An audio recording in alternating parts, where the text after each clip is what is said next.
হুম হুম ঠিক আছে।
এটা অডিওটা কোন উঠেছি?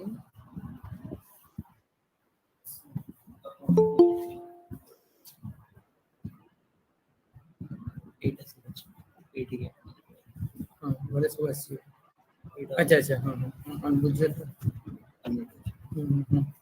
দেখ ঠিক আছে কনফার্ম করে দেবো।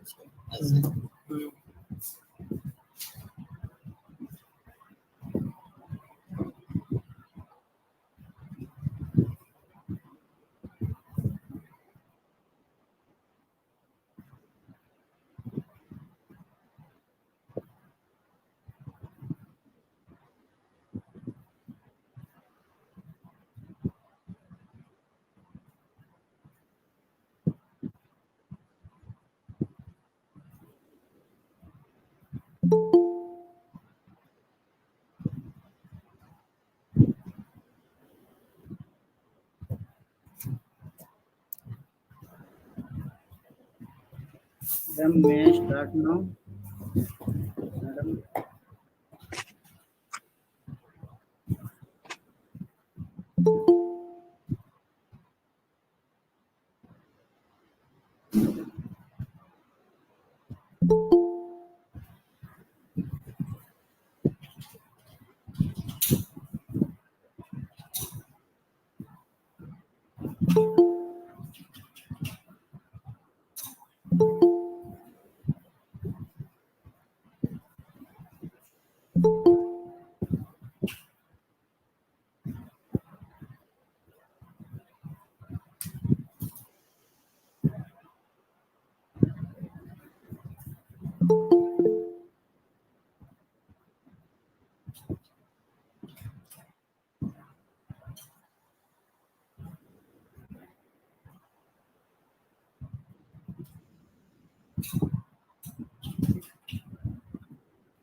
ডক্টর পাহাড়ি, ডক্টর শুভময় পাহাড়ি।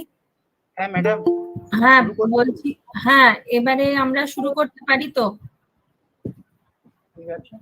আমাদের প্রিন্সিপাল স্যার এবং আমাদের গেস্ট তো চলে এসেছেন। হ্যাঁ হ্যাঁ হ্যাঁ আমরা এবার শুরু করতে পারি। কিছু করুন না ওইদিকে। ঠিক আছে।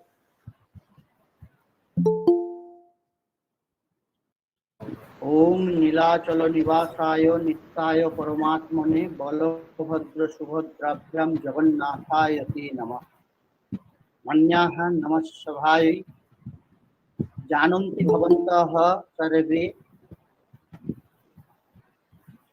पूर्व मेदिनीपुर मंडलांतर्गतस्थ श्री गतस्थः प्रभात कुमार महाविद्यालय संस्कृत विभाग पक्षतः आयोजितेस्मिन् द्विदिवसीय राष्ट्रीय संगोष्ठ्याः अत्र तु अद्यः द्वितीयदिवसेस्मिन् अस्माकं कृते जे खलु विद्वांसः वक्तारः अतिथयः विराजन्ते विशेषतः भारतवर्षस्य विभिन्नेषु प्रान्तेषु समागताः पत्रवाचकाः आचार्याः अध्यापकाः चिकित्सकाः आयुर्वेद अनुरागिण्यः सर्वेषां कृते स्वागतं सुस्वागतं व्याहरामि। सर्वादौ अस्माकं कृते जानन्ति भवन्तः अध्यक्ष अस्माकं महाविद्यालयस्य अध्यक्ष महाभागाः विराजन्ते। अस्माकं सत्रस्यापि अध्यक्षतां ते तु कृतवन्तः यस्मिन् सत्रे। तर्हि तेषां कृते वयं स्वागतं सुस्वागतं व्याहरामः। अपि च अस्मिन् सत्रे जे विराजन्ते अस्माकं अद्य द्वितीय शैक्षणिक सत्रस्य मुख्य वक्तृत्वेन समागताः सन्ति। अस्माकं कटकस्थितः Shri Shri college of Ayurvedic science and research hospital इत्यस्यः डीन संकाय अध्यक्षः महाभागाः प्रोफेसर डॉक्टर प्रदीप्त कुमार पंडा महाभागाः। अपि च अद्यः विशिष्ट वक्तृत्वेन जे विराजन्ते ते भवन्ति श्री वैद्यनाथ आयुर्वेद भवन प्राइवेट लिमिटेड कोलकाता इत्यत्रः मुख्याः चिकित्सकाः आयुर्वेद निष्णातारः डॉक्टर देवाशीष पहाड़ी महाभागाः। अपि च अस्माकं कृते विराजन्ते संगोष्ठ्याम् अस्यां मुख्य आह्वायिका मैत्रेयी जाना महाभागाः, संस्कृत विभागस्य मुख्याः श्रीमन्तः प्रलय शंकर अधिकारी महाभागाः। अपि च अस्माकं विभाग अध्यक्षाः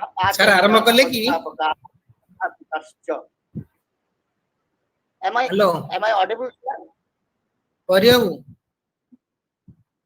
आम श्रूयते। हाँ, यू आर ऑडिबल सुमय पारी जी, बहुत अच्छी आवाज आ रही है, कोई दिक्कत नहीं। प्रोफेसर पंडा महाभागाः, are you am I audible? Voice is not audible. हाँ पारी जी, एकदम आप ऑडिबल हैं और ठीक से सुनाई दे रहा है, एकदम कंटिन्यू। अस्तु तावत् अधुना अस्मिन् चर्चा द्वितीय सत्रे तत्र आदौ वयं भारतीय शिष्टाचारानुसारं मंगलाचरणं करिष्यामः। अतः मंगलाचरणं कर्तुं मया विनिवेद्यन्ते अस्माकं विभागस्य अध्यापकाः श्रीमन्तः तरुण कुमार पंडा महाभागाः। ओवर टू मिस्टर तरुण कुमार पंडा। सर्वेभ्यः नमो नमः। ओम नमो ब्रह्मणे नमो अस्तग्नये नमो। Voice is not Audible. अरे श्रूयते वा? हेलो, श्रूयते वा? शुभोदय। मां श्रूयते। ओम नमो ब्रह्मणे नमो अस्तग्नये नमो पृथिव्यै नमो औषधिभ्यः नमो वाचे नमो वाचस्पतये नमो विष्णवे बृहते करोमि। ओम शांति शांति शांति। ओम सं नो मित्रः सं वरुणः सं नो भवत्तर्जमा सं नो इंद्रो बृहस्पतिः सं नो विष्णुरुक्रमः।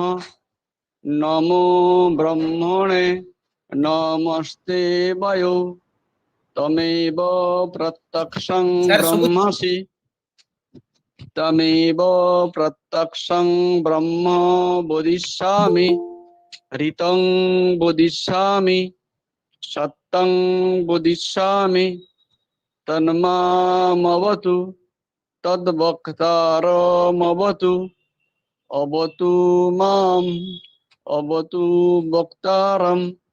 ओम शांति शांति शांति। ओम पूर्णमदः पूर्णमिदं पूर्णात् पूर्णमुदच्यते पूर्णस्य पूर्णमादाय पूर्णमेवावशिष्यते। ओम शांति शांति शांति। असतो मा सद्गमय तमसो मा Sir. ज्योतिर्गमय आरंभ करिबी। मृत्युर्मा अमृतं गमय। अच्छा आपण फोन आपण तो सियाडू ओम मते किछि सुबु नाही।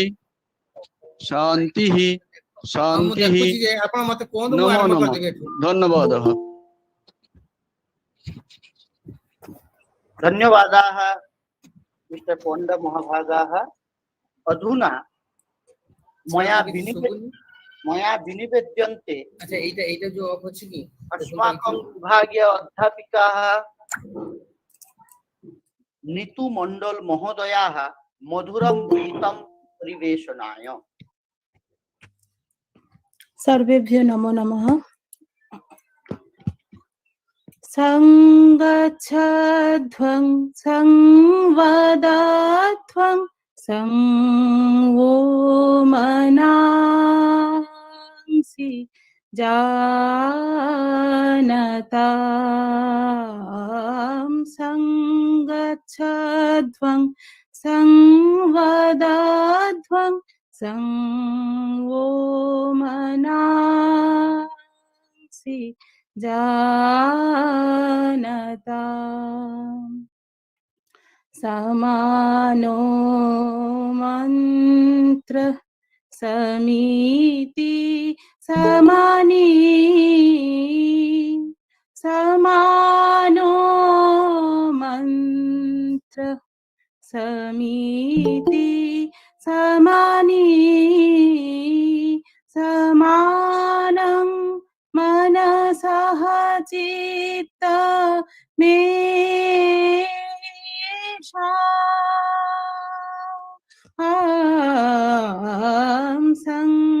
संगच्छध्वं संवदध्वं संवो मनांसि जानताम्। समानीव आकुति समाना हृदयानिव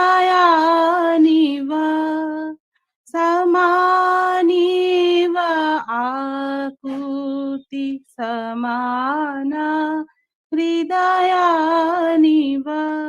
समानमस्तु वो मनो यथाव सुसहाशति संगच्छध्वं संवदध्वं संवो मनांसि जानता।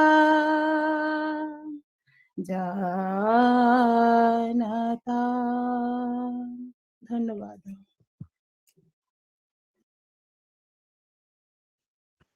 धन्यवादाः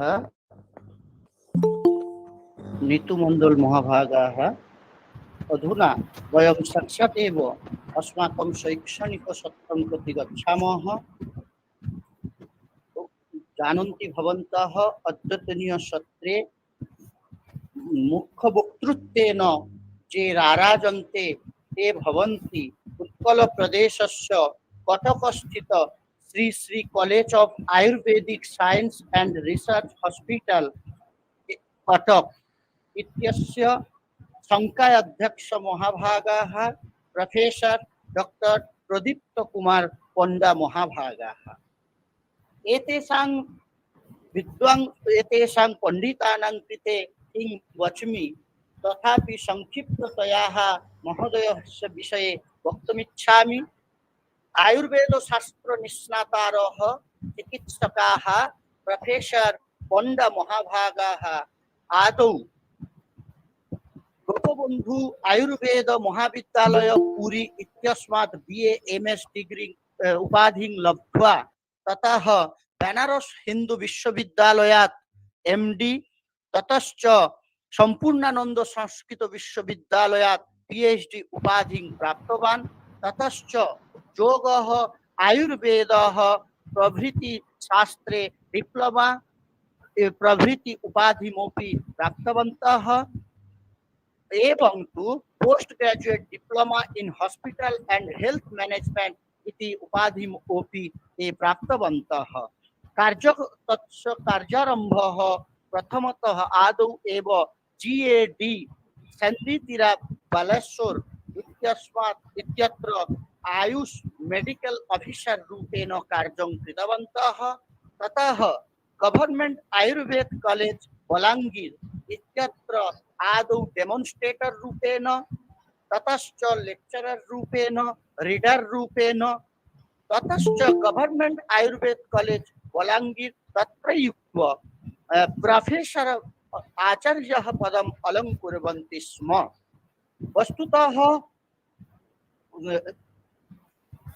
विश्वविद्यालय अनुदान आयोग पक्षतः बहूनि तत्र रिसर्च प्रोजेक्ट गवेषणामूलकानि कार्याणि ते सम्पादितवन्तः। एतेषां महोदयानां मार्गनिर्देशनेन प्रायः 15 गवेषकाः PhD उपाधिं प्राप्तवन्तः। मुख्यतः महोदय तत्र ग्रन्थचतुष्टयं तत्र विरोचितं, यथा रोग परीक्षाः प्रथम खंड द्वितीय खंड उत्कल भाषया, साइकल सेल एनामिया उत्कल भाषया, हिंदी भाषया च पथि प्रदीप इति ग्रंथोपि ओडिया भाषया एक महोदय न विरोचितः इति। एतादृशानां विद्वांसः एतादृश विद्वांस चिकित्सकाः कृतभूरि परिश्रमाः आयुर्वेद शास्त्रेषु महाभागाः अधुना अस्माकं कृते राराजन्ते इति कृत्वा एतेषां विशिष्टानां कृते स्वागतं सुस्वागतम् अभिनन्दनं च दहरामि। अधुना अहं साक्षात् एव प्रोफेसर पंडा महाभागान् तत्र निवेदयामि अस्मात् भागवचोभिः क्षणार्थयन्तु इति। ओवर टू प्रोफेसर प्रदीप्त कुमार पंडा।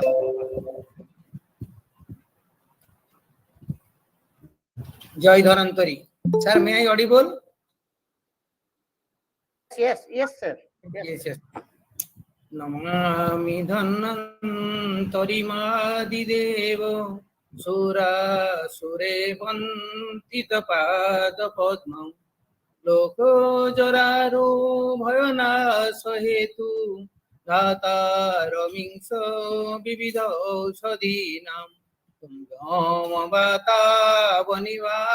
वह्नि पंच प्रपंचात्मक देह भाजं संपात संताप जरान्तकं Namami धन्वन्तरिमादिदेवं Namami धन्वन्तरिमादिदेवं Namami धन्वन्तरिमादिदेवं।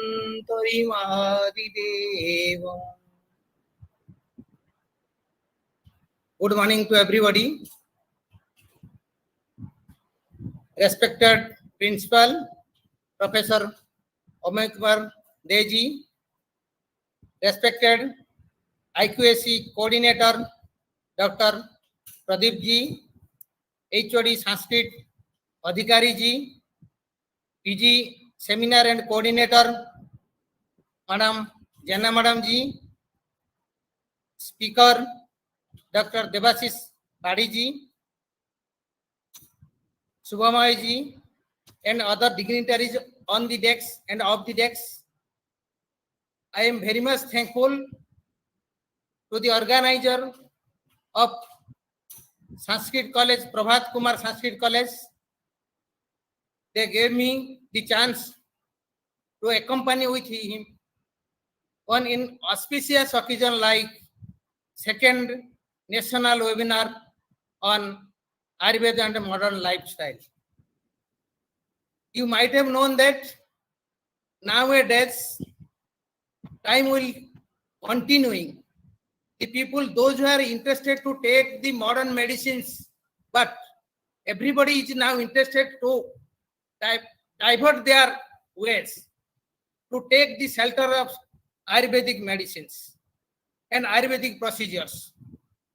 With this Ayurvedic procedure and Ayurvedic medicine, since our initiation of this human being, we are with that type of continuation process by which we the peoples are deprived of different types of disease with us. Accordingly, if we will diagnose the disease, we have to follow the basic principles which are narrated in Ayurvedic science since 5,000 years back by the help of Maharishi Sursuta, Charak, and other rishis. The topic given to me is that Rogi Parikya and Roga Parikya. This is the basic fundamental things based on Ayurvedic principle of treatment procedure. The treatment procedure is divided into two parts mainly. One is how to diagnose the patient, and second one is how to treat the patient. The diagnosis each patient is the very careful things. If we will diagnose the patient with the help of the different procedures, the 75% of diagnosis is being concreted. We have to need the only 25% of procedures, which we have to need the different types of investigation procedures. But nowadays, the modern peoples are only depending upon the different types of investigation procedures. This type of activity is not being conducted by this Ayurvedic science and the Ayurvedic physicians. So, I am going to elaborate my topic. Topic is Roga and Rogi Parikya. Roga means the disease. Rogi means the person who is affected with Roga. In introduction, it is a comprehensive clinical examination, which is the basic process of diagnosis. A proper diagnosis of a disease is the basis for planning of proper treatment protocol.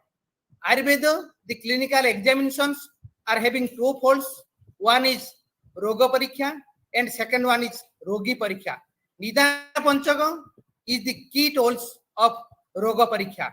In Rogi Parikya, we have to go through Dividha Parikya, Trividha Parikya, Chaturvidha Parikya, Sadvidha Parikya, Ashtavidha Parikya, and Dasavidha Parikya. These 10-fold of examination is the basic need to how to diagnose the patients. We have go through this Nidana Panchaga. Nidana Panchaga is Nidana, Purva Rupa, Rupa, Upasay, and Samprati. These are the 5 Nidana Panchaga. The second is the Rogi Parikya, having different folds: Dividha Parikya, Trividha Parikya, Chaturvidha Parikya, Sadvidha Parikya, Ashtavidha Parikya, and Dasavidha Parikya. Now Rogi Parikya. Roga Parikya depends upon Nidana Panchaga. In Nidana Panchaga, there are 5 parts. One is Nidana, Purva Rupa, Rupa, Upasava, and Samprapti. Nidanang Purva Rupani, Rupani Upasava, Samprapti, Cheti Vijnanang, Roganang Panchadha Smrutap. Nidana is the basic factors which is capable to manifest the development of diseases either quickly or after a certain period is called Hetu. Factors which manifest disease is called Nidana. It describes causative factors and diseases. Its synonym is Hetu, Nimitta, Ayatana, Karta, Karana, Pratyaya, Utthana, Karani. These are the synonym of this Nidana.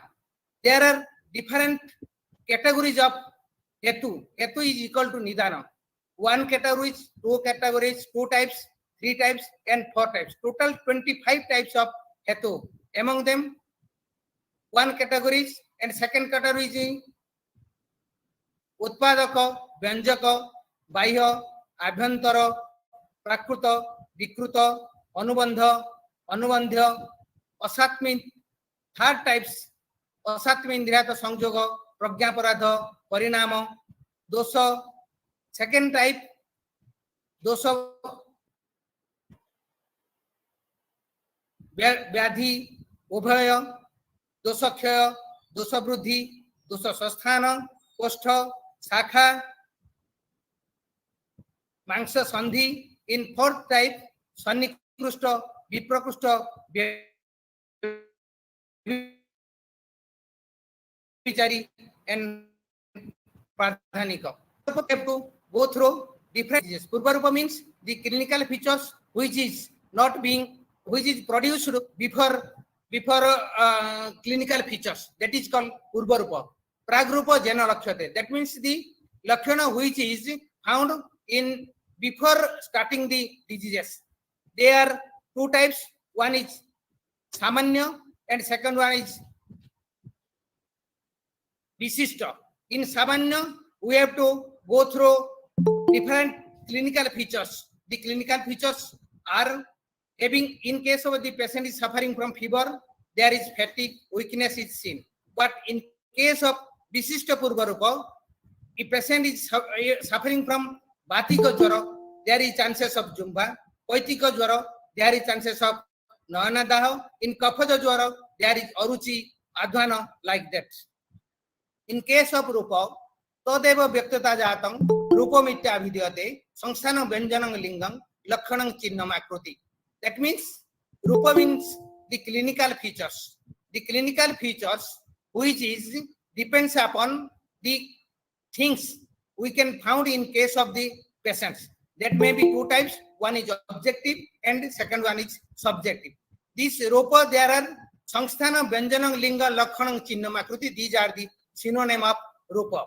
So, in case of Upasaya, Upasaya means the treatment procedures in which if the patient is suffering from diseases, there are so many treatment procedures. Among them, some of the treatment procedures is affecting them and some of the treatment procedure is not affecting them. For this purpose, there is Upasaya and Anupasaya. There are two terms, two thinkings or two procedures by which we can carry out our treatment procedures. Hetu Vyadhi Viparjasta Karanam Ausadanna Viharanam Mopajogam Sukhapam. That means there are 6 types of Upasaya. One is Hetu Viparita, Hetu Vyadhi Viparita, Hetu Viparita Arthakari, Hetu Vyadhi Viparita Arthakari, Hetu Viparita Arthakari Upasaya, and Hetu Vyadhi Viparita Arthakari Upasaya. These are the total 18 types of treatment procedures we are using in case of Ayurvedic principles. Samprapti. Samprapti is the pathogenesis of a disease. If a disease comes to our body, it comes with Hetu, Nidana. The second one is when that is aggravated, it comes to our body with different types of clinical features. That is objective clinical features and subjective clinical features. With that clinical features, when these clinical features come to our body, they come processed through a pathophysiological procedure. That pathophysiological procedure is nothing but the samprapti of the disease. In case of samprapti, there are also two types, Samanya Samprapti and Visishta Samprapti. In case of Samanya Samprapti, we are using Sad Kriya Kala. The Sad Kriya Kala is based on the principles narrated by Maharishi Susuta in his Sutasthana 20th chapter. Sad Kriya Kala means Sanchayang cha Prakopang cha Prasarang Sthana Sangsayam Vyakti Bheda Tuja Vyakti Dosanang sa Bhavet Visak. अर्थात संचय, प्रकोप, प्रसार, स्थान संशय, व्यक्ति and भेद. These are the 6 types of Sad Kriya Kala by which every disease can go through part by part, and in last stage Vyaktavastha is the disease which can found in case of human bodies, and accordingly that disease we treat the patient. The Visishta Samprapti is 6 types. They are Sankhya, Pradhanya, Vikalpa, Bala, Kala, and Vidhi Samprapti. These are about the Roga Parikya. I will start Rogi Parikya. I will take 2 minutes to change the slide. Excuse me.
Yes.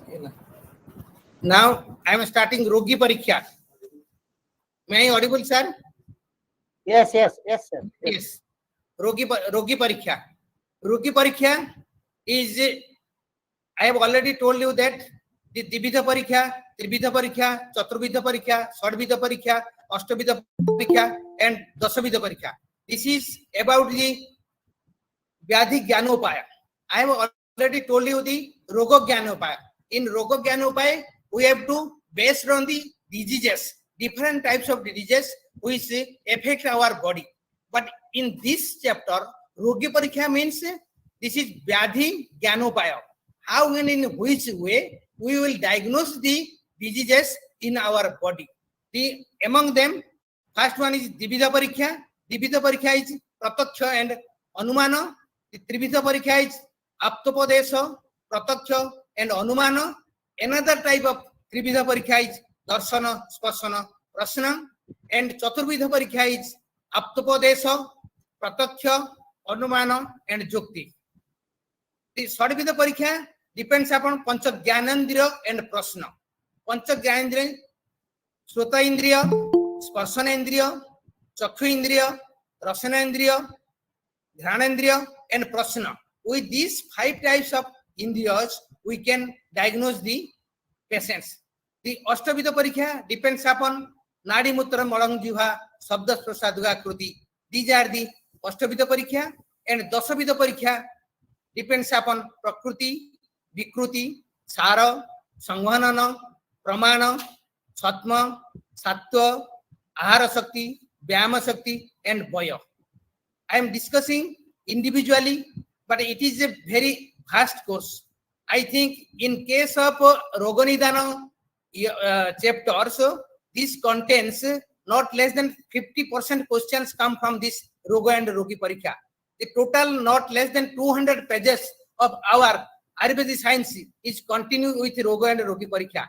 I am producing before you in a short form, which is definitely give you some knowledge regarding Roga and Rogi Parikha.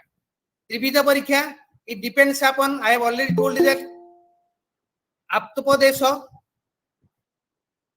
Anumana and Prataksha. Aptopadesha means knowledge of authentic text.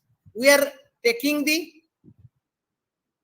opportunity from our ancient rishis verses, which is comes in a book form, which helps a lot to treat the patient, to diagnose the patient. That is the Aptopadesha Parikha. The direct perception, Prataksha Parikha, depends upon in physically we are examining the patient and get some knowledge about the diseases and get some clinical features about the diseases, which helps to diagnose the patient as well as to treat the patient. The third one is Anumana Parikha. Sometimes we are taking the help of Anumana, means we expecting some diseases or some clinical features which is not being narrated by the patients. All the clinical features is not narrated by the patients. Some of the clinical features are taken into consideration by the help of experience of the doctors. That is the examination of inference. Trivida Parikha. I have already told that examination, that is Darshana, Sparshana and Prashna Parikha. These Darshana, Sparshana Parikha, Darshana, Sparshana and Prashna Parikha is being narrated by Charaka Sangita.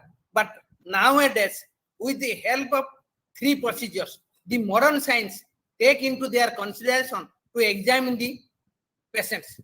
They are using inspection, touch means palpation and percussion, and auscultation and interrogation. They are using 5 types of procedure by which they are treating the patient before their diagnosis. These are the modern tools, modern diagnostic tool as nowadays the modern peoples are using. Inspection, palpation, auscultation and percussion along with interrogation. Darshana Parikha, inspection. Inspection is the such type of examination. It is the direct observation or inspection of the patient is done through patient's general appearance, eyes, skin, scalp hair, body hair, teeth, walking, and its complexion. The physicians must note the following things. The facial appearance sometimes give the patients having different types of diseases. Like that, must be examine the patient in good light, and it will be convenient to diagnose the patient in close range. If a patient is having female, so we have to give him in such a way that she should be in a close place, by which she can speak his all the clinical features with his diseases. We have to inspect from head to toe. It's because the diseases which are coming in our abdomen, there is the clinical features in our face, there is the clinical features within our toe.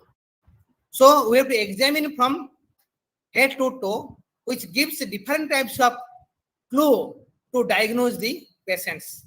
Use of, if there is some vital things which are not being seen in naked eye, so in that case we are using magnifying glass to see the internal part of the body.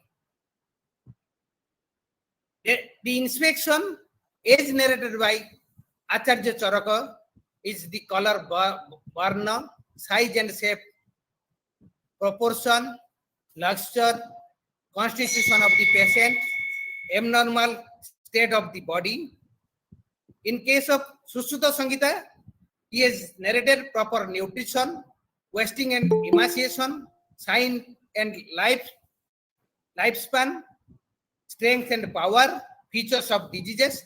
These are the different types of narrated by different Maharshis. In case of Maharshi Bhagavata, he has narrated change of the color of the body, structure, size, shape, proportion, and deformity so be inspected properly. In case of Sparshana Parikya, we are using normal and abnormal things. We have to touch the patient by our hand or by our any instrument.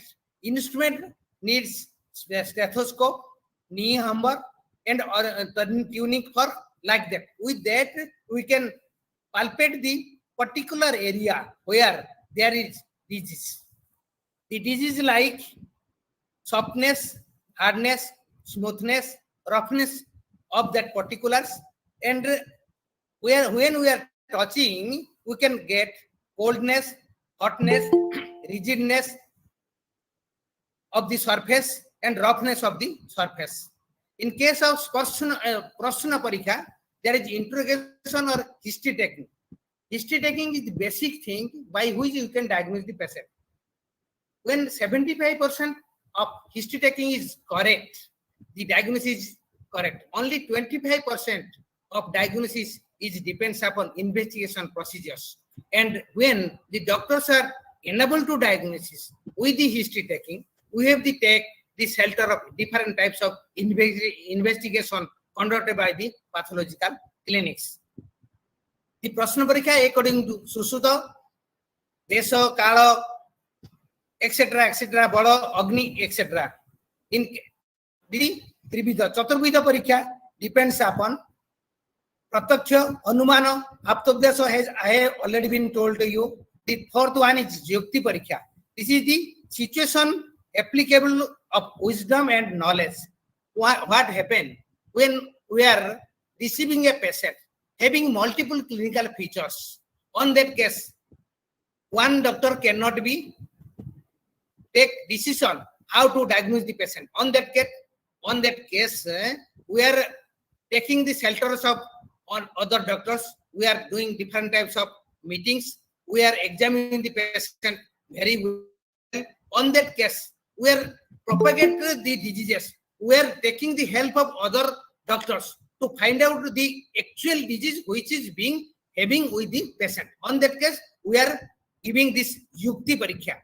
That has been narrated in Maharshi also. Sadvida Parikya, I have already told that Pancha Gyanendriya and Prashna Parikya. Pancha Gyanendriya means we have, this is the Gyanendriya which is the used by the doctors. We are using our 5 Gyanendriyas: Darshanendriya, Granendriya, Shrutendriya, that means auscultation, Rasanendriya with the taste, Sparshanendriya with touch, and discussing, giving different types of questions to the patients with interrogation and taking the help of history taking to diagnose the patient.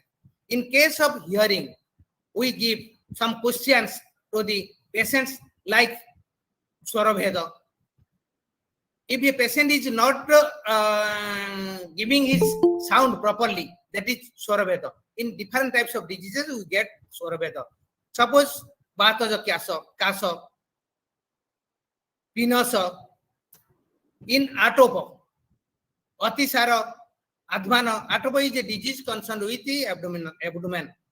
In Atopa, if a patient is telling that he is having good sound in his abdomen, that means we think that there is Advana. In case of touch, Nadi Parikya is the best. In Nadi Parikya, we can diagnose the patients very well. This is touch. And other that, we are using different types of instruments. I have already told you this stethoscope, tourniquets, stethoscope, and knee hammer. These are the things we are using to touch with the patients. In case of sight is the we are taking the help of our eyes to diagnose the patient. If a patient come with us having told that there is a swelling and pain in his gluteal region, that means when we see that gluteal region, we see that there is an abscess or there is a sinus in his gluteal region. This is being diagnosed by itself doctors. Like Jiva Pariksha. In case of something, we have to test the patients, test different types of things. In some patients, we are taking the help of patients. You might have known that there are so many types of medicines is now found nowadays, which is basically sweet in taste, but if we'll take in help of our tongue, that is not sweet, and that is a type of medicine which is applicable for the treatment of diabetes. So on that case, we are taking the help of different types of tests. Aruchi and other things is also being found this type of Jiva Pariksha. The Ghanendriya Pariksha, this means smell of these things. This smell is very much effective at the type of Aristo Pariksha. There is a Pariksha procedure, there is examination procedure. The patient, those who are morbid condition, those who are going to be die 1 day or 2 days like that, if you will go to the patient, there is one type of smell coming from their body, and that smell indicates that that patient is not survived 24 hours or 32 hours like that. Instead of that, there are different types of smells come to our sense, to the sense of the doctors, which is diagnosed only because of that smell. A patient coughing, that cough is having foul smell, worse smell. That means this patient is suffering from a disease inside his lungs, having abscess or any pus formation. That type of indication we are getting from this sixth Sarvida Pariksha. Interrogation I have already told you. The Ashtavida Pariksha, Rogakranta Sarirasya Sthana Nastu Pariksha, Nadi Mutrang Molang Jiva, Sabdasparsha Dugakruti. These 8 are the Ashtavida Pariksha. Nadi Pariksha means pulse Pariksha, Mutra Pariksha, urine examination, Mala Pariksha, stool examination, Jiva Pariksha, tongue examination, speech examination, touch, eye, and shape. These are the Ashtavida Pariksha found in Ayurveda context. This is the Nadi Pariksha. Nadi Pariksha is the vast chapter. It takes not less than 5-6 classes in our day-to-day practice when we are taking the class of BMS students. Today, I am sharing some things. The synonym of the Nadi is Snayu, Nadi, Amsa. These are the synonyms. Jivana, site of the Nadi Pariksha. Mainly we are using right hand and using the right hand of the patient as well as right hand by the help of the physicians. In case of female, we are using the left side hand or left side foot. It is because of Nadi are predominant in case of female in the left hand and the predominant in case of male in right hand. So we are using right hand and left hand accordingly. You see, these are the 3 fingers: index finger, middle finger, and ring finger. By the help of 3 fingers, we are detecting the constituents of our body: Vata, Pitta, and Kapha. If among them the vibration of this Vata, Pitta, and Kapha is different, then accordingly the experienced Vaidyas can diagnose the diseases with this help of Nadi Pariksha. The contraindication of Nadi Pariksha, where we are not using this examination of Nadi Pariksha, just taking the bath. If a patient taking his bath and come to the Vaidyas, so we have to tell him that rest for 10 to 15 days. When you will be in okay, you will be in stable position, then we will study your Nadi Pariksha. Just after taking the food, so that time Nadi Pariksha will not give you concrete knowledge. After internal or external oleation therapy, during hunger, during thirst, and during sleep, or just after awakening. This is the Nadi Pariksha. Vata Nadi, Pitta Nadi, and Kapha Nadi. Vata Nadi is earthworm style, snake style.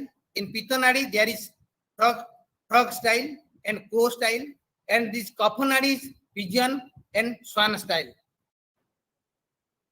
This is the predictive Nadi diagnosis. In case of index finger, we can move the fingers, press the fingers, lightly pressing, deeply pressing, and fully pressing. With this procedure, we can diagnose the different types of patients having Vata Pittaja, Vata Kaphaja, Kapha Pittaja, or Tirdosaja, or Vata predominant, or Pitta predominant diseases. And accordingly, different types of diseases are found in Ayurveda context, that they are having different classification with the help of Vata Paitya, Pitta Paitya, Kapha Paitya, or Tridosaja, like that. You see, Vataja Nadi, it has been the pressure, in how much pressure we are giving to the patients in his Nadi and getting such type of waves. Nowadays, what happened, there are so many instruments are available with us. You might have seen those are in having ICO. At that time, there is a machine. By the help of, in one machine, we are getting the heart rate, we are getting the pulse rate, we are getting the respiration, everything we are getting that. Now, the modern parameters help us also to diagnose the patient, this type of. This is Pittaja Nadi and this is Kaphaja Nadi. This is about the Sannipatika Nadi. Nadi Parikya. Mutra Parikya is the urine examination. In Yoga Ratnakara, Mutra Parikya is vastly narrated, and Mutra is nothing but the waste product of our body. It needs to examine. It's because some of things are found in urine, which is helpful to our body. Suppose a patient suffering from chronic renal failure. On that case, we are taking the help of urine examination. And if there is protein present, that means there is chances of any defect in kidney or other part of the body. Like that, we are collecting this urine, and this should be collected in last prayer of the night and should be in a clean glass vessels, and the middle stream of the urine should be collected. In dosa predominant, if we will diagnose this urine with the help of Ayurvedic procedure, in case of Vata dosa predominant, there is Panduvarna. The urine color is Panduvarna or slightly Nilam, that is bluish color. In Kapha predominant, there is cloudy urine. In reddish predominant, there is Pitta predominant in reddish urine, and Rakta predominant in like blood-like urine. And in Dwandaja, there is mixed color. In Sannipatika, there may be the chances of mixed, having blackish in nature. In case of disease involvement, we are getting different and constitution of this urine. In case of Ajirna, Tanduludakam. Tanduludakam means the when we are preparing rice, before that we are washing the rice, and when this part of water is Tanduludakam. In case of Nabina Jwara, there is smoky or Bahumutrata. Maximum time, the frequency of urine is more rather than 2 or 3 times like that. In case of Vata Pitta Jwara, there is smoky, water, and hot. Like that, there in every disease, there may be diagnosis with the help of this urine examination. In case of spread of this drop, in previous, nowadays urine examination is conducted by different laboratory, but the methods used by the ancient times, we are using the methods like Tailabindu Pariksha. This Dalabindu Parikha is now going to be SOP, going to be standardized by the help of Banaras Hindu University. The Professor Dr. A.C. Kar belongs to Baleswar district, native place of Jaleswar, is doing his research in this Dalabindu Parikha and getting good result, which is capable to give different types of knowledge, which is taking the shelter of modern parameters, modern instrument. I have giving some examples here. In Dalabindu Parikha, if there is snake type, there may be chances of Bataruga. In umbrella, there may be chances of Pitaruga. In pearl, there may be chances of Kaparuga. And also, it is said that if it is Mandala Kruti, circular shape, there may be Vata predominant. In Badbu types, bubbles type, there may be Pitta predominant. In Bindu types, droplet types, there may be Kapha predominant. If the tala is sink in the urine, there is Sanipataka. This spread directly to the oil. This is when sometimes it spread to east, sometimes it spread to south, sometimes it spread to north, sometimes it spread to west. That spreading is also give us some knowledge about the diseases. These are the procedures by which we are trying to our level best to find out the different types of diseases through urine examination. What happened? We are taking the urine, about 50 ml of urine is taken with the help of a glass, with a glass parcels, and only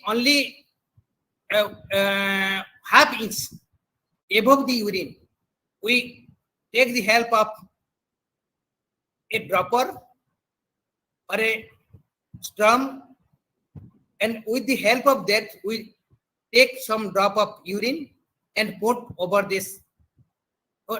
And we have taking oil, and that oil might be the teal oil. We are using teal oil and getting good result. That's why we are using teal oil, and that teal oil drop is being put over the urine.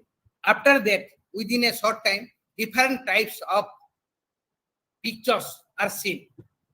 This type of pictures, you see this in case of healthy volunteers, the Dalabindu is spread very rapidly.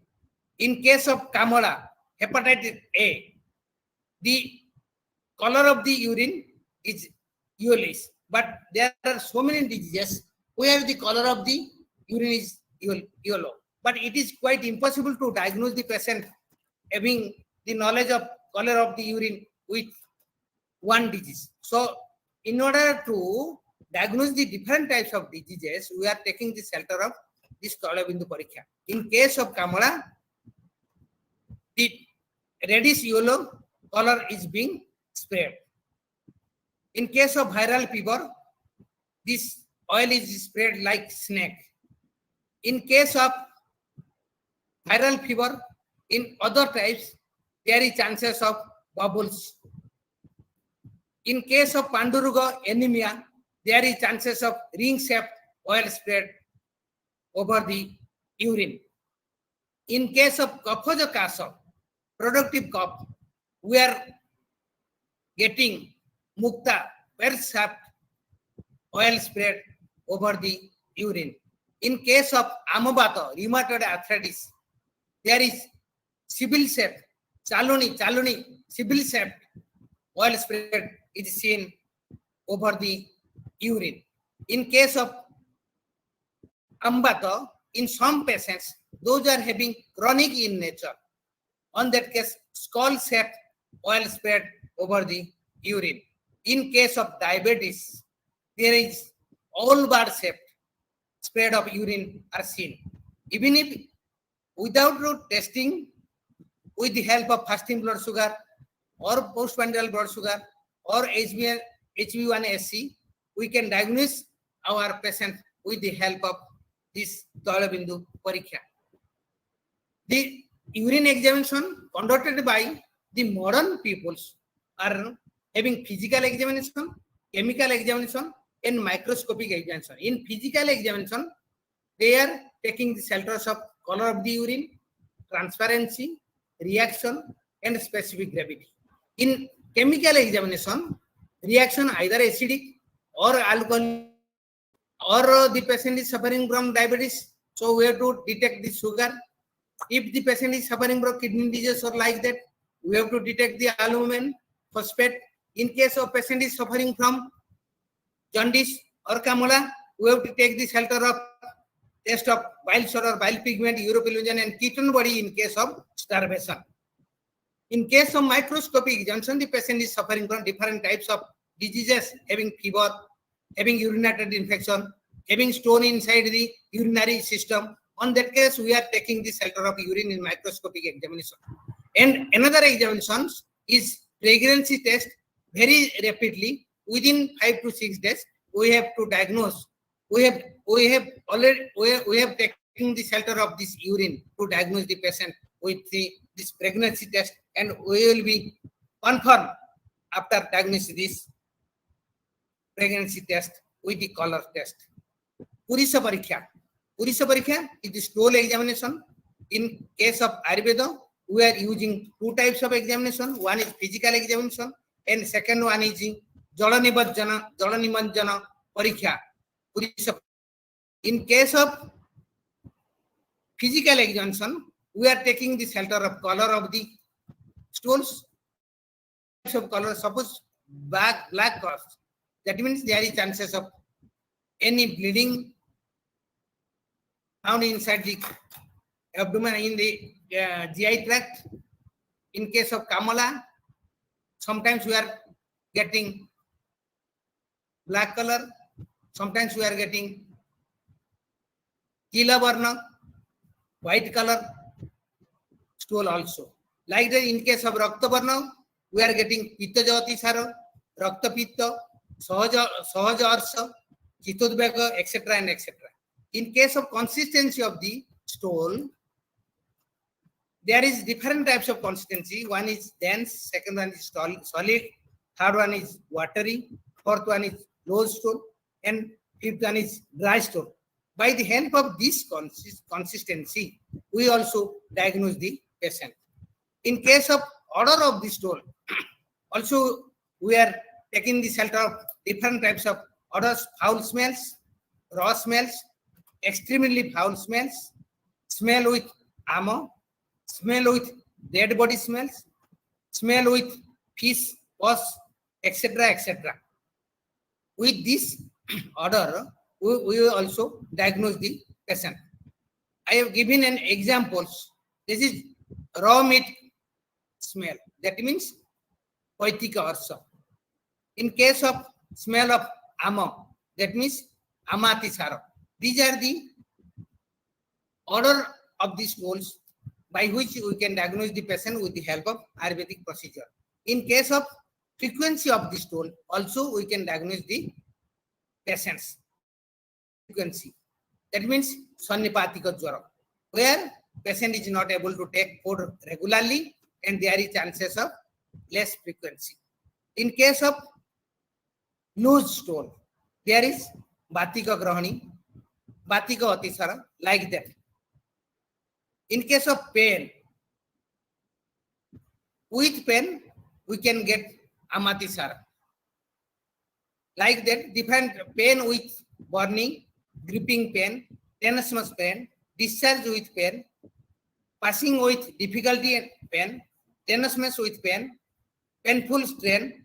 These are the types of pains where we get, and by that we can diagnose this stool examination. Jalanimajjana Purisa Parikya. This is a method which is the objective type of method by which we can mainly diagnose the Amo and Nirama Parikya. And Amo and Nirama Parikya depends upon two things. Stool when sinks, it indicates the presence of Amo. And stool when it floats, then Ama is absent on that stool. In case of modern type of stool examination, like urine, we have to take the shelter of physical and chemical and microscopic examination. Jiva Parikya, tongue examination. Tongue examination depends upon different types of dosas. Vata prakopaja, Pitta prakopaja, Kapha prakopaja, Dandaja and Sannipatika. Accordingly, with the help of Jiva, we can diagnose the patient. If a patient is having yellow and red color of tongue, we can diagnose the patient having Pitta Prakopaka disease. A patient having white and slimy color of the tongue, it is Kapha Prakopaka disease with his body. Shabda Parikya, hearing examination. In case of hearing examination, like Prakopaka, Pitta Prakopaka, Kapha Prakopaka, Vata Pittaja, etc., are being taken with the help of this hearing examination. In case of Vata Prakopa, there is Guru. In case of Pitta Prakopa, there is Apastama.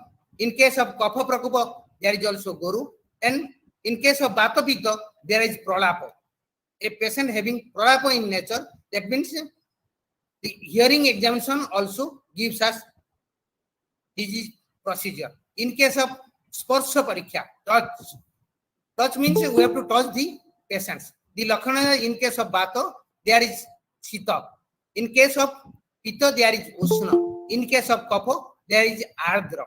These are the things, by touching the patient, we can diagnose the patient. In case of Drik, eye examination, by the help of the eyes, with the help of physicians and with the help of particular patients, we can diagnose the patient. In Vata, in Pitta, and in Kapha Prakopa, there is different types of things we are seen in the eye of the patients. In Vata Prakopa, there is Aruna Varna, Rukhya, etc. and etc. In case of Pitta Prakopa, there is Haridra Rakta Varna, Netram, Tikhnam, etc. In Kapha Prakopa, there is Sweta, etc., Snigdha, etc. and etc. The Akruti Parikya. Akruti means the shape and constitution of our body. Akruti Parikya is the judgment of one's disease status by the help of examination of one's body features. Pramana and Samhanana. These are the two things necessary to take the help of Akruti Parikya. Dasavidha Parikya. These are the 10 folds of examination. In 10 folds of examination, which gives the assessment of status of both patient and the disease. Roga and Rogi Parikya. Both is being diagnosed by this 10-fold of examination. This is the general assessment which gives immunity to our body. These are the Dasavidha Parikya: Prakruti, Vikruti, Sara, Sanghanana, Pramana, Sattva, Satmya, Ahara Shakti, Vyama Shakti, Vaya, etc. These are the 10 Dasavidha Parikya. In Dasavidha Parikya, the first Parikya is Prakruti Parikya. Prakruti is the inherent characteristics, property, generally determined by the physicians and by the physical and mental status of the patient. It is determined by dosha predominant, when sperm and ovum during the time of copulation or during the time of conception meet together, and at that time the Prakriti is started, and time determination of Prakriti is being individually found from that types. That's why the physical constitutions, the activities of both mother and father depends upon the sperm and ovum, gives us a knowledge about their offsprings having some things with the characteristics of mothers, something with the characteristics of others with that baby. Among all, Prakriti having Samya Prakriti. This Samya Prakriti is the best and deprive of different types of diseases. Vikruti refers to morbidity of the susceptible individuals. It helps to diagnose the patients. It is nothing but the pathogenesis factors responsible for manifestation of diseases. It also helps to predict the pathogenesis of diseases. Vikruti Parikya is stated for Dosha Bala Pramana Parikya of Atura. Sara Parikya. Sara is the biological strength against the diseases. That means a patient having how much his biological strength depends upon their disease condition. Nowadays, you might have known that we are having the pandemic situation of COVID-19.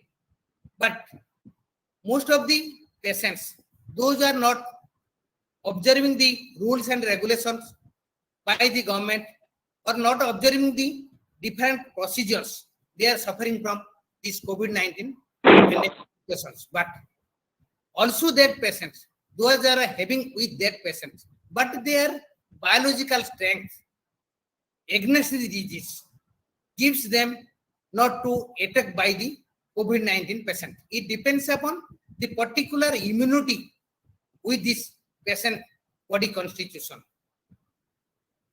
Sanghanana Parikya. That means well joint, bounded muscles, and blood structures. These are the Sanghanana.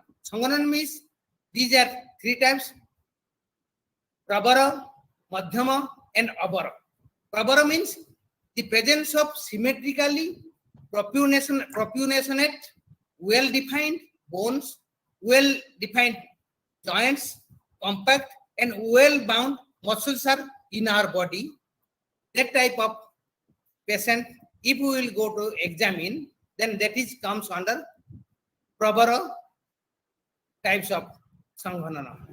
In Madhyama Sanghanana, slightly deviation from the Prabara Sanghanana. In case of Abara Sanghanana, hypothetic. That means all the muscles are not built properly. The body strength is not built properly. The weight also not being age equal to the age and sex. That comes under Abara Sanghanana. In case of Pramana Parikya, Pramana is nothing but the measurement of bodily structure and organs. This is determined by measuring the height, length, and breadth of the organs by taking the finger width of the individual as the unit measurement. In previously, at the time of yogic, at the time of Rishi time, there is no scale, there is no centimeter, there is no inch. At the time, we are using the help of finger. And the entire body is 84 into 84 angulis. And with that, at that time, they are diagnosed the patients. And this Pramana is also three types: Prabara, Madhyama, and Abara. Prabara means standard measurement criteria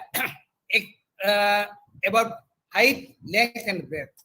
Accordingly, Madhyama, the standard measurement criteria is moderately, and Abara, that is less extended height, length, and breadth. In case of Satmya, it depends upon wholesomeness of developed by habits. It is also the three types: Prabara Satmya, Madhyama Satmya, and Abara Satmya. Prabara Satmya means we are taking different taste food. Rasa, there are 6 rasas in Ayurveda. Madhura, Amala, Labana, Kotudikta, Kasab. These are the 6 rasas. And every course having 1 or 2, 3, 4 like different rasas in combination, the 4 is being come to our body. And Prabara Satmya means the patient, those who are capable to test sixth number of rasas, and that type of patient is Prabara Satmya. In case of 2 or 3 variety of rasa being dominantly found on that type of patient is comes on the Madhyama Satmya patient. In case of Abara Satmya, dry and deficient food articles and diet having only one particular test is being diagnosed by that patient. That means the patient is having Abara Satmya Parikya. Sattva Parikya depends upon mind, body and soul regulation. It depends upon the strength of the body. It is also Prabara, Madhyama and Abara. This Sattva should be examined by the appearance, the behaviors, speech, mode, abnormal beliefs, abnormal experience, intelligence and cognitive state like alertness, orientation, attention, memory and language, etc. and etc. Ahara Shakti, the digestive power. It is also again divided into 3 types, Prabara, Madhyama and Abara. The Prabara means a patient, those are digest all food particles without any discomfort. That means that patient having Prabara digestive power, and that patient is very less with different types of disease. In case of Madhyama Prabara, occasionally discomfort and slightly indigestion comes. In Abara Ahara Shakti, not comfortable and always complaints of about abdominal fullness with indigestion. This nutrition and nutritional intake of human is assessed by different methods. They are 24 hours dietary recalls, food frequency questionnaires, and dietary history since yearly life. Vyayama Shakti, it is the capacity of exercise. How much we can exercise our body, how much we are capable to exercise our body, and our body should be fit. It determined by one's ability to perform physical work like lifting, weighting, etc. and etc. This type of Parikya is also again divided into 3 parts, Prabara, Madhyama and Abara. In case of Prabara, never troublesome. In case of Madhyama, sometimes troublesome. And in case of Abara, always troublesome. Vaya means age.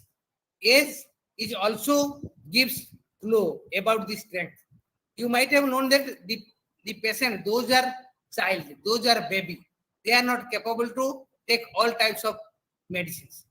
In case of old age, they are not capable to take all types of medicines. We are using injection like that. In case of age determination, there is also 3 types, Balya Avastha, Madhyama Avastha and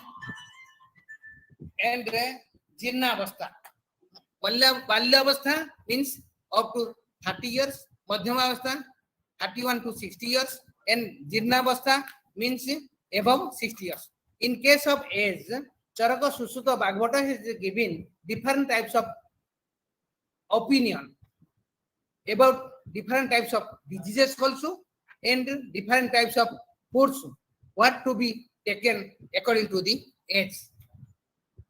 These are about the Dasavidha Parikya.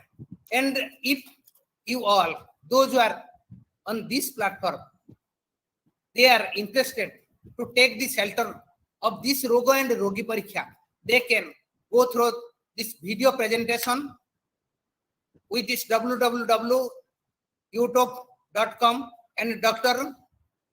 DB Bajpai. If you are interested to see this slideshow, you can take the shelter of www.slideshare.net. In case of broadcast, you also can take the shelter of www.ayushworld. In case of other website, you can take the shelter of different four websites are there, and with these 4 websites, we can get a good and excellent, good, not good, but excellent knowledge about this Roga and Rogi Pariksha. I think with this brief description, the students, the faculty members, the participants, and the persons, those who are on the decks and off the decks, are taking much pain to hearing my webinar parts, webinar topics. I think this topic gives them much pleasure about how and which we can diagnose the patients by the help of Ayurvedic procedure, which are being narrated 5,000 years ago by Maharishi Charaka, Susuta, and Bhagavatam. With this, I am ending my talk. I am very much grateful that I have taken much more time as scheduled for me. I am sorry for that. Thank you all. Namaste. Jai Dhanantari.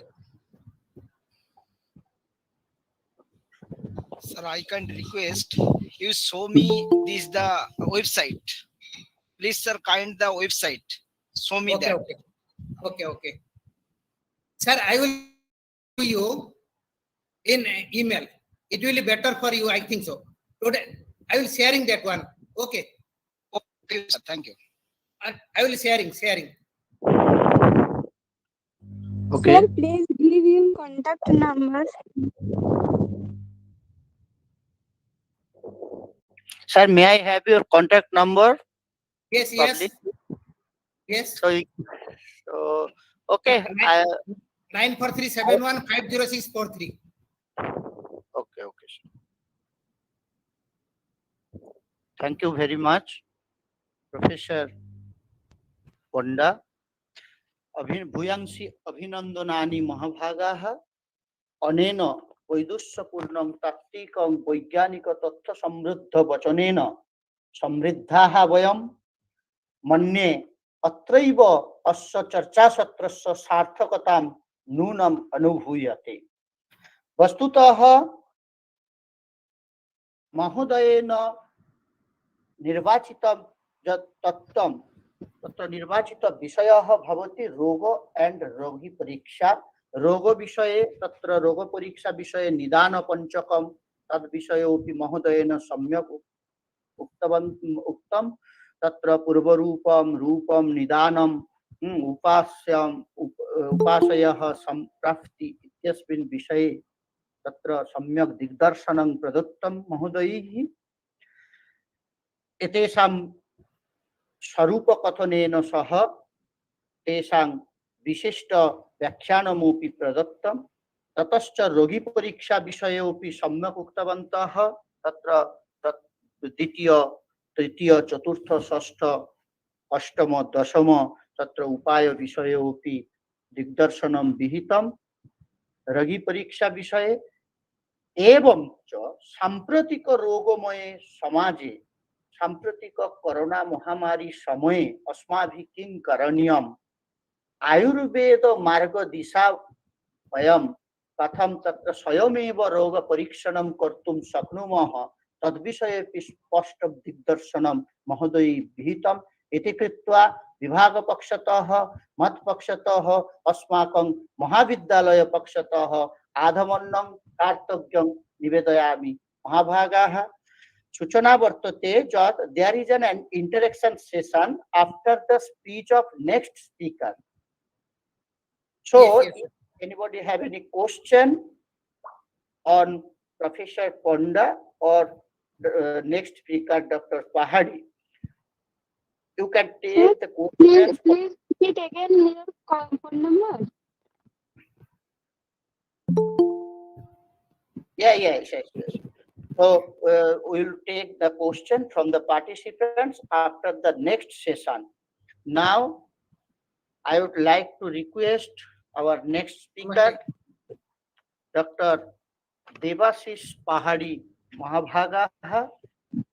वस्तुतः आयुर्वेद देवाशीष पहाड़ी महाभागाः तु अधुना अस्माकं कृते परवर्ती वक्तृत्वेन राराजन्ते। Shri Baidyanath Ayurved Bhavan private limited Kolkata इत्यत्रः मुख्यत्वेन ते अधुना कार्यं कुर्वन्ति। तेषां विषये किञ्चित् वक्तुमिच्छामि। मूलतः प्रसिद्ध आयुर्वेद चिकित्सकाः गवेषकाः भवन्ति डॉक्टर देवाशीष पहाड़ी महाभागाः। प्रायशः तेषां परिवारः आयुर्वेद परिवारः। अधिकांश सदस्याः आयुर्वेद चिकित्सकत्वेन कार्यं कुर्वन्ति। तदर्थमेव आयुर्वेदं प्रति आबाल्यात् तेषाम् अनुरागः वर्तते आसीत्। महाभागाः Kolkata विश्वविद्यालयात् BA MS in Ayurveda इति उपाधिं प्राप्तवान्। ततश्च तस्मात् MD यथाक्रमं PhD उपाधिमपि कलिकता विश्वविद्यालयात् प्राप्तवन्तः। प्रायः 50,000 50,000 रोगिणां चिकित्साः तैः विहिताः। प्राचीन आयुर्वेद शास्त्रस्य तत्त्वानि पद्धतयः आधुनिक रूपेण ते उपस्थापितवन्तः। वैशिष्ट्यं वर्तते तत्र हीलिंग सिस्टम इत्यस्मिन् विषये। दीर्घं 20 वर्षाणि यावत् श्री वैद्यनाथ आयुर्वेद भवनम् इत्यत्र कार्यं कृत्वा अधुना तेन आविष्कृतम् औषधं तत्र भारतवर्षे तथा यूरोप UK प्रभृति देशेषु अपि आदृताः समादृताः औषधयः वर्तन्ते। दूरदर्शनवाचक रूपेण चर्चासत्रे विभिन्नानि तत्र दूरदर्शने विभिन्नानि कार्यक्रमाणि तेन कृतानि। बुल्गेरियन आयुर्वेदिक एसोसिएशन इत्यस्य आजीवन सदस्यता लाइफ मेंबर रूपेण ते अधुना विद्यन्ते। बहुषु जातीय चर्चासत्रे एते महाभागाः वक्तृत्वेन स्वकीयं मतम् उपस्थापितवन्तः। नैकेषु गवेषणापत्रिकायामपि एतेषां सहभागिता दृश्यते इति शोधनिबन्धाः अपि बहवः तेन प्रकाशिताः। एतादृशं वैदुष्यपूर्ण विद्वांसः अस्माकं कृते अधुना वर्तते। तदर्थं तत्र गर्वम् अनुभवामः। अधुना मया साक्षादेव विनिवेद्यन्ते डॉक्टर देवाशीष पहाड़ी महाभागाः अस्मान् आयुर्वेद शास्त्र मॉडर्न आधुनिक जीवने तत्र कीदृशी भूमिका वर्तते तद् विषये अस्मान् प्रबोधयन्तु इति। ओवर टू डॉक्टर देवाशीष पहाड़ी महाभागा। ओम नमो भगवते वासुदेवाय धन्वन्तरय अमृत कलश सर्वमय विनाशनाय त्रैलोक्यनाथाय श्री महाविष्णुवे नमः। Are you audible? Hello. Yes, sir. Yes, sir. Proceed. Yes, sir. And another thing, just a minute.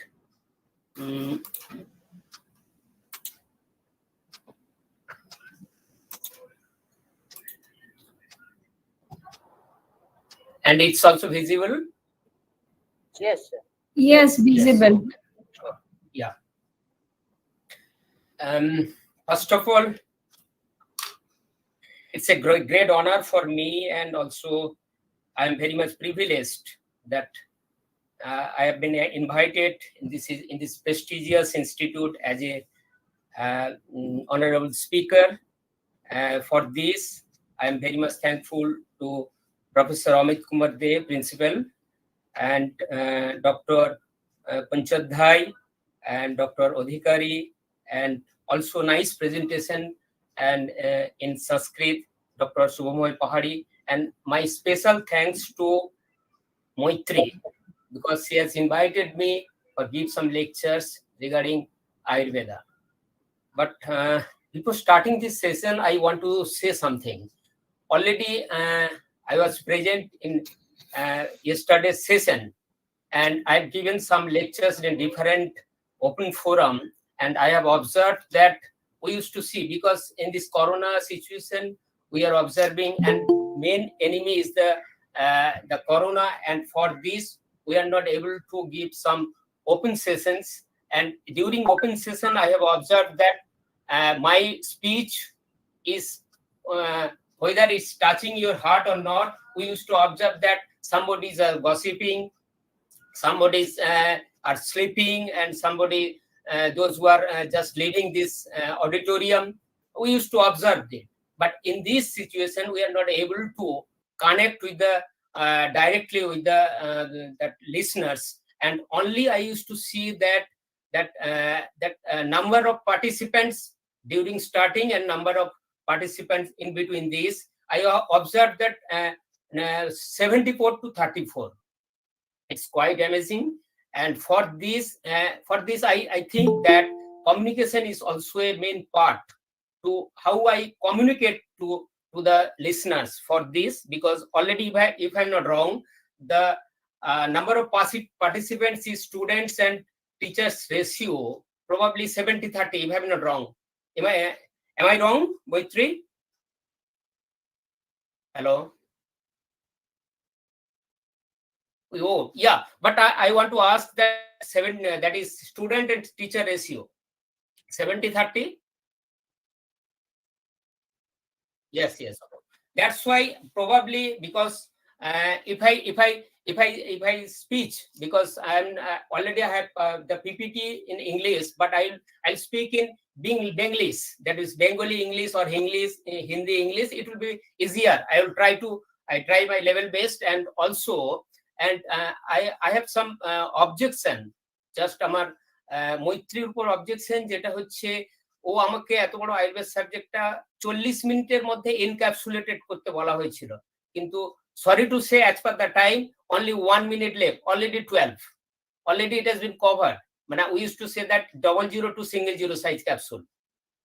And আমি almost 2 decades ইন্ডাস্ট্রির সঙ্গে যুক্ত থাকার কারণে বিভিন্ন রকম বিভিন্ন ভাবে করেছি, এবং শুধু তাই নয়, কালকে আমি অনুষ্ঠান আপনাদের এবং স্পেশালি শুভময় বাবুর presentation, it's very nice in Sanskrit. We used to feel proud that Indian language আমরা একটা ইয়েকে কন্ডাক্ট করছি. It's very good. And also আমি hello am I audible? Yeah. And সেই জন্য আমি আজকে যেটা করব, এবং কালকে আমি যেটা দেখেছিলাম যে ডক্টর প্রফেসর নাথ খুব সুন্দরভাবে ইলাবোরেট করেছেন যে সংস্কৃতের সঙ্গে আয়ুর্বেদের সঙ্গে কোথায় লিঙ্ক, এবং আয়ুর্বেদ পড়তে গেলে সংস্কৃতের কতটা প্রয়োজনীয়তা আছে, এবং সংস্কৃত যারা সংস্কৃত ফ্যাটার্নিটির সঙ্গে আছে তারা আয়ুর্বেদিক ইনস্টিটিউটে কিভাবে তারা এনগেজ হতে পারেন। কারণ কি, আমরা প্রত্যেকটা জিনিস, যেহেতু আমি 2 decades ধরে কমার্শিয়াল হাউসে আছে, commercialisation is the main thing. I use to think that একটা মন্দিরও পর্যন্ত তাকে যদি প্রপারলি প্রমোশন এবং ডেকোরেশন করা হয় তার কমার্শিয়ালাইজেশন হয়, এবং কমার্শিয়াল ওয়েটা কিন্তু বিরাট একটা পার্ট আছে। এবং আয়ুর্বেদ কিন্তু 5000 years ওল্ড হলেও তার কমার্শিয়ালাইজেশন এখন গ্র্যাজুয়ালি ইনক্রিজ করছে, এবং আমি কিছু ডেটা ওরিয়েন্টেড আপনাদের দেওয়ার চেষ্টা করব, এবং সেটা তাই নয়। এবং আয়ুর্বেদের কয়েকটা পার্টের মধ্যে কালকে যেগুলো আলোচনা করেছেন, টিচিং পার্ট বা কিছু doctor already doctor panda already খুব নাইসলি এক্সপ্লেন করেছেন রিগার্ডিং দ্য রোগ অ্যান্ড রোগী পরীক্ষা। It's a very theoretical part. I will touch only the practical part. তো আশা করছি আপনাদের একটু ভালো লাগবে। আমি খুব ছোট সময় পরিসরের মধ্যে চেষ্টা করব কতটা আমার ভিউজটা আপনাদের কাছে করা যায়। তো নেক্সট হচ্ছে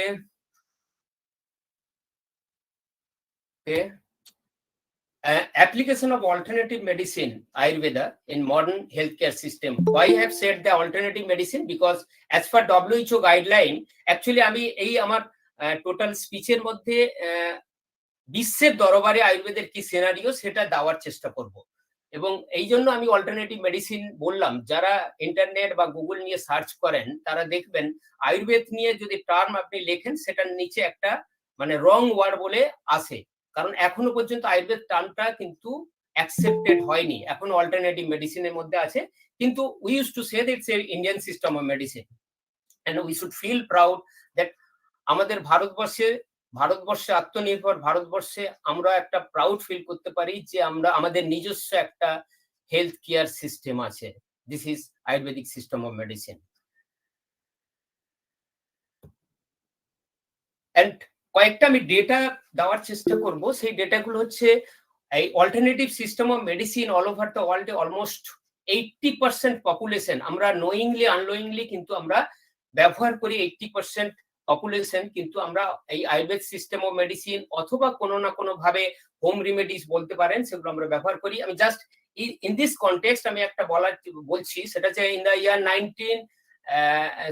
2017 আমি একটা সোফিয়াতে আমার একটা ছিল, সেমিনার ছিল, এবং ওখানে মানে আমার স্পিচ দেখার জন্য ওরা করেছিল, টিকিট কেটে আমার হলে ঢুকেছিল, এবং ওখানে আমি একটা প্রেস কনফারেন্সে আমি স্পিচ বলেছিলাম যে those who are fond of Ayurveda and those who are not, those who are enemy of Ayurveda, knowingly or unknowingly they are using the Ayurveda, because প্রত্যেকে কিন্তু জন্মের পর থেকে কোনো না কোনো ভাবে আয়ুর্বেদ সিস্টেম, আয়ুর্বেদ মেডিসিন ওরা অ্যাডপ্ট করছেই, যতই তারা এনিমি হোক না কেন। এটা কিন্তু আমরা যদি একটু ঠান্ডা মাথায় ভাবি কিন্তু আমরা সেটা দেখতে পাবো। এবং গ্র্যাজুয়ালি এই বিশেষ করে ওয়েস্টার্ন ওয়ার্ল্ডে এর কিন্তু গ্র্যাজুয়ালি মানে এর ডিমান্ড বাড়ছে, এবং এই ওয়ার্ল্ড হেলথ অর্গানাইজেশন বলেছে যে প্রায় 25% মডার্ন ড্রাগসে কিন্তু এখন কিন্তু আয়ুর্বেদ ওষুধ মানে আয়ুর্বেদ মেডিসিন বা হার্বাল ইনকর্পোরেশন হচ্ছে। এবং আপনি দেখবেন ইন্ডিয়াতেও প্রচুর মাল্টিভিটামিনস আছে। রিসেন্টলি আমি দেখেছিলাম, জাস্ট ব্র্যান্ডটা আমি এই মুহূর্তে ওপেন ফোরামে বলছি না, তার মধ্যে multivitamin along with ashwagandha and moringa, হ্যাঁ, অলরেডি এগুলো ইনকর্পোরেট হচ্ছে এবং হিউজ ডিমান্ড তৈরি হচ্ছে। প্রফেসর দে, আপনি কিছু মনে করবেন না, কারণ আপনার স্টুডেন্ট যদি আবার আয়ুর্বেদ সিস্টেমে চলে আসে, জাস্ট ফর জকিং। অ্যান্ড কয়েকটা ডেটা দেওয়ার চেষ্টা করছি। সেটা হচ্ছে গ্লোবালি WHO বলেছেন যে এটা ট্র্যাডিশনাল মেডিসিন, অ্যান্ড ইন্ডিয়ান মার্কেটে এই মুহূর্তে অলমোস্ট 8,000 crore আয়ুর্বেদের বিজনেস আছে। এবং শুধু তাই নয়, এটা গ্র্যাজুয়ালি প্রায় 10 to 15% পার ইয়ার গ্রোথ হচ্ছে। এবং ইটস ভেরি মানে ইন্টারেস্টিং, ফার্মা ইন্ডাস্ট্রিতেও এত গ্রোথ নেই যেটা আয়ুর্বেদের গ্রোথ হচ্ছে। এবং গ্লোবালি প্রায় $4.5 বিলিয়ন 2017 ছিল রিসেন্টলি, এবং এটা প্রায় উইদিন মানে অলমোস্ট 26 এর মধ্যে ডবল হয়ে যাবে। এবং কম্পাউন্ড অ্যানুয়াল গ্রোথ রেট অনুযায়ী CAGR রিপোর্ট অনুযায়ী 16%, এটাই আমি হাইলাইট করার চেষ্টা করছি যে ইন্ডিয়ান মার্কেটে যেখানে 10 to 15% গ্রোথ রেট আছে, whereas western market 16.14% growth rate. মানে ডিমান্ড কিন্তু ইন্ডিয়ান মার্কেটের থেকে ওয়েস্টার্ন মার্কেটে আরো অনেক বেশি করে বাড়ছে।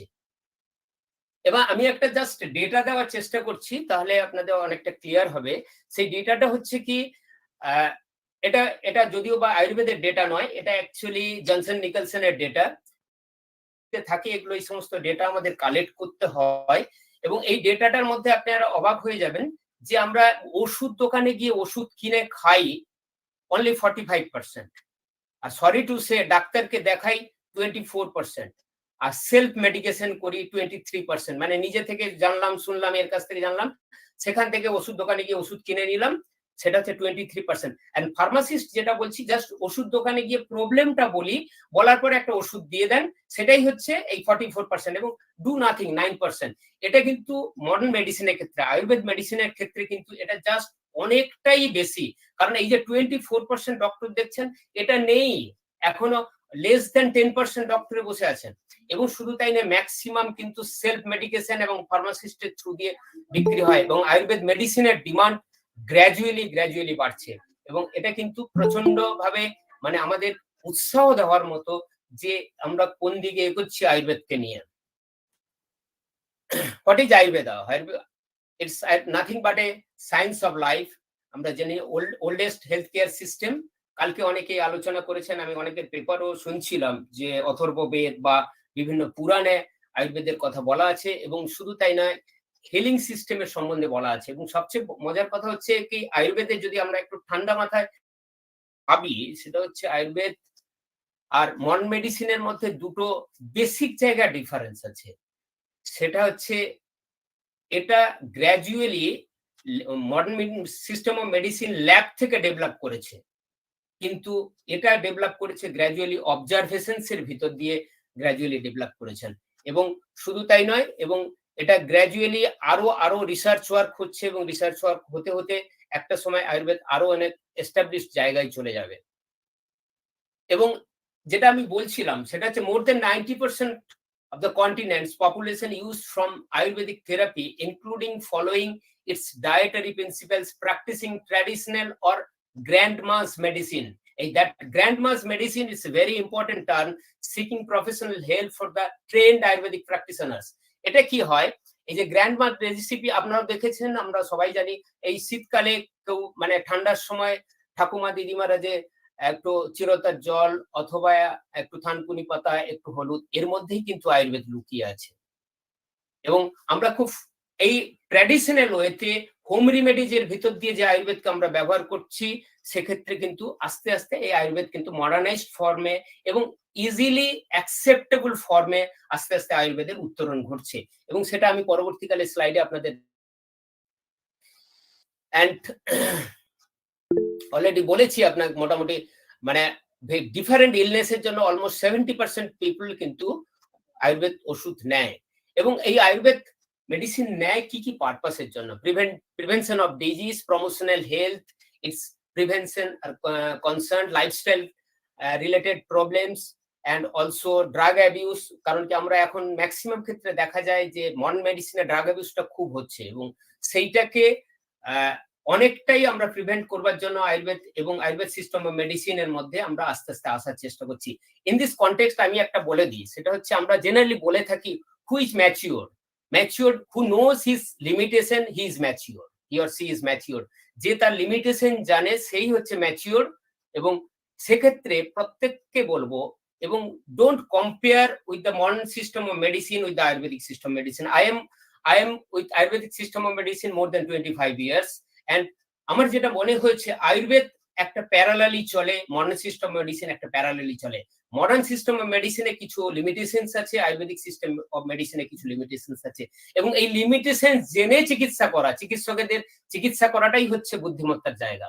এবং বিশেষ করে ডিজেনারেটিভ ডিজিজের ক্ষেত্রে সেগুলো ব্যবহার করা হয়। অটোইমিউন ডিজিজ এখন তো বিশেষ করে already Indian prime minister already promoting, he is also promoting that chyawanprash, immunity booster, বিভিন্ন কাড়া, এগুলো কিন্তু বডি ইমিউনিটি বাড়ানোর জন্য। এবং এই জায়গায় কিন্তু কোর এরিয়া, এইখানে কিন্তু মডার্ন সিস্টেম মেডিসিনের লিমিটেশন আছে, ওরা পারবে না, কিন্তু এই জায়গাটা আমরা মাস্টার, এই জায়গাটা কিন্তু আমরা অনেক অনেক বেশি হাইলাইট করতে পারি।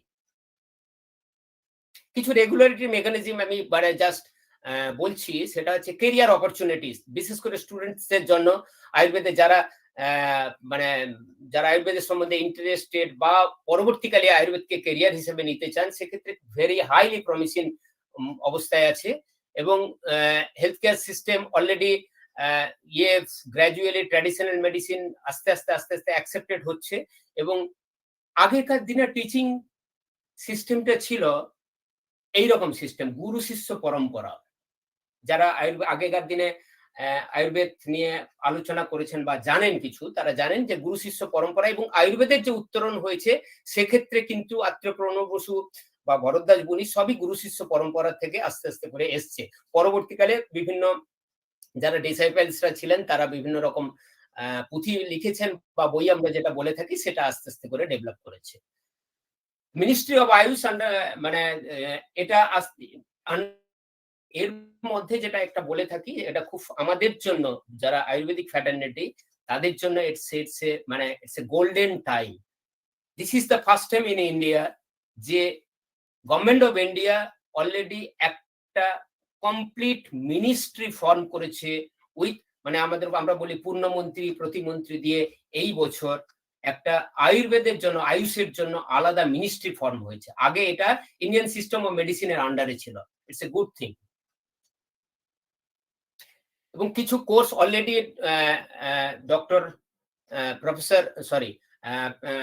প্রফেসর নাথ অলরেডি কালকে কিছু এক্সপ্লেন করেছেন, আমি জাস্ট ব্রিফ আইডিয়া দিচ্ছি।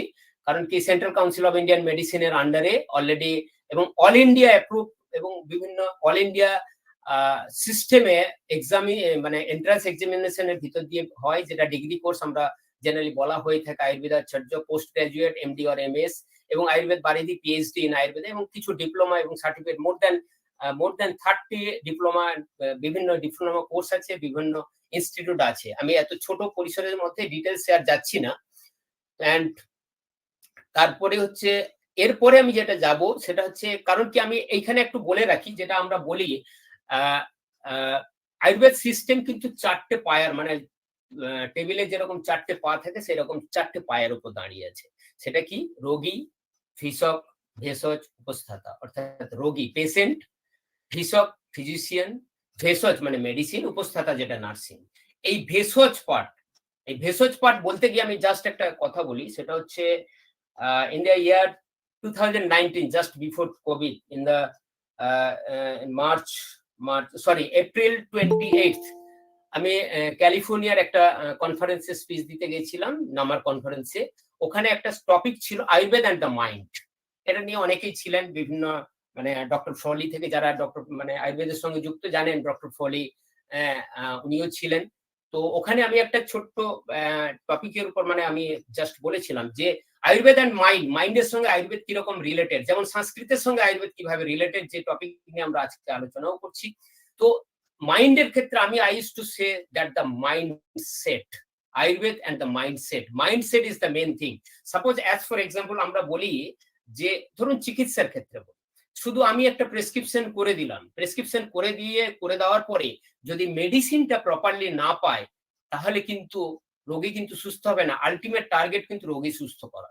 এবং সেই সুস্থ করার জায়গায় যদি আমরা দেখি যে আমাদের আগেকার দিনে, আমি আগে যেটা মানে পরবর্তীকালে আপনার কাছে আসবো, যে আমরা নিজেরা মেডিসিন বানাতাম। এখন কিন্তু ব্যস্ততার যুগে আর মেডিসিন অন্যের উপর নির্ভর করতে হয়। মেডিসিন ম্যানুফ্যাকচারারদের যদি মাইন্ডসেট না থাকে যে আমি quality medicine towards the society না দেবো, তাহলে যত বড় ভালো ফিজিশিয়ানই হোক না কেন, রোগী কিন্তু সুস্থ হবে না।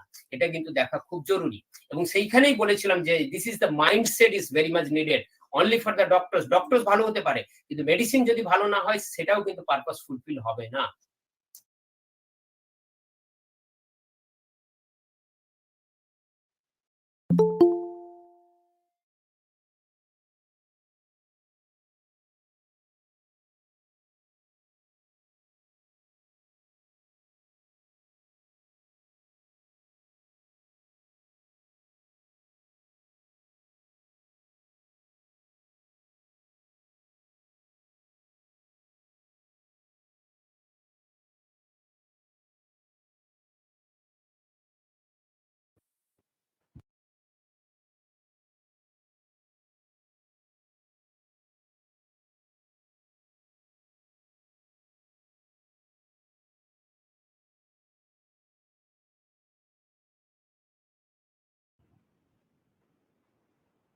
Hello. महोदय न श्रूयते। Not audible, sir.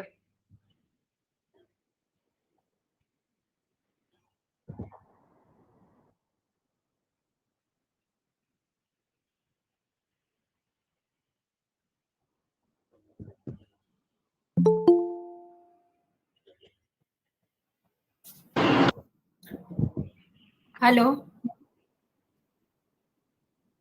Hello, Dr. Pahadi, you are not audible.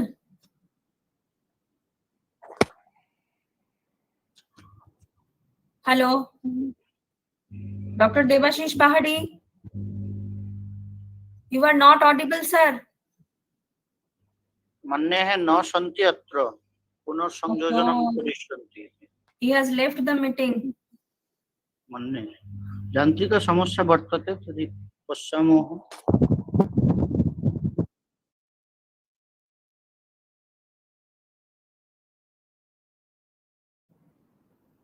I must call him.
Maitreyi madam, आपका भी माइक जो है ना बंद है, अनम्यूट कर लीजिए, आवाज नहीं आ रही है। हाँ।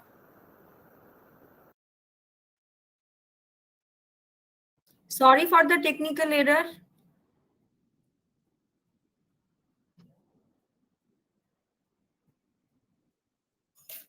Dr. Pahari has left our meeting. Very soon he will join.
Sorry for the technical error. Keep in touch with us.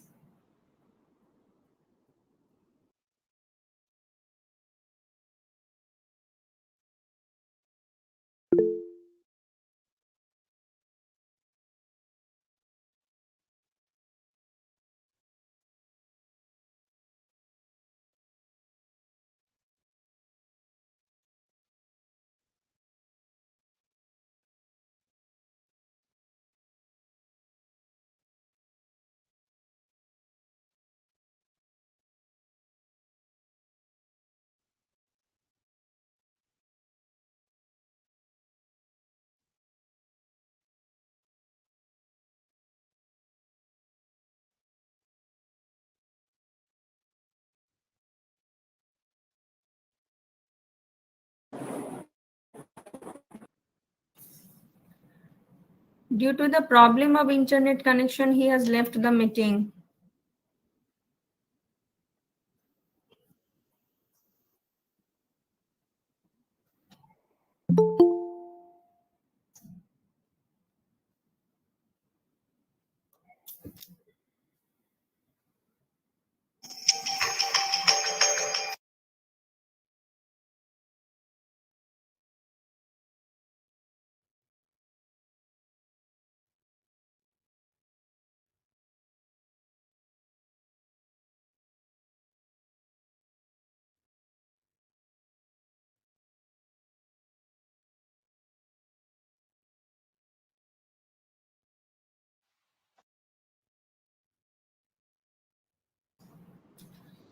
Welcome back, Dr. Pahari.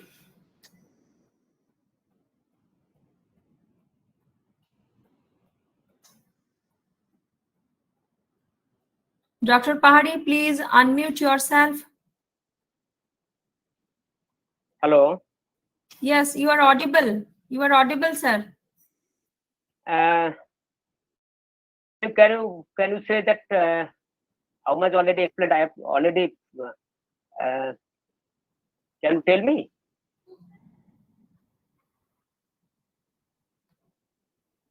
Have I discussed regarding Ministry of Ayush? No. You were talking about your conference abroad. That sorry. Just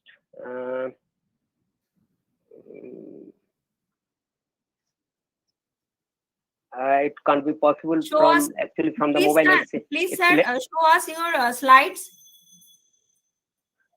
Slide can't be possible because Then we can cope up. Yeah, but net. Just a minute.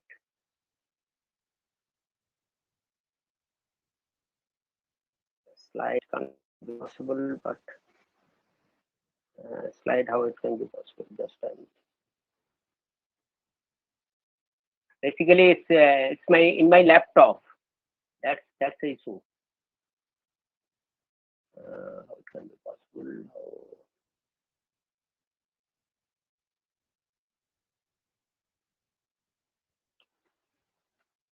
Just a minute. I'm trying to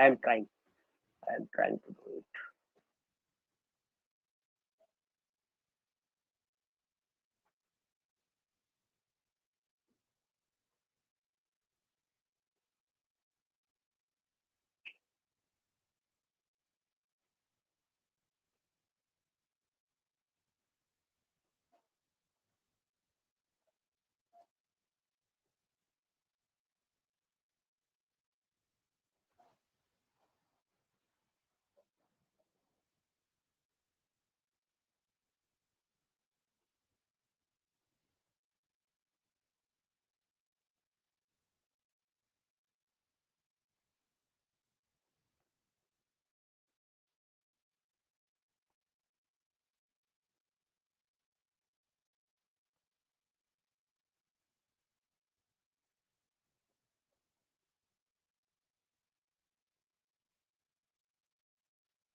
Moitri, hello. Yes. Actually, I'll share my slide because actually it's in laptop. Laptop is network is gone. That's why it's an issue because I have to complete my session through mobile. Okay. Okay, just I'm discussing because already probably international and also, if I'm not wrong, that 80% population. Just I have to repeat it again. No problem. Just I sum up it as early as possible. And almost 80% population. Hello, শোনা যাচ্ছে? হ্যাঁ শোনা যাচ্ছে। হ্যাঁ, তো almost 80% population knowingly unknowingly কিন্তু Ayurveda medicine কিন্তু নেন, এবং এই আয়ুর্বেদ মেডিসিন আমরা যে ইন্টারন্যাশনালি এটাকে ট্র্যাডিশনাল মেডিসিন হিসাবে বলা হয়। আর এবং শুধু তাই নয়, অ্যাপ্রক্সিমেটলি 25% মডার্ন ড্রাগসে কিন্তু এখন আয়ুর্বেদ মেডিসিন ব্যবহার করা শুরু হয়েছে, এবং ইউনাইটেড স্টেটসে কিন্তু প্রচুর আয়ুর্বেদিক মেডিসিন কিন্তু ইউজ চলছে এবং মডার্ন ম্যানুফ্যাকচারিং কোম্পানিগুলো কিন্তু বানাচ্ছে। এরপরে যেটা আসবো সেটা হচ্ছে অল্টারনেটিভ মেডিসিনে। এবার আমরা যেটা বলেছিলাম যে WHO আয়ুর্বেদ মেডিসিনকে অ্যাজ এ ট্র্যাডিশনাল মেডিসিন হিসাবে ট্রিট করে, এবং ইন্ডিয়ান মার্কেট অনুযায়ী দেখা যায় যে প্রায় 8,000 crore, অলমোস্ট 10 to 15% গ্রোথ প্রতি বছর এইরকম ভাবে গ্রোথ হচ্ছে, এবং গ্লোবাল মার্কেটে যদি দেখা যায় অলমোস্ট $4.5 billion, 2017-এ এটা যেটা ডেটা ছিল, এবং প্রায় উইদিন 2026 এর মধ্যে ডবলেরও বেশি হয়ে যাবে, এবং CAGR রিপোর্ট অনুযায়ী প্রায় 16.14% গ্রোথ হচ্ছে, এবং যেটা হচ্ছে ইন্ডিয়ান মার্কেটের থেকে গ্লোবাল মার্কেট খুব হাইলি ইনক্রিজ করছে। এবারে আমরা একটা কনজিউমার অ্যাটিটিউড যেটা দেখেছি, যেটা হচ্ছে ফার্মাসিস্টের কাছে জেনারেল যারা অসুস্থ হয় ফার্মাসিস্টের কাছে যায় maximum 45% people, and go to the doctor তাদের কাছে 24%, সেলফ মেডিকেশন নেয় 23%, অ্যান্ড ডু নাথিং, কিছুই করে না যারা 9%। এটা হচ্ছে মডার্ন মেডিসিনের ক্ষেত্রে, কিন্তু এলোপ্যাথ মেডিসিনে আয়ুর্বেদ মেডিসিনের ক্ষেত্রে এই সংখ্যাটা আরো বেশি, কারণ আয়ুর্বেদ মেডিসিনে লেস দেন 10% ডক্টরই অ্যাভেলেবল আছে। তো সেক্ষেত্রে বুঝতে পারছেন যে আয়ুর্বেদের ডিমান্ড গ্র্যাজুয়ালি কিভাবে বাড়ছে, এবং আয়ুর্বেদ ডক্টরেরও ডিমান্ড কিভাবে বাড়ছে। আয়ুর্বেদ আমরা জেনারেলি বলে থাকি it's a science of life, and আমরা আরেকটা জিনিস আমি অলরেডি বলেছিলাম, যেটা হচ্ছে যে বিভিন্ন ক্ষেত্রে বিভিন্ন ভাবে আমরা কিন্তু অলমোস্ট 90% পিপল আমরা কিন্তু আয়ুর্বেদ নিই। কারণ কি, এই যে গ্র্যান্ডমাস রেসিপি আমরা বলে থাকি না, দাদিমা দাদিমা কা খাজানা এরকম কিছু আছে, যেগুলো হয় কি পুরোনো আমলে বিভিন্ন রকম ভাবে আমরা হলুদ খাওয়া থেকে শুরু করে তুলসী পাতার রস অথবা বাসক পাতার রস কিংবা চিরতার জল, যেগুলো একেবারে ওল্ড কনসেপ্ট, এর মধ্যেও কিন্তু আয়ুর্বেদ। এটা কিন্তু আয়ুর্বেদ ট্রেন্ড থেকেই আস্তে আস্তে করে বংশ গ্র্যাজুয়ালি মানে আমার মা বাবা, তার মা বাবা, তার মা বাবা এইভাবেই কিন্তু শিখিয়ে দিয়ে গেছেন। এবং এটা কিন্তু আয়ুর্বেদ আমাদের রক্তের মধ্যে ঢুকে বসে আছে, যতই আমরা অস্বীকার করি না কেন। এবং সেই ক্ষেত্রে আমি অলরেডি বলেছিলাম, যদি আমি স্কিপ না করে থাকি, অলরেডি আমি বুলগেরিয়ান প্রেস কনফারেন্সে আমি বলেছিলাম, যেটা সোফিয়াতে, তো যেখানে একটা প্রেস মিট হয়েছিল, প্রেস মিটে আমি বলেছিলাম, those who are fond of Ayurveda and those who are not, those who are very much enemy of Ayurveda, but knowingly unknowingly they use to Ayurveda, they use Ayurveda because তারা কোনো না কোনো ভাবে আয়ুর্বেদ কনসেপ্টটাকে নেয়, আয়ুর্বেদ কনসেপ্ট নেয়, আয়ুর্বেদ মেডিসিন নেয়, আয়ুর্বেদের হার্বস নেয়, বিভিন্ন রকম ভাবে কিন্তু আয়ুর্বেদকে তারা ব্যবহার করে। এবং অলমোস্ট 70% পিপল পপুলেশনস কিন্তু আয়ুর্বেদকে ইউজ করে। এবং আয়ুর্বেদ কি জন্য ব্যবহার করা হয়? টু প্রিভেন্ট ডিজিজ, তারপরে লাইফস্টাইল সলিউশনস এর জন্য, লাইফস্টাইল ক্ষেত্রে আয়ুর্বেদের বিরাট ডিজিজের ক্ষেত্রে আছে, ড্রাগ অ্যাবিউজের ক্ষেত্রে আছে। এবং ড্রাগ অ্যাবিউজের ক্ষেত্রে বলতে গিয়ে আমি যে কথা বলেছিলাম, যে বিশেষ করে মডার্ন মেডিসিনে প্রচুর মেডিসিন খাওয়া হয়, মেডিসিন নাই, কিছুই হয় না, ড্রাগ রেজিস্ট্যান্স হয়, সেই জায়গায় কিন্তু আয়ুর্বেদের একটা বিগ রোল আছে। এবং সেই জায়গায় কিন্তু আয়ুর্বেদ একটা কমপ্লিট সলিউশন দিতে পারে। ইন দি কনটেক্সট আমি আরেকটা কথা বলে রাখি, দোজ হু আর যারা কি বলবো, যারা আমরা জেনারেলি বলে থাকি দোজ হু আর ম্যাচিউর, যারা নিজের if he or she aware medicines about the medicines,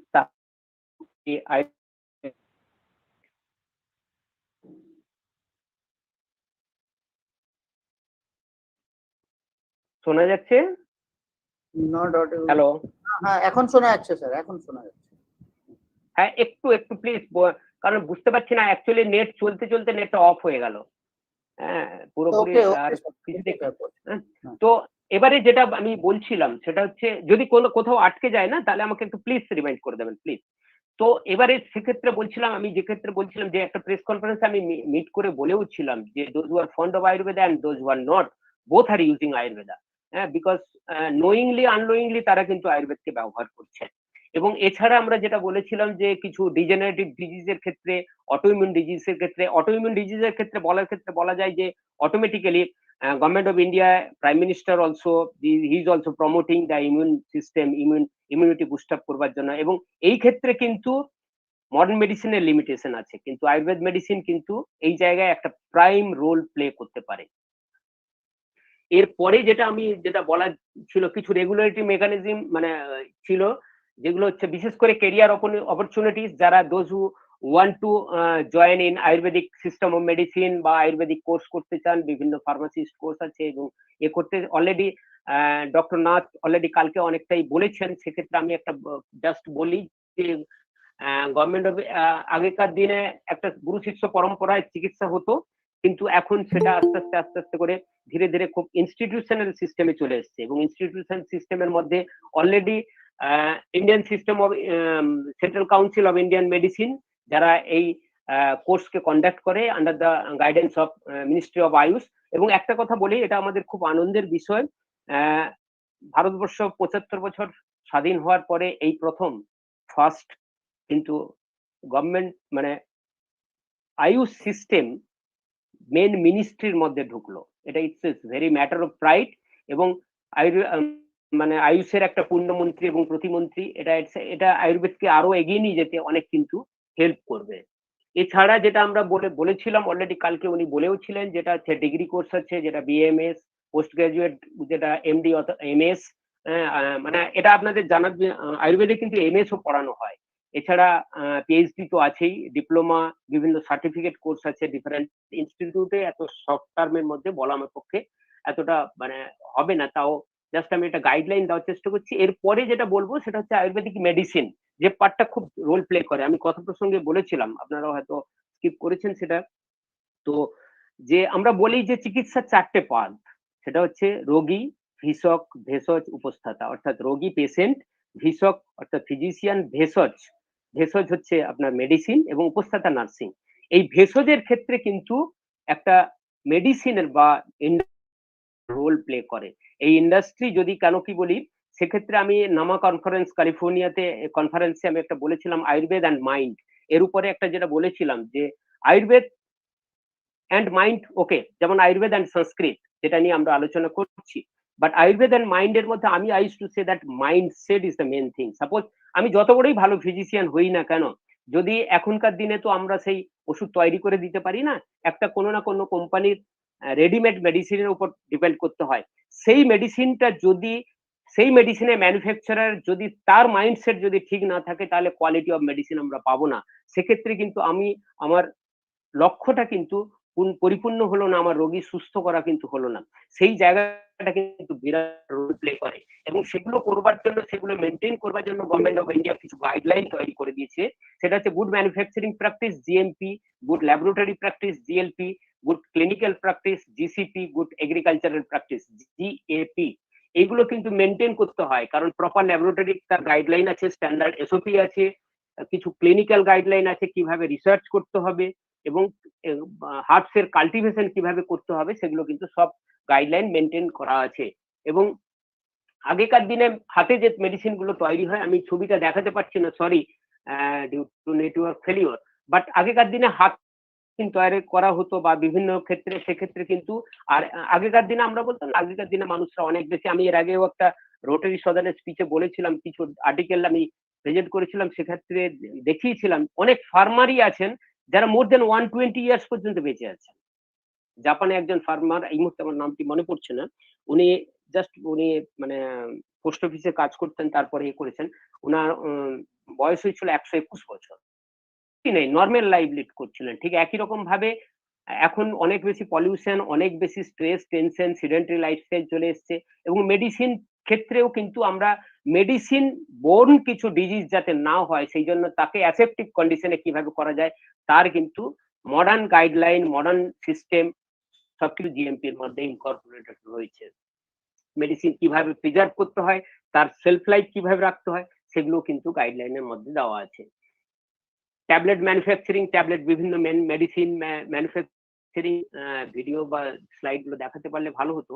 তো জাস্ট বলছি, এখন মডার্নাইজ সিস্টেমে এগুলো মেনটেন করা হয়, এবং এছাড়া যেগুলো হয় কি তার ডিফারেন্ট ফ্লো চার্ট মেনটেন করা হয়, ডিফারেন্ট ফ্লো চার্ট দিয়ে কিন্তু আমরা আস্তে আস্তে আস্তে আস্তে করে এগুলোকে মেনটেন করি। তো অলরেডি 12:36, আমি অলরেডি লেটেই যাচ্ছি, তো অলরেডি টাইম মানে 40 মিনিট টাইম স্লট ছিল, অলরেডি মাঝখানে ব্রেকও হয়ে গেল। তো আমি চাইলে আমি অলরেডি আমার স্লাইডটা শেয়ারও করে দিতে পারবো নেটটা এলে, বা মোবাইল থেকে আমি করে দিচ্ছি, বাট দিস ইজ জাস্ট আমি ইন ব্রিফে শুধু মেডিসিন অ্যান্ড মেডিসিন ম্যানুফ্যাকচারিং, এবং শুধু তাই নয়, গ্লোবালি আয়ুর্বেদের কি অ্যাকসেপ্ট এবং আয়ুর্বেদ কোন জায়গায় দাঁড়িয়ে আছে সেটা তুলে ধরার চেষ্টা করলাম। Thank you all.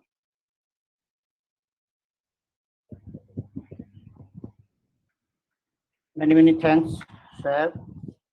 Dr. Devashish Pahadi, Mahavaga. So, sir, this is our next request to us. Due to technical fault, we cannot see the total complete slides. So, if you can post it in our chat box, it will be easy to all the participants, I think. The PPT file. Thank you. धन्यवादाः. महोदयेन तु सम्यक् रूपेण आदौ एव महोदयेन उद्घोषितं यत् सर्वेषां सुबोधाय महोदयैः बङ्गभाषया अपि किञ्चित् प्रबोधनं तत्र कृतं, यद्वा भवतु। मन्ये विशेषतः विश्व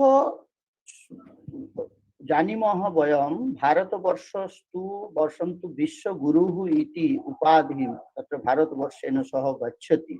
तर्हि महोदयेन उक्तं यत् विश्वदरबारे यदि आयुर्वेदस्य स्थानं कथमस्ति, कीदृशं वर्तते इत्यस्मिन् विषये तु दिग्दर्शनं विहितं।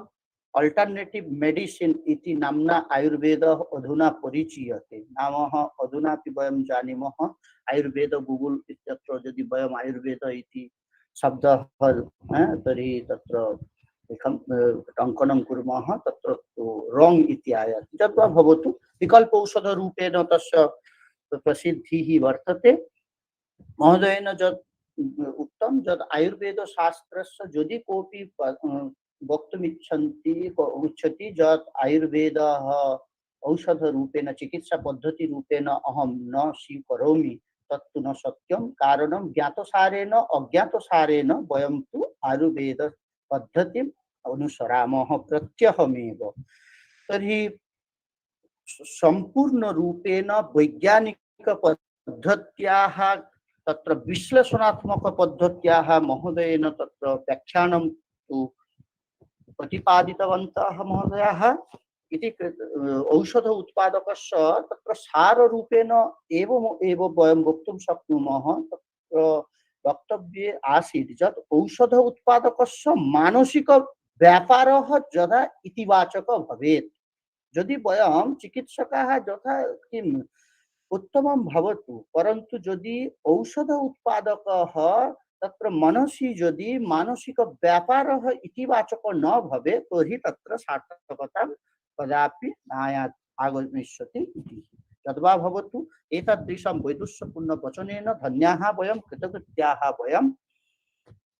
तर्हि मत्पक्षतः अस्माकं विभागपक्षतः कार्तज्ञं निवेदयामि, आधमर्नं च प्रकटयामि, प्रणामाञ्जलिं च विनिवेदयामि। अस्तु तावत् अग्रे गच्छामः।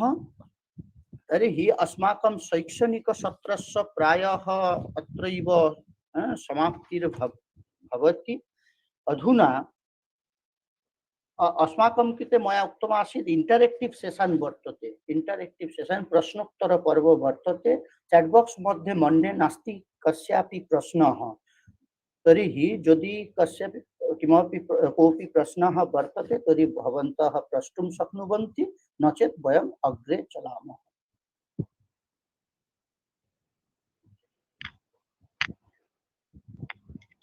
नस्ते वो। Sir, please share your contact number. Hello. Hello, sir. Yeah. Please share your contact number. You can write it down. I can say that is 98310 Okay. 25 Okay. 366. You will also get from Moitri also. Okay. Moitri ma'am Sir. can share. Sir, the please number. kind your slide. I'll share, but because it's in laptop, because I can't transfer this file. Just I have No, to. sir. No, sir. You can send the our Email We will address. email we will- address also. No, sir. We But, will share it. We will share it in our WhatsApp group. WhatsApp Okay. group. Very fine. Very fine. Okay. Yes, I'll say. WhatsApp. Is there any WhatsApp group? So everybody can. Sir, take- actually, you are not in our WhatsApp group.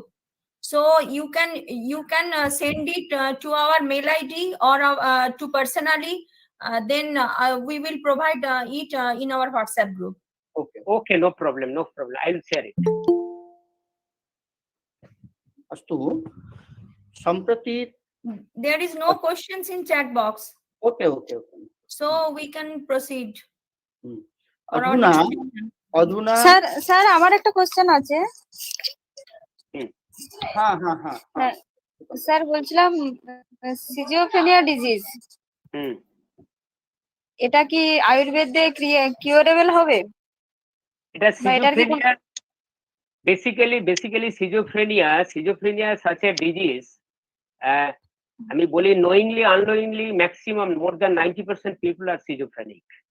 এবং সিজোফ্রেনিয়ার অনেকগুলো cause থাকে এবং সেটা কখন একটা aggravated কন্ডিশনে যখন যায় তখন আমরা মেডিসিন ডিপেন্ডেন্ট হয়। এবং শুধু তাই নয়, সিজোফ্রেনিয়া কমপ্লিটলি লাইফস্টাইল ট্রিটমেন্টের ভিতর দিয়েই হয় এবং সেটা আয়ুর্বেদে সম্ভব। এবং প্রপারলি এর মধ্যে ব্রাহ্মী, শঙ্খপুষ্পী, অশ্বগন্ধা এই ধরনের ক্যাটাগরি মেডিসিন আছে। বাট ওপেন ফোরামে তো এইভাবে বলা যায় না। তো এই বিভিন্ন রকমের হার্বাল কম্পোনেন্ট আছে এবং সেক্ষেত্রে কিন্তু ফ্রুটফুল রেজাল্ট পাওয়া যায়। একটা কথা আমি জাস্ট প্রসঙ্গে বলে রাখি, সেটা হচ্ছে আয়ুর্বেদ কিন্তু, যেহেতু আমি মানে স্লাইডে আরো দেখালে ভালো হতো, আমি শেয়ার করে দেবো, কিন্তু আমরা যে আয়ুর্বেদকে জেনারেলি চিনে থাকি সেই আয়ুর্বেদ সেই জায়গায় নেই। কিন্তু আমি 21 বছর ধরে ইন্ডাস্ট্রির সঙ্গে থাকার পরে আয়ুর্বেদ কিন্তু অনেক অনেক অন্য জায়গায় পৌঁছে গেছে এবং ইন্টারন্যাশনাল প্ল্যাটফর্মে আপনাদের জানিয়ে রাখি, WHO তে আলাদা একটা উইং হয়েছে আয়ুর্বেদের উপরে রিসার্চ ওয়ার্ক করার জন্য দিস ইয়ারে, এবং আয়ুর্বেদকে ইন্টারন্যাশনালি অ্যাপ্রুভড। আমি জাস্ট কথা প্রসঙ্গে বলেছিলাম, হয়তো আমি করেছি, আমি জাস্ট মানে এটা আমাদের বলতে দ্বিধা নেই। রবীন্দ্রনাথ টেগোরও নোবেল প্রাইজ পাওয়ার পরে পপুলারিটিটা যতটা পেয়েছেন তার আগে কিন্তু অতটা পপুলার ছিলেন না, যতটা না উনি নোবেল প্রাইজ পাওয়ার পরে পেয়েছেন। ঠিক একই রকম ভাবে আয়ুর্বেদ কিন্তু গ্র্যাজুয়ালি ইন্টারন্যাশনালি অ্যাকসেপ্টেড হচ্ছে এবং ইন্টারন্যাশনালি মার্কেটের গ্রোথ রেট কিন্তু অনেক বেশি। আমি কথা প্রসঙ্গে হয়তো কেউ শুনেছেন কিনা জানি না, আমি বললাম একটা মন্দিরও পর্যন্ত কিন্তু তারও প্রমোশন হয়, তারও মার্কেটাইজেশন হয়, অর্থাৎ মন্দিরে তার ডিজাইন করা হয়, তার ডেকোরেশন হয়, তার সবসময় একটা বাজনা বাজে যাতে কমন পিপুল আসে এবং সেখানে মন্দিরেরও বিজনেস হয়। কারণ প্রত্যেকটা জায়গায় যদি তার প্রপার কমার্শিয়ালাইজেশন না হয়, যে কোনো সিস্টেম, যে কোনো প্যাথি, সে কিন্তু দাঁড়াতে পারে না। এবং সেই কমার্শিয়ালাইজেশনের জায়গায় কিন্তু আয়ুর্বেদ বিরাট জায়গায় এগিয়ে যাচ্ছে, এটুকু আপনাদের অ্যাসিওর করতে পারি। ডক্টর Thank you, পাহাড়ি, sir. আমার একটা ইনফরমেশনের দরকার আছে, আমি জানতে চাই আপনার কাছে। আমার এক সহকর্মী আমাদের এই ওয়েবিনার হচ্ছে শুনে জিজ্ঞেস করেছিলেন এবং রিসোর্সদেরকে জিজ্ঞেস করতে বলেছিলেন যে আপনিও কাঁথি ওরিয়েন্টেড, মানে আমাদের কলেজ এক্স্যাক্টলি, সত্যি কথা বলতে কি মানে এটা করোনাই হচ্ছে শত্রু, কারণ আমি কাঁথির ছেলে, কাঁথি কলেজে, এবং সবচেয়ে লাগে যার নামে কলেজ প্রভাত কুমার দিন্দা, উনি কিন্তু আনটাইমলি ডেথ হয়েছিল এবং তার স্মৃতির উদ্দেশ্যে এই কলেজ তৈরি হয় এবং সেখানে একটা আয়ুর্বেদের অনুষ্ঠান, মানে হেলথ রিলেটেড অনুষ্ঠান, it's a matter of pride.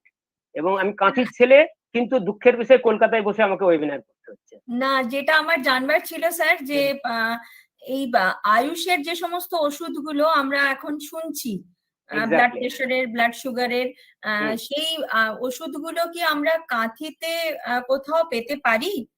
আয়ুষের অ্যাকচুয়ালি গভর্নমেন্ট প্ল্যাটফর্মে আয়ুষের ওষুধগুলো পাওয়া যাবে, যেহেতু গভর্নমেন্ট অফ ইন্ডিয়ার ওষুধ। যত আয়ুষ ডিসপেন্সারি আছে, আয়ুষ ডিসপেন্সারিতে সমস্ত আয়ুষের ওষুধ মানে অ্যাভেলেবল হবে, আপনি নিশ্চিন্তে পেয়ে যাবেন। আয়ুষ 64 থেকে যত রকম আয়ুষ কাঢ়া টাড়া যতই আছে সেগুলো কিন্তু সব পাওয়া যাবে আয়ুষ ডিসপেন্সারিতে।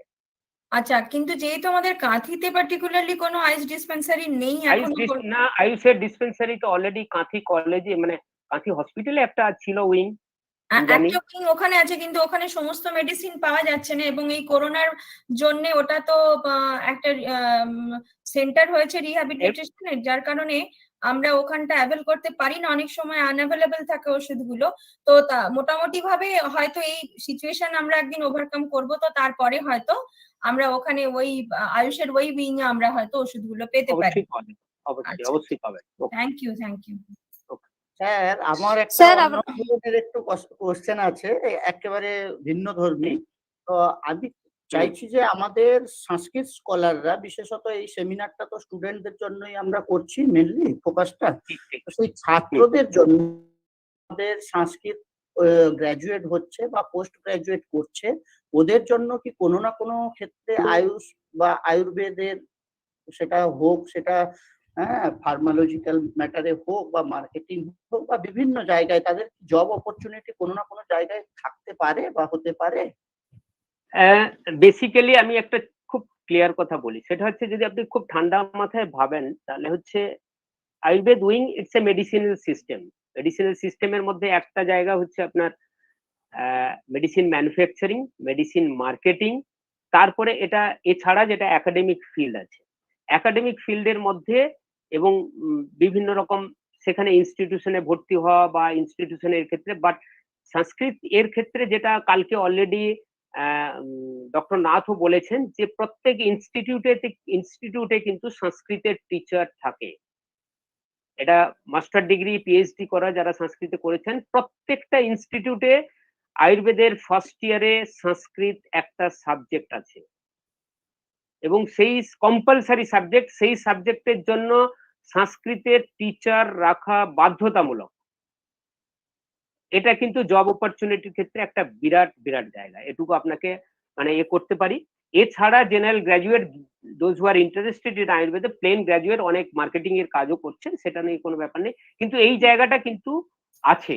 প্রত্যেক ইনস্টিটিউটে কিন্তু একজন মিনিমাম একজন করে টিচার থাকবেই, এবং সেক্ষেত্রে আয়ুর্বেদের কোনো ম্যানুস্ক্রিপ্ট যদি পাওয়া যায় সেগুলোর পাঠোদ্ধারের জন্য বা ওরকম কিছু, সেক্ষেত্রেও বোধহয় সংস্কৃত বিভাগের ছাত্রছাত্রীদের অবদান আছে। হ্যাঁ, সেটা আমি একটা লিংক এই মুহূর্তে আমার কাছে নেই, কিন্তু আমি লিংক আমি শেয়ার করে দিতে পারি। আয়ুষ বিভাগ বেশ কিছু আয়ুর্বেদের ম্যানুস্ক্রিপ্ট কিন্তু ইন্টারনেটে দিয়েছেন। আপনি ayush.gov তে যদি সাইটে যান সেখানেও কিছু পেয়ে যাবেন, বেশ কিছু বুকস করেছে, ওরা দিয়েছে।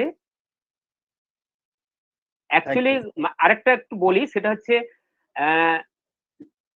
মাত্র কত বছর হয়েছে, ধরুন 43 ইয়ার্স, 1974-এ মানে আয়ুর্বেদটা গভর্নমেন্ট অফ ইন্ডিয়ার একটা মানে কি বলবো স্বীকৃত চিকিৎসা পদ্ধতি হিসাবে স্বীকৃত হয়েছে। এবারে বুঝতে পারছেন অনলি, এবং এই কম সময়ের মধ্যে এতটা আয়ুর্বেদের উত্তরণ। আমি অনেকে বলে আয়ুর্বেদে কিছু হয় না, আমি খুব বোল্ডলি বলি, আমি বললাম Ayurveda is a time tested.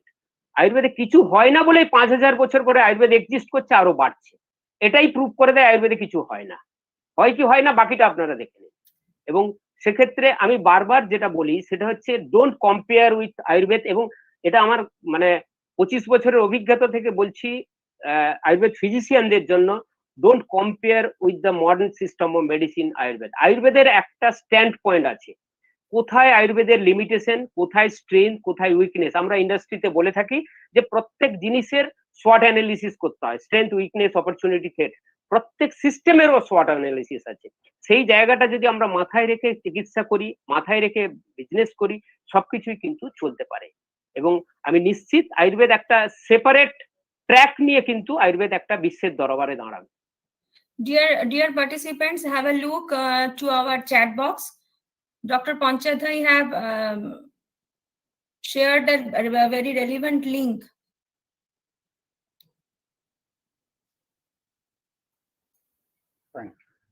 Thank you, sir.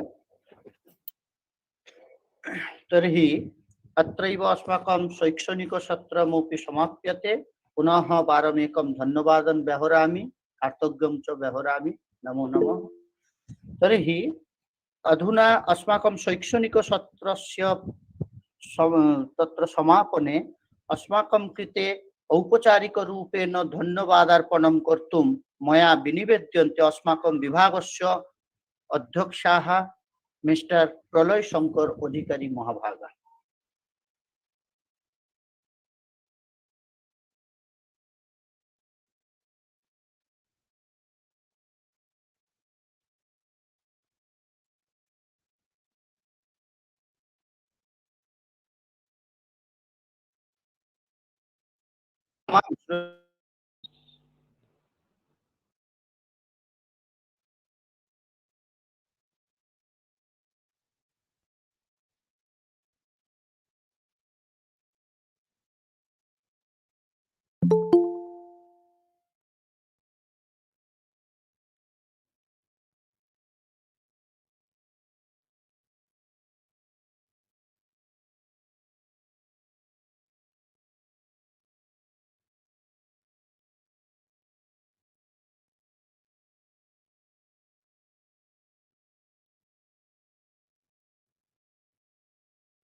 अस्तु,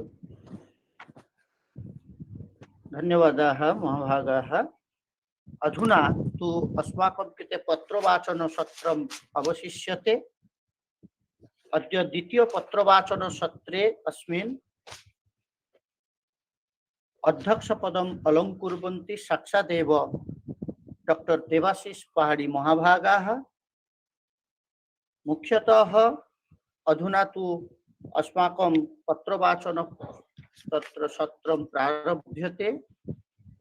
वस्तुतः अत्र 21 पत्रवाचकाः विद्यन्ते, यथाक्रमं तु तेषां वाचनं भविष्यति। पुनश्च सन्देशः यत् भवतां कृते अनुरोधः अपि वर्तते, तत् अस्माकं भवताः यद् वैदुष्यपुत्रं पत्रं विरचितं तत्तु नूनमेव तत्र गुरुत्वं वर्तते, तत्र वैशिष्ट्यमपि वर्तते, परन्तु समयाभावात् वयं केवलं तु तत्र निमेषचतुष्टयं तत्र दास्यामः, तन्मध्ये एव पत्रवाचनं कुर्वन्तु इति अनुरोधः।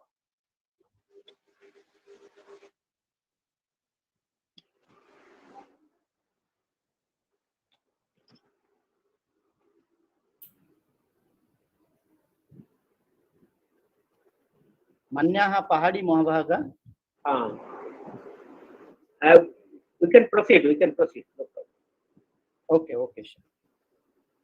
तर्हि प्रथमं पत्रं भवति, पत्रवाचकः भवति, वाचिका भवति मिसेस अमृता सेनगुप्ता महाभागा।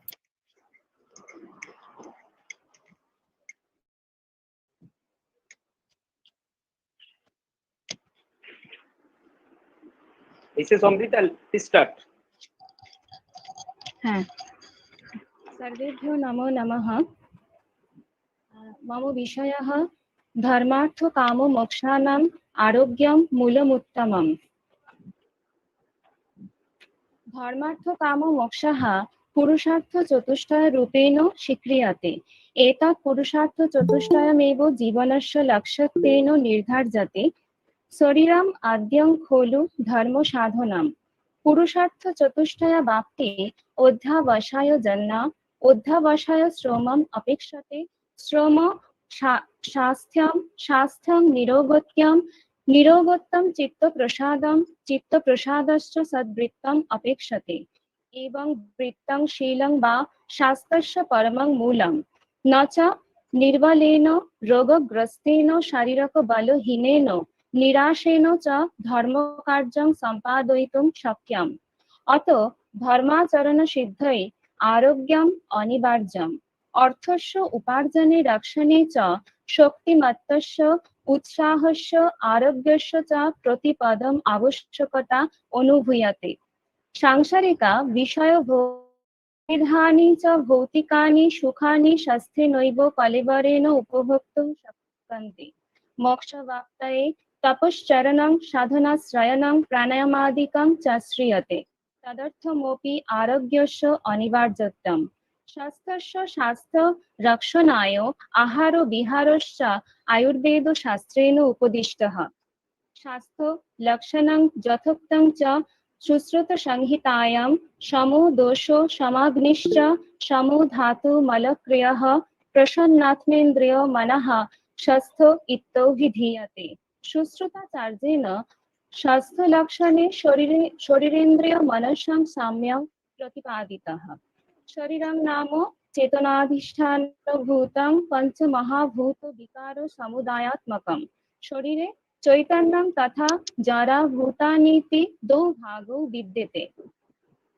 तत्र शरीरे चैतन्यस्य सद्भावे अपि शरीरस्य पांचभौतिकत्वं स्वीकृतम्। शरीरस्य पांचभौतिकत्वम् आयुर्वेदेन महता विस्तरेण वर्णितः, परन्तु मौलिकमपि एतत् पांचभौतिकत्वं शरीरस्य साकल्येन ज्ञाने अपर्याप्तम्। एतानि भूतानि शरीरे भूतस्वरूपेण न सन्ति, तानि तु दोषधातुमलरूपेण शरीरं निर्वहन्ति।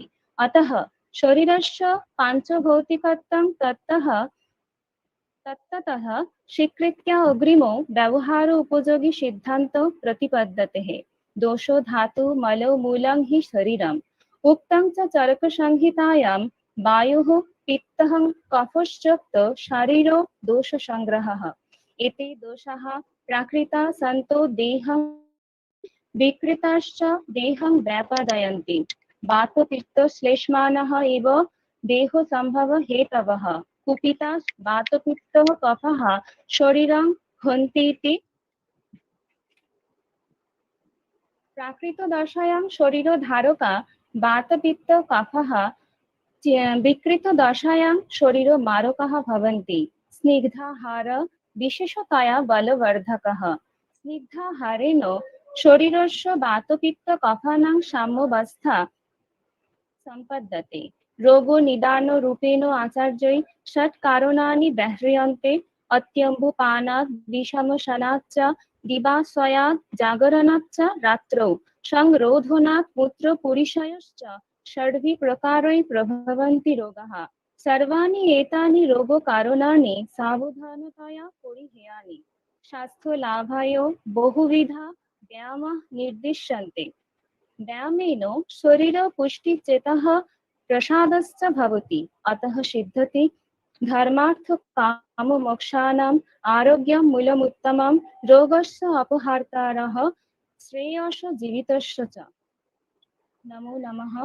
I give my thanks to the principal, IQC coordinator, HO, and all faculty member of the Sanskrit department of Prabhat Kumar Mahavidyalaya. I give my thanks to the chairperson, Dr. Devashish Pahariji, and I also thanks to Dr. Shubhamay Pahariji, and also thanks to the webinar organizing committee to give me such a platform to present my paper. Namo Namaha.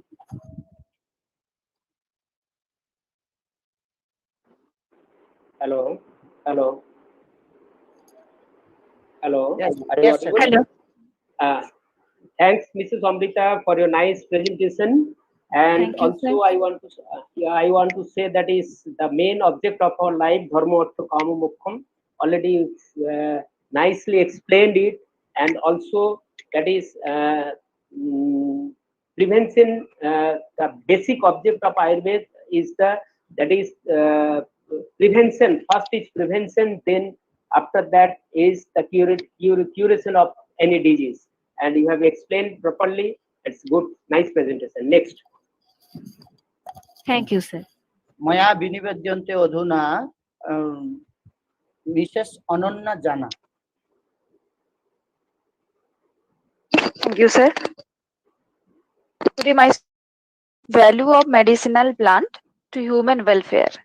Medicinal plants are commonly used in treating and preventing specific sickness and disease, and are play an helpful role in healthcare. Nowadays, our lifestyle is bounded by technology. We are going far from nature.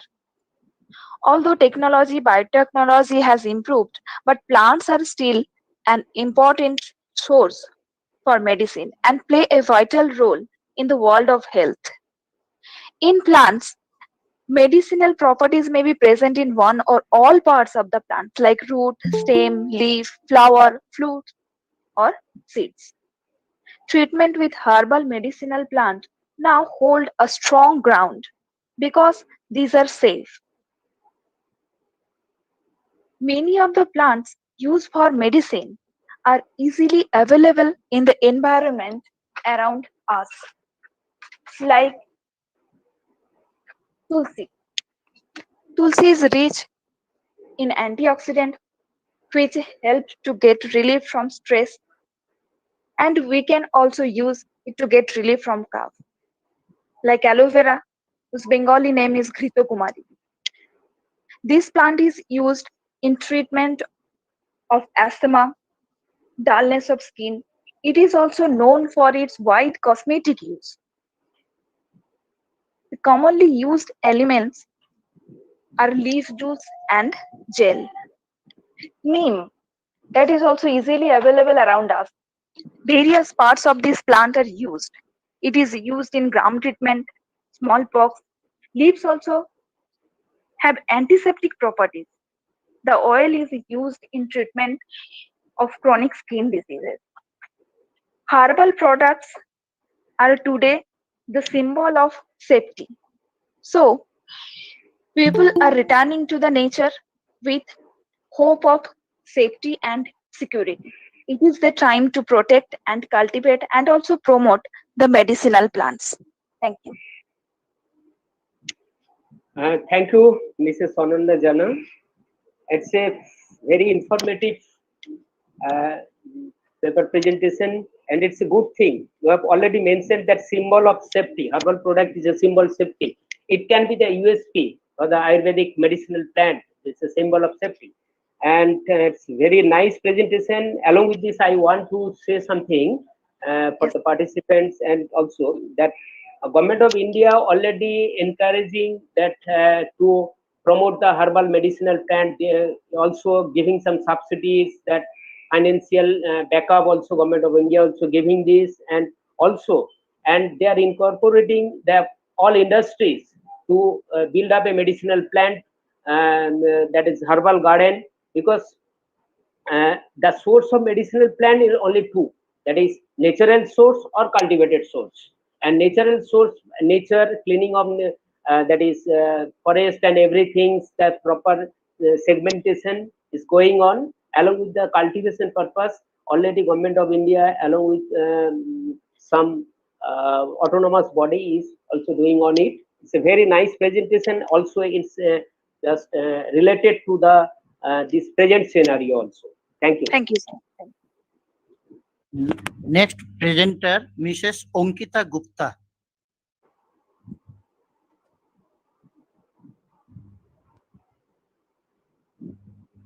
I think she is not there. I think so. I would like to next call next participant, Mrs. Basanti Pal. Mrs. Basanti Pal. হ্যাঁ sir শোনা যাচ্ছে? Yes, yes. হ্যাঁ হ্যাঁ শোনা। Please proceed. শুনুন, বলুন।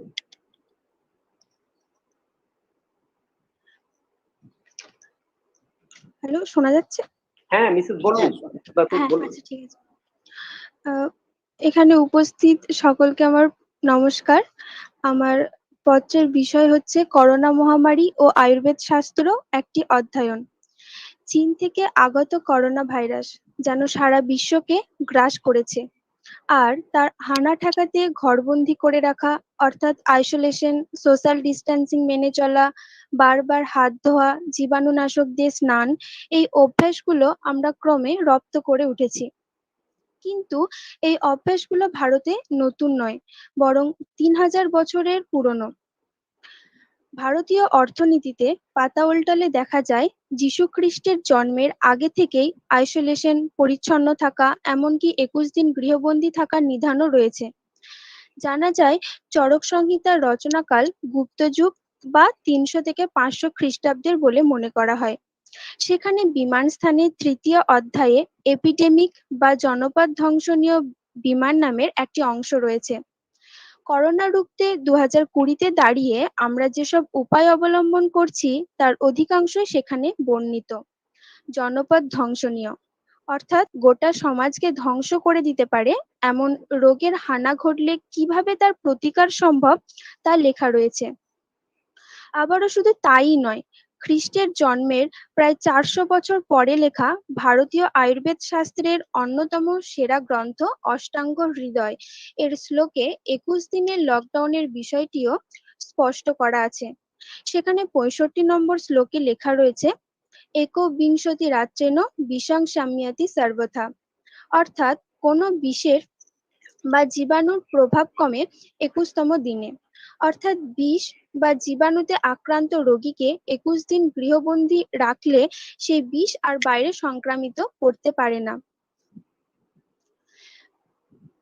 ফলে আজকের পৃথিবীতে লকডাউনের ধারণাও নতুন নয়, বরং ভারতীয় আয়ুর্বেদে তা অনেক আগেই নিদান দিয়ে রেখেছে। কল্যাণীর বেঙ্গল ইনস্টিটিউট অফ ফার্মাসিউটিক্যাল সায়েন্সের ভারপ্রাপ্ত অধ্যক্ষ ও আয়ুর্বেদ চিকিৎসক লোপামুদ্রা ভট্টাচার্যের মতে প্রাচীনকালের আয়ুর্বেদ চিকিৎসক চরক সুশ্রুতের কথায় এখন মডার্ন সায়েন্স ঘুরিয়ে বলছে। মহামারী বা অতিমারি ঠেকাতে রোগীর পরিবার সূত্রকে আলাদা করে রাখার রীতি আয়ুর্বেদ শাস্ত্রেই রয়েছে। শুধু চরক সংহিতা নয়, অষ্টাঙ্গ হৃদয়তেও এমন নানা উপায় বর্ণিত আছে যা মহামারী বা অতিমারির সময় বিশেষভাবে কাজে লাগে। ভাইরাস আক্রান্তকে ছোঁয়ার মাধ্যমে, তার হাঁচি কাশির ড্রপলেটের মাধ্যমে, তার সঙ্গে বসবাস, একই থালায় খাওয়া, একই বিছানায় শোয়ার মতো কাজ করলে সুস্থ মানুষও তার সংস্পর্শে এসে অসুস্থ হয়ে পড়বেন। এই শ্লোকের শেষের দিকের পংক্তিতে বলা হয়েছে ঔপসর্গিক রোগশ্চ সংক্রামন্তি নরাণাং, অর্থাৎ উপসর্গগুলি একজনের থেকে অন্যজনে সহজেই ছড়িয়ে পড়তে পারে। এই সোশ্যাল ডিস্টেন্সিং এর ধারণাটিও এখান থেকেই পাওয়া যায়।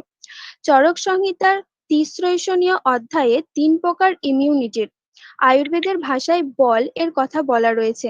বলমিতি সহজাং কালজাং ও যুক্তিবৃত্তাঞ্চ। যে কোনো ভাইরাস থেকে মুক্তি পেতে দেহের জন্মগত রোগ প্রতিরোধ ক্ষমতা, কাল বা বয়সের সঙ্গে সঙ্গে অর্জিত রোগ প্রতিরোধ ক্ষমতা ও টিকার মাধ্যমে অর্জিত রোগ প্রতিরোধ ক্ষমতাকে কাজে লাগানোর কথা বলা হয়েছে। করোনা থেকে মুক্তি পেতেও শরীরের রোগ প্রতিরোধ ক্ষমতা বাড়ানোর কথাই বলেছেন আধুনিক চিকিৎসকরা।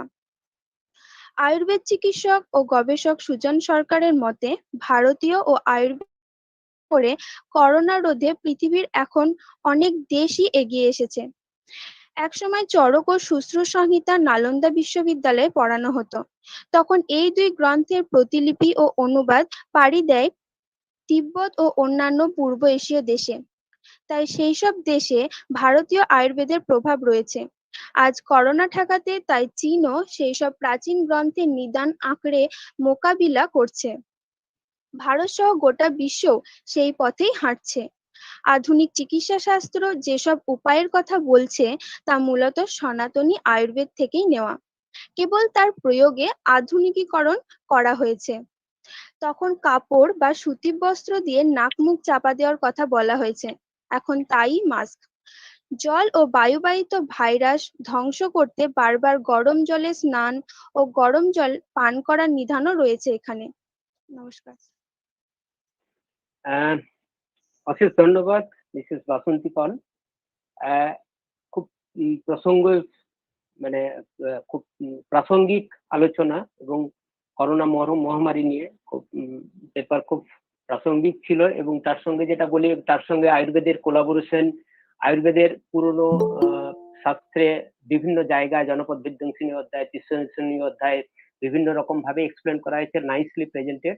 এবং আরেকটা কথা বলি, এখনো পর্যন্ত যদি করোনা প্রসঙ্গেই আলোচনা করতে গিয়ে যদি বলা যায় যে করোনা এখনো কোনো না মডার্ন মেডিসিন না আয়ুর্বেদ মেডিসিনের প্রপার কিন্তু গাইডলাইন স্পেসিফিক মেডিসিন এখনো কিন্তু বেরোয়নি।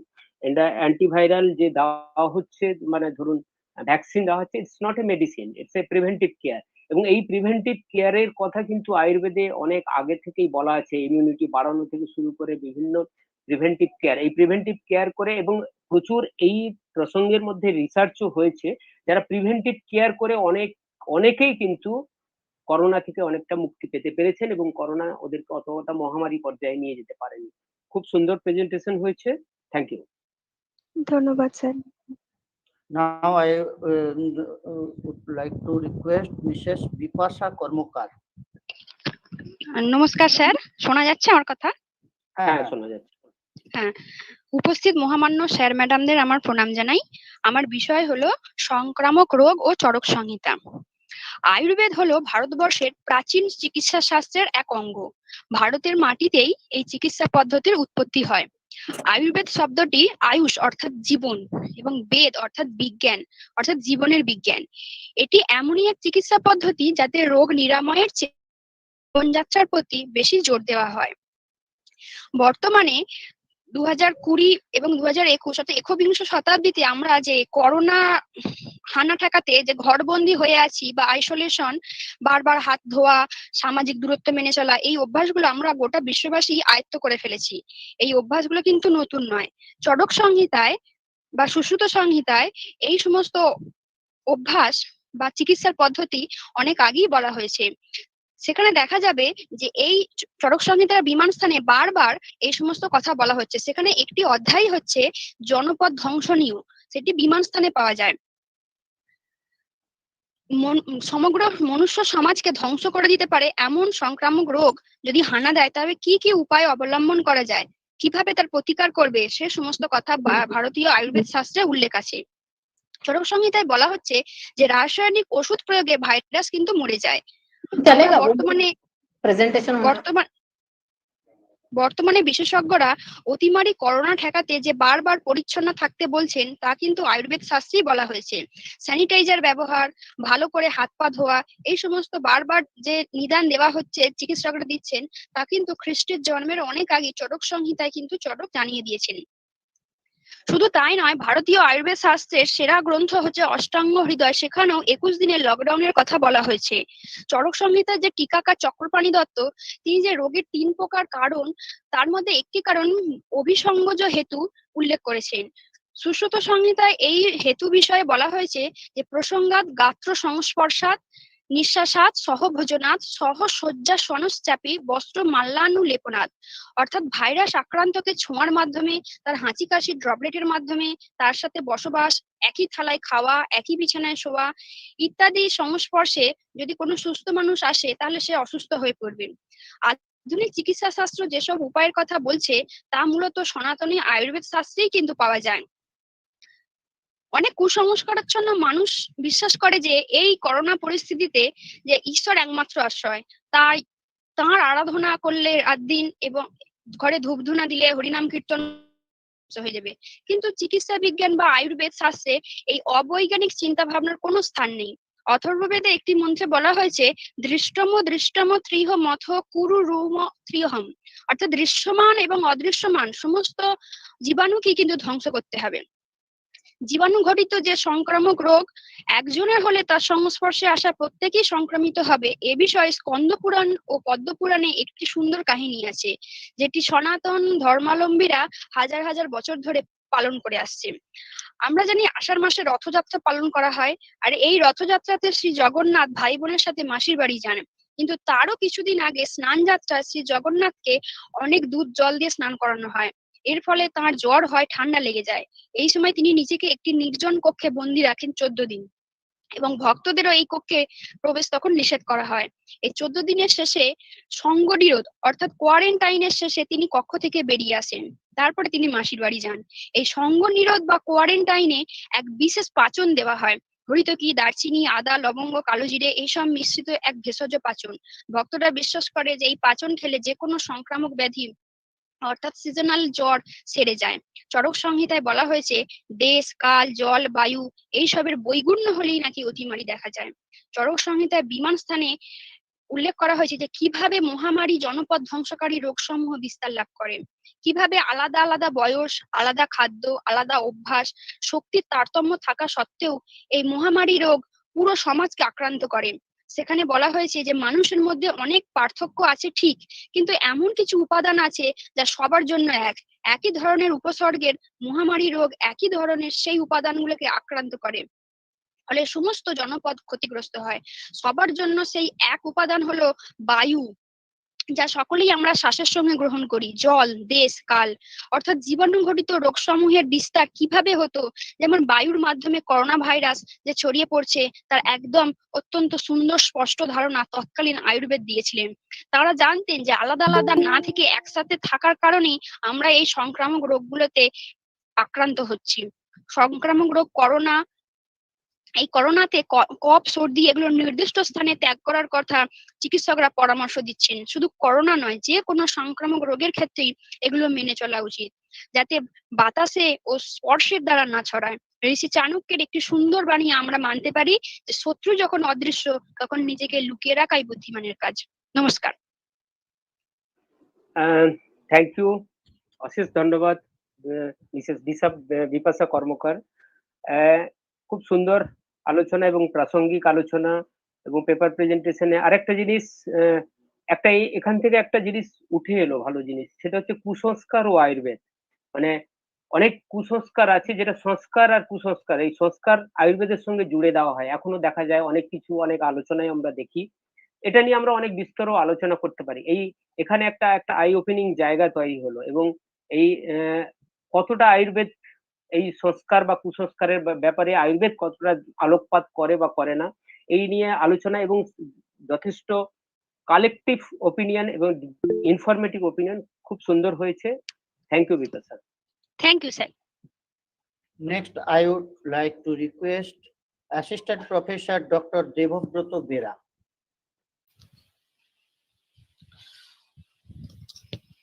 उपस्थितेभ्यः सर्वेभ्यः नमांसि। अद्य मम विषय अस्ति, श्रूयते त सम्यक् श्रूयते? आमां श्रूयते श्रूयते। अथर्ववेद संहितायां सूर्यकिरण चिकित्सा पर्यालोचना। सूर्यस्य सम्बन्धीन सप्तसंख्यकाः रश्मय आरोग्यादय विद्यन्ते। आकाश भवा आपः सूर्यरश्मिभिः अवतारिता।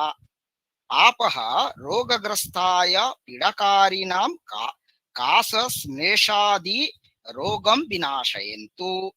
हे वेधित पुरुष तब हृद्रोग कामिल्यादि रोग जनित हरितवर्णास्य सूर्यस्य अनुलक्ष्मीकृत्य उद्गच्छतु इति अथर्ववेदे उच्यते।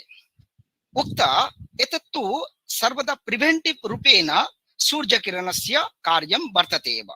तत् कथयामि। किं कथ्यते? न उक्त संताप हरितवर्णस्य अस्मात् शरीरात् उत्क्रम्य संतापकं हरितवर्ण सूर्यमेव प्राप्नुम् इति उच्यते। मांस एकं लौकिक कथा वर्तते। तत् प्राचीने आदित्य इंद्रादिभिः देवैः अंगिरस प्रभृतिभिः महर्षिभिः शाकं मांसभक्षणम् अग्निं समयन्तु इति आहूयते। इत्युक्ते मांसादि भक्षण काले सूर्यरश्मि यदि आगच्छति तत् मांसभक्षणे सपाकं भवति इति उच्यते अथर्ववेदे। अंतकाय मृत्येव इति मंत्रे आयुष्कामस्य पुरुषाय पुण्यायु संपदानाय जमराज स भगवान् सूर्यपि संपूज्यते। इति हेतो मृत्यु भयात् विमुक्त पुरुषः चिरकाल जीवनाय अग्निसूर्ययोः संदर्शनाय भूलोके स्थिर भवतु इति आशसे। तत्र अथर्ववेदे वातः तव सुखाय संचरतु, आपस्य अमृत जलानि वर्षतु, सूर्यदेव तव शरीरस्थ सुखं यथा भवति तथा तपतु, हे पुरुष त्वां मृत्युदेव रक्षतु। उत्सूर्यादि देवः सूर्ये रक्षग्रह पिशाचादीनां भयनिवृत्ते सर्वस्य प्रेरक आदित्यः इति अस्माभिः ज्ञायते एव। तत्र अथर्ववेदे उच्यते, एकं श्लोकम् अस्ति, तत्र सूर्यस्य कस्य नाम सम्बन्धिन सप्तसंख्यकाः व्यापकाः किरणाः आरगादय सूर्याः अंतरिक्ष भवा धारारूपा आपः धूलोकात् अवपायन्तु इति हर्षयन्ति। ताः सूर्यरश्मिः अवतारिता आपः हे रुग्णः तव पीडाकारिणं काश स्मेष आदि रोगं संसरन्तु विनाशयन्तु। अर्थात सूर्य केवलं तत्र ध्वंस कारण रूपेण तत्र वर्तन्ते। तत्र शरीर यदि पीडा आगच्छति, पीडा काश श्लेष एवं कामादि रोगादि इत्यादि आगच्छति, तत् रौद्र संतापेन तर सम्यक् अपगच्छति इति अथर्ववेदे उच्यते। अनन्तरं हे वेधितः त्वं लहितै प्रागुक्त संबंधिनी ध्वंसं कर्तुं शक्यते। अर्थात लहित अग्नि सूर्यः तत् सर्वविधं रोग विनाशयितुं शक्यते। तत्र अथर्ववेदे उच्यते। अन्यदेकम् उदाहरणम् उक्त्वा अहं समापयामि। तत्र हे रोगात् तव शरीरगतं रोगजनितं हरितवर्णं करीषु तथा काष्ठ शुष्काष्टेषु हरितवर्णेषु पक्षिषु निधन्मः। अर्थात शुष्काष्ठेन यदा पक्षी इत्यादि पशवः अग्निद्वारा निधनं कर्तुं शक्यते तादृश एव सूर्य रौद्रतापेन सम्यक् रोग निराकर्तुं शक्यते। उपस्थितेभ्यः सर्वेभ्यः मम पत्रं सर्वं लिखितम् अस्ति। यदा प्रकाशनं भवति तत्र सर्वत्र उल्लेखं दृश्यते एव। उपस्थितेभ्यः सर्वेभ्यः गुरुजनानां मम नततिततं प्रणमामि जनयामि एवं अनुजानाम् अभिनन्दनं निवेदयामि इति उक्त्वा अहं विरमामि। অশেষ ধন্যবাদ ডক্টর দেবব্রত বিরা। খুব সুন্দর। আমি হয়তো সংস্কৃতে বলতে পারবো না, কিন্তু কিছু কিছু বুঝলাম। যা বুঝলাম তাতে কিন্তু খুব সুন্দর হয়েছে। এবং অথর্ববেদে যদি আমরা দেখি, আয়ুর্বেদের মানে ডেসক্রিপশন বেসিক প্রিন্সিপালে যদি যাই দেখি, সমস্ত বেদ ঋক সাম যজু অথর্ব সমস্ত বেদে কিন্তু আয়ুর্বেদের কথা বলা আছে বা আয়ুর্বেদের চিকিৎসা পদ্ধতি কথা বলা আছে। তবে একটা জিনিস হচ্ছে অথর্ববেদে আয়ুর্বেদের ম্যাক্সিমাম পার্টই অথর্ববেদে মেনশন করা আছে এবং এমন ভাবেই মেনশন আছে, সেই জন্য আয়ুর্বেদকে বলা হয় পঞ্চম বেদ। তো এই আতপ সেবনের কথা, তার বিভিন্ন রোগ বা হৃদরোগ, কামলা রোগ, বিভিন্ন এই আতপ সেবনের কথা। এবং শুধু তাই নয়, আয়ুর্বেদে অলরেডি মেনশন করা আছে বিভিন্ন সময় সকালবেলা আতপ সেবন করলে দ্বীপ্রহরে বা সন্ধ্যার সময়, সন্ধ্যার আগে, জাস্ট গোধূলি লগ্নের আগে বিভিন্ন সেবনের ক্ষেত্রে কি ব্যবহার বা কি রোগের ক্ষেত্রে খুব সুন্দর প্রেজেন্টেশন হয়েছে। Thank you very much. ধন্যবাদ sir. Astu, now I would like to request Associate Professor Dr. Gagan Chandra Dey. सर्वेभ्यो नमो नमः। कोरोना हरति खितो प्रतिदिनां प्राणान्न संख्यां नरान् वेपन्ते मनुजा समग्र भुवने व्याधि प्रभावेन वै रक्षार्थं नरजीवनं क्षितिपते चिन्ताधुना वर्धते तस्मात् दुःख सरित पते तरतु वै धन्वन्तरी सत्वरम्। नमो सदस्पतये। महतः प्रमोदस्य विषयात् अद्य प्रभात कुमार महाविद्यालये संस्कृत विभाग पक्षतः आयुर्वेद आधुनिक समाजश्च इति विषयमाधारीकृत्य संगोष्ठी प्रचलति। एतस्मिन् अवसरे आयुर्वेद शास्त्रे स्वास्थ्य चर्चा विषये मदीय शोध प्रबंध भवतां सविधे उपस्थाप्यते। प्राचीन काले आयुर्वेदमाश्रित्य भारतीय चिकित्सा विज्ञानं प्रचलितमासीत्। को नाम आयुर्वेद इति जायमानायां जिज्ञासायाम् उच्यते यत् आयुषः अहितकारकाणाम् आमयानां निदानं शमनं च विद्यन्ते, सः ग्रन्थ आयुर्वेद इत्युच्यते। पुनश्च यस्मात् आयुः लभ्यते आयुविषयकं ज्ञानं भवति, तस्मात् एतद् ज्ञानम् आयुर्वेद इत्युच्यते। भारतीय चिकित्सा विज्ञाने आयुर्वेदस्य स्थानम् अतीव अप्रतिमम्। आयुर्वेद शास्त्रे स्वास्थ्य विषयिणी चर्चा केन रूपेण वा अस्ति तद्विषये आलोचनं प्रस्तूयते। आयुर्वेदस्य मुख्यम् उद्देश्यम् अस्ति स्वास्थ्यस्य स्वास्थ्यरक्षणम्, आतुरस्य विकार प्रशमनं च।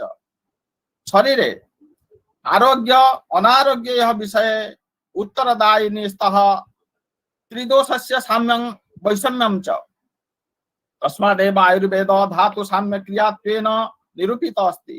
अतः धातु साम्यार्थम आयुर्वेद चिकित्सा पद्धतु दिनचर्चा ऋतुचर्चा इति एतयः व्यवस्था विहिता अस्ति, येन मानव दैनिक ऋतु संबंधी आहार विहारे संयमित भूत्वा स्वम् आरोग्यत्वेन रक्षितुं तथा आरोग्यत्वात् मुक्तिं प्राप्तुं शक्नोति। स्वास्थ्य लक्षण विषये सुश्रुत संहितायाम् उक्तं समो दोष समाग्निश्च समधातु मलक्रियः प्रसन्न प्रसन्न त्मेन्द्रिया मनः स्वस्थः इत्यभिधीयते।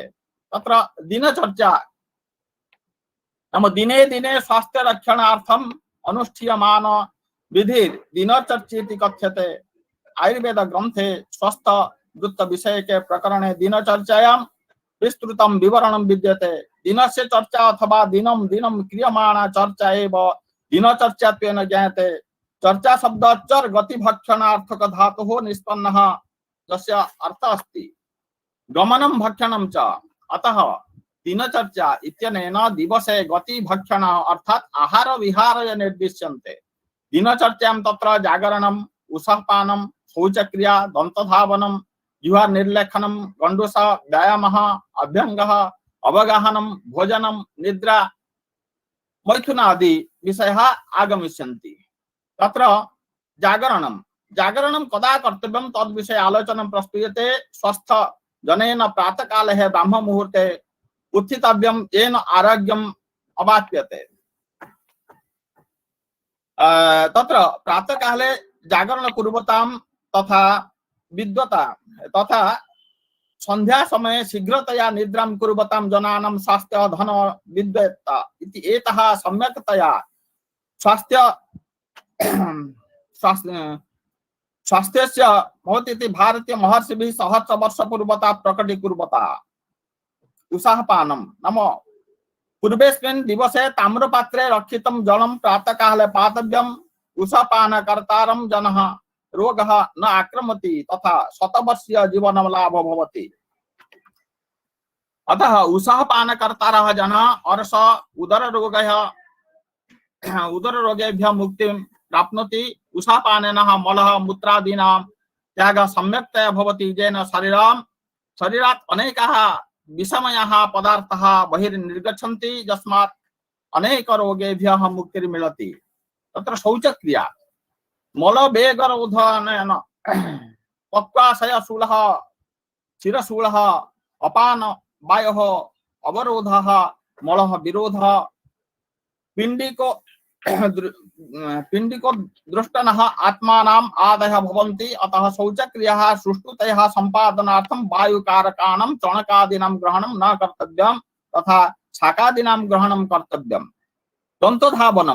दन्तधावनेन मुखस्य गन्धं विरसतां च जिह्वा दन्त मुखजन्यं मलं निष्काम्य रुचिर्मादधति। न केवलम् एतदेव अनेन कफस्य नाशो भवति, यथा निर्मलताः, अन्न विषये अभिरुचिः, प्रसन्नताः इति एतेषां वृद्धिर्भवति। तत्र व्यायामः शरीराय आसजननं कर्म व्यायामम् इति संगीतम्। तत्र अष्टांगहृदये यथार्थेन उक्तं तृष्णाख्यः प्रथमकः रक्तपित्तं समः कफः अति व्यायामतः काशो ज्वरः सर्दिश्च जायते। व्यायामात् जागरात् ध्वस्त्रिः हास्य भाष्यादि साहसं गजं सिंह इवाकरसं भजन्नतिः विनश्यति। सिंहः अपि भवतु, तत्र यदि अति व्यायामं भवति तत्र अपि सः विनश्यति एवं मुक्तम् अष्टांगहृदये। तत्र निद्रा विषये उक्तं। निद्रा विषये चरकः वदति यत् सुखं दुःखं पुष्टिं कृशतः बलम् अबलं वीर्यवृद्धि क्लीबता ज्ञानम् अज्ञानं जीवनं मृत्युश्च निद्रायाः उपरि निर्भरशीलोऽस्ति। अतः शरीरस्य स्थूलता कृशता इति अनयोः विषये निद्रा आहारयोः विशेष महत्त्वं वर्तते। आयुर्वेदे दिवाशयनस्य निषेधः कृतोऽस्ति, यतः हि दिवाशयनेन काश श्वास प्रतिश्वासं तत्र शरीर गौरवम् अंगमरतः अरुचि ज्वर अग्निमांद्यादि विकाराः जायन्ते। अतः सुस्वास्थ्यवद्भिः पुरुषैः रात्रि जागरणं दिवाशयनं च न करणीयम्। व्यवहारं मैथुनं तत्र अतिभुक्तता जनेन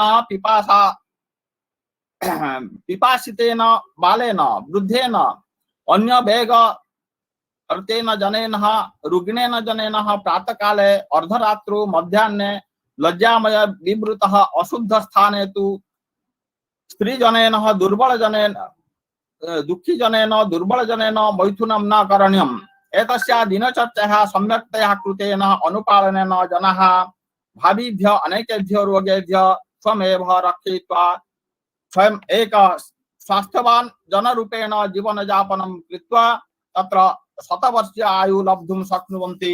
तस्मादेव भारतीय साहित्ये उक्तमस्ति जीवेमः शरदः शतम्।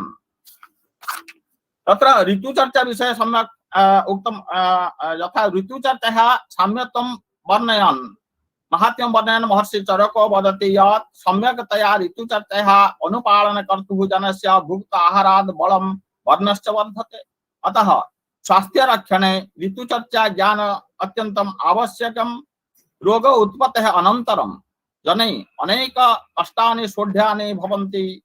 तदनन्तरमेव रोगनिरामयं कर्तुं शक्यते, परन्तु रोगोत्पत्तेः प्रागेव यदि रोग प्रतिरोध व्यवस्था क्रियते तर्हि रोगात् अनन्तरं भवितव्यानि कष्टानि न सोढ्यानि भवन्ति। अतः रोग निरामय अपेक्षया रोगोत्पत्तेः प्राग् रोग प्रतिरोध एव श्रेयस्करं। रोगोत्पत्तेः प्रागेव रोग प्रतिरोधार्थम् आयुर्वेद विशारदैः दिनचर्या व्यवस्था विहिता विद्यन्ते। दिनचर्या पालनात् अनन्तरम् अपि मानवानां रोगोत्पत्तिम् अवलोक्य अनुसन्धानपरै महर्षिभिः ऋतु परिवर्तनात् जातः विकृतय एव रोग कारणत्वेन निर्धार्यतः। तत्र स्वयमेव रक्षणाय ऋतुचर्याः व्यवस्था विहिता वर्तते। एवं सर्वं अद्य पूर्णपत्रे सर्वं लिखितम् अनन्तरं प्रकाशयिष्यते यदि अस्तु। नमो नमः। थैंक यू ডক্টর গগন চন্দ্র দে। আয়ুর্বেদে একটা কথা আছে, সুস্থ স্বাস্থ্য রক্ষণম আতুরস্য বিকারক দশমনঞ্চ, অর্থাৎ সুস্থ ব্যক্তির স্বাস্থ্য রক্ষা। আমি আলোচনায় যেটা বলছিলাম যে সুস্থ ব্যক্তির স্বাস্থ্য রক্ষা করবার জন্য যে দিনচর্যা ঋতুচর্যা স্বাস্থ্যবিত্তের কথা আপনি খুব নাইসলি এক্সপ্লেন করেছেন, যে বেসিক প্রিন্সিপাল থেকে স্বাস্থ্যবিত্তের মধ্যে যে ইয়ে করা, মানে তার সম্বন্ধে সম্যক ধারণা দেওয়া, খুব নাইস প্রেজেন্টেশন হয়েছে, খুব সুন্দর। এবং এটাই কিন্তু আয়ুর্বেদের একটা বিরাট জায়গা। এই জায়গাটা যদি আমরা ধরতে পারি যে হ্যাঁ, how to maintain our healthy wellbeing, এটা যদি করা যায় তাহলে কিন্তু আয়ুর্বেদ একটা বড় জায়গায় দাঁড়াতে পারে ইন ফিউচারে। তবে আমি প্রত্যেক প্রেজেন্টারদের রিকোয়েস্ট করব একটু ব্রিফে করলে, কারণ আমাদের টাইম অনেক কম, একটু ইয়ে করে সংক্ষিপ্ত আকারে করলে অনেকটাই ভালো হয়। Thank you very much. Next इतः परम mister Gopal Singh, research scholar. নমস্কার। শিক্ষক দিবসের পূর্বে সমস্ত শিক্ষক এবং আমার গুণীজনদের প্রণাম এবং শ্রদ্ধা জানাই। আমার বিষয় সুশ্রুত ও সমসাময়িক আয়ুর্বেদ চর্চার তাত্ত্বিক ভিত্তি ও বর্তমান প্রাসঙ্গিকতা। বৈদিক যুগ থেকেই আয়ুর্বেদের শুরু। আমরা জানি যে ব্রহ্মা, প্রজাপতি, দক্ষ, অশ্বিনী কুমার, ভাতৃদ্বয়, ইন্দ্র, ভরদ্বাজদের আদি আয়ুর্বেদ চর্চাকারীদেরকে আমরা বৈদ্য হিসেবেই জানি। প্রাচীন ভারতের সাহিত্যে কিন্তু এদের পরিচয় পাওয়া যায়। পরবর্তীকালে আমরা শিলালিপি, তাম্রলিপি এবং বিভিন্ন সাহিত্যতে এদের বিবরণী আমরা পাই। এবং আমি আজকে যে আলোচনা করব অল্প সময়ের মধ্যে তিনটি দিককে আমি দেখানোর চেষ্টা করব। এক, ভাববাদী ধারা, একটি বস্তুবাদী ধারা এবং বর্তমানে তার প্রাসঙ্গিকতা। আমরা দেখেছি যে আয়ুর্বেদ জ্ঞান মানুষের কল্যাণার্থে মুনি ঋষিদের হাতে দেবদেবীরা তুলে দিয়েছেন। এই জ্ঞান মানবতার সেবার জন্য উৎসর্গীকৃত। এর মধ্যে ঐশ্বরিক আশীর্বাদ আছে। প্রথমাদি আয়ুর্বেদ জ্ঞান ধর্মীয় প্রকৃতির, বৈদ্যরা গভীরভাবে ঈশ্বর বিশ্বাসী। এই বিশেষ মনোভঙ্গি যুগে যুগে বৈদ্যদের মধ্যে ছিল। এমনকি পরবর্তীকালে যখন আরবি চিকিৎসা, গ্যালেনের চিকিৎসা এবং ইউনানি চিকিৎসা ব্যবস্থা ভারতবর্ষের মধ্যে প্রবেশ ঘটেছিল, তখনও কিন্তু আয়ুর্বেদ চর্চাকারীরা সমানভাবে প্রাচীন ভাবধারাকে পরিচালিত করেছিলেন। এই একটা ভাববাদী ধারা আমরা দেখতে পাই। বাকিটা কিন্তু এই আয়ুর্বেদ চর্চার বস্তুতান্ত্রিক ধারা, যা কিন্তু আধুনিক চিকিৎসা বিজ্ঞানের জন্ম দিতে পারত এই ভারতবর্ষ, কিন্তু কেন দিতে পারলো না? অল্প কথায় আমি একটু আলোকপাত করি। আচার্য প্রফুল্লচন্দ্র রায় তার হিস্ট্রি অফ হিন্দু কেমিস্ট্রিতে এই বিষয়ে আলোকপাত করেছেন। অনেকেই বলে যে মুসলিমরা এর জন্য দায়ী, কিন্তু সত্য তা নয়। সত্য হলো এদেশের জ্ঞান বিজ্ঞান চর্চার ক্ষেত্রে তিনটে বাধা কিন্তু এসেছিল। এক, জাতপাত; দুই, বেদান্ত দর্শনের বিশেষ প্রভাব; এবং তৃতীয়ত মনুর দর্শন স্বাধীন জ্ঞান চর্চার ক্ষেত্রে বিশেষ করে নারীদের এবং যারা সমাজে শোষিত মেহনতি মানুষ ছিল শূদ্র জাতিদেরকে জ্ঞান চর্চার ক্ষেত্রে কিন্তু তারা আটকে দেওয়ার চেষ্টা করেছিল। কিন্তু আমরা জানি যুগে যুগে কালের নিয়মে যে কোনো সৃষ্টির ক্ষেত্রে কিন্তু মূলত কিন্তু সমাজের কিন্তু যারা বঞ্চিত লাঞ্ছিত শোষিত মানুষ তারাই কিন্তু জ্ঞান চর্চার ক্ষেত্রে বিশেষ ভূমিকা পালন করে। আয়ুর্বেদ চর্চার ক্ষেত্রেও কিন্তু তাই ঘটেছিল। আমরা বিশদে আলোচনা করব না, বিভিন্ন বক্তারা এবং আমার শিক্ষক মশাইরা বিভিন্ন ভাবে আলোচনা করেছে যে আয়ুর্বেদ চর্চার মধ্যে কিন্তু এই ধারাটা কিন্তু আমরা দেখতে পেয়েছিলাম। পরবর্তীকালে আমরা যেটা দেখি যে সুশ্রুতের পূর্বে যখন আয়ত্র এবং পুনর্বসু তারা কিন্তু এই জ্ঞান বিজ্ঞান চর্চার ক্ষেত্রে বস্তুতান্ত্রিক ধারাটাকে কিন্তু নিয়ে এসেছিলেন। সুশ্রুত সংহিতাতে কিন্তু আমরা শল্যতান্ত্রিক একটা গ্রন্থ, সেখানে যে শরীরের সূত্রস্থান, নিদান স্থান, শরীর স্থান, চিকিৎসিত স্থান, কল্পস্থান, উত্তর স্থান, এই যে চিহ্নিত করা বর্তমান আধুনিক চিকিৎসার ক্ষেত্রে কিন্তু পুরোপুরি ভাবে কিন্তু এটা বস্তুতান্ত্রিক দিক। এমনকি বর্তমানের দিকে আমি একটা উদাহরণ দিই যে আমাদের ধারাটা ভারতবর্ষ কিন্তু সারা পৃথিবীকে দিক দেখাতে পারত। আমরা ট্রেনের টিকিট কেটে আমরা ওয়েটিং রুমে বসেছিলাম, আমাদের গাড়ি কিন্তু সেই বিশ্বের দুয়ারে যেতে পারেনি। কিন্তু বর্তমানে সময় এসেছে, এই যে করোনা পরিস্থিতিতে আয়ুর্বেদ চর্চা সারা বিশ্বকে কিন্তু একটা সত্য দিশা দেখানোর চেষ্টা করছে। তার মূল বিষয়বস্তু কিন্তু ভারতবর্ষের প্রাচীন ঐতিহ্যের যে বস্তুতান্ত্রিক ধারা তার মাধ্যমে। আমরা জেনেছি যে সূত্রস্থান, নিদান স্থান, এই শরীরস্থানের চিকিৎসার স্থানগুলোকে আমরা বিশেষভাবে চিহ্নিত করেছি। চিকিৎসা বন্যী বেশস্য সুস্থাতুর হিতং প্রতি যদি হাস্তি তদত্ন জন্য হাস্তি ন তৎকচিত টাটকা রস, চূর্ণ, কল্প, শীত কষায়, ফান্ড, কাথ্য, অবহেলা, আসর, অরিষ্ট, অর্ক, ঘিত, তৈল, প্রলেপ, বটি, পানক প্রভৃতি যে শরীরে বিশেষভাবে কার্যকরী দিক, বর্তমানের ক্ষেত্রে কিন্তু সেটা অনেকটা প্রাসঙ্গিক। শরীরকে সুস্থ রাখার জন্য আয়ুর্বেদের মূল ভূমিকা আমরা দেখতে পাই। আজকে বর্তমানের ক্ষেত্রে আমরা সাধারণ মানুষের কাছে শুধু নয়, বিশ্বের যারা ধনী সমাজও রয়েছে তারা কিন্তু স্বাস্থ্য নিয়ে চর্চা করছে। আয়ুর্বেদ চর্চা কিন্তু সেই চর্চার মধ্যে কিন্তু আজকে প্রথম সারিতে রয়েছে। এলোপ্যাথি যে চর্চা এসেছিল, যে ইউরোপ আধুনিকতার জোয়ার দিয়ে তারা সারা বিশ্বকে ইউরোপীয় চিন্তাধারা করতে চাইছে, শিক্ষা সংস্কৃতি মনন মানসিকতা সর্বক্ষেত্রে আজকে তারা আধুনিকতার জোয়ার নিয়ে আসার চেষ্টা করেছিল। কিন্তু সেই আধুনিকতা আজকে কিন্তু আর দিশা দেখাতে পারছে না। আর দেখাচ্ছে কারা? আয়ুর্বেদ চর্চা। কারণ হচ্ছে প্রকৃত সেখানে কিন্তু রয়েছে, কিন্তু তার যে দিকগুলো সে দিকগুলো কিন্তু সেখানে কোনো আর বিষক্রিয়ার ফল আমরা দেখতে পাচ্ছি না, কিন্তু আধুনিকতার মধ্যে কিন্তু ছিল। তাই আমরা আমাদের ঐতিহাসিক দীপেশ চক্রবর্তী তার আলোচনায় প্রভিন্সিয়ালাইজিং ইউরোপ, অর্থাৎ ইউরোপকেও আমরা ভেবে দেখার চেষ্টা করব কি দিয়ে, আমাদের চিন্তা ভাবনা, সেই চিন্তা ভাবনা দিয়ে। আমি আর অল্প দুই তিনটি কথা বলে আমি আমার বক্তব্য শেষ করব। Sir, please conclude your speech.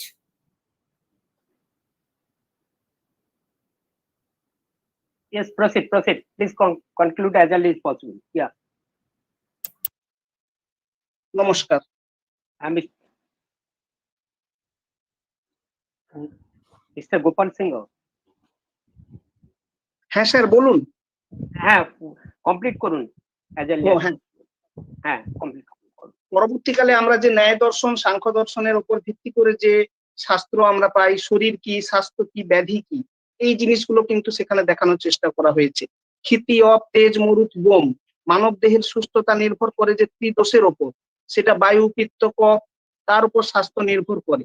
এবং সেটা কি করলে শরীরের সমস্যা হবে না, শরীর ভালো থাকবে, তার বর্ণনা কিন্তু আমরা আয়ুর্বেদ শাস্ত্রতে পাই।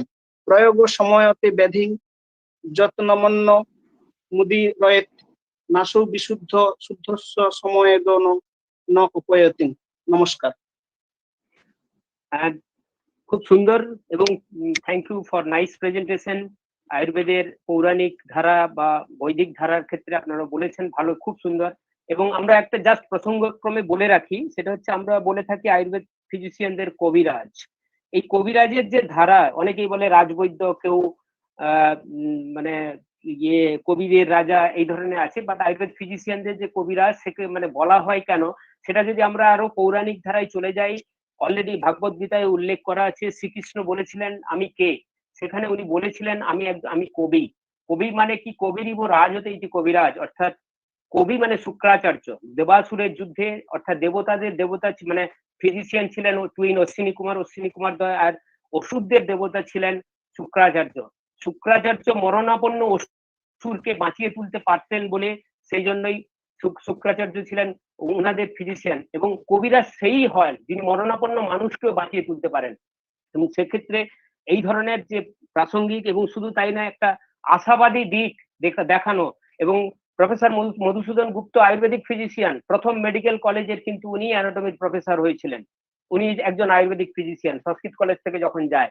এগুলো আমরা বিভিন্ন জায়গায় বিভিন্ন ইনফরমেশনও পাই। হ্যাঁ, সেক্ষেত্রে আশাহত হওয়ার কোনো জায়গা নেই, এবং গ্র্যাজুয়ালি কিন্তু আয়ুর্বেদ একটা তার জায়গা বেঞ্চমার্ক সেট করে নেবে, এটা আমি নিশ্চিত। Thank you very much for your nice presentation. Next presenter, Mrs. Madhumita Pan, research scholar. সর্বেভ্যো নমো নমঃ। আমার আলোচ্য বিষয় প্রাচীন ভারতের আয়ুর্বেদ শাস্ত্রে উদ্ভিদবিদ্যা সংক্ষিপ্ত অধ্যয়ন। স্বাস্থ্য মানুষের জীবনের সবচেয়ে বড় সম্পদ।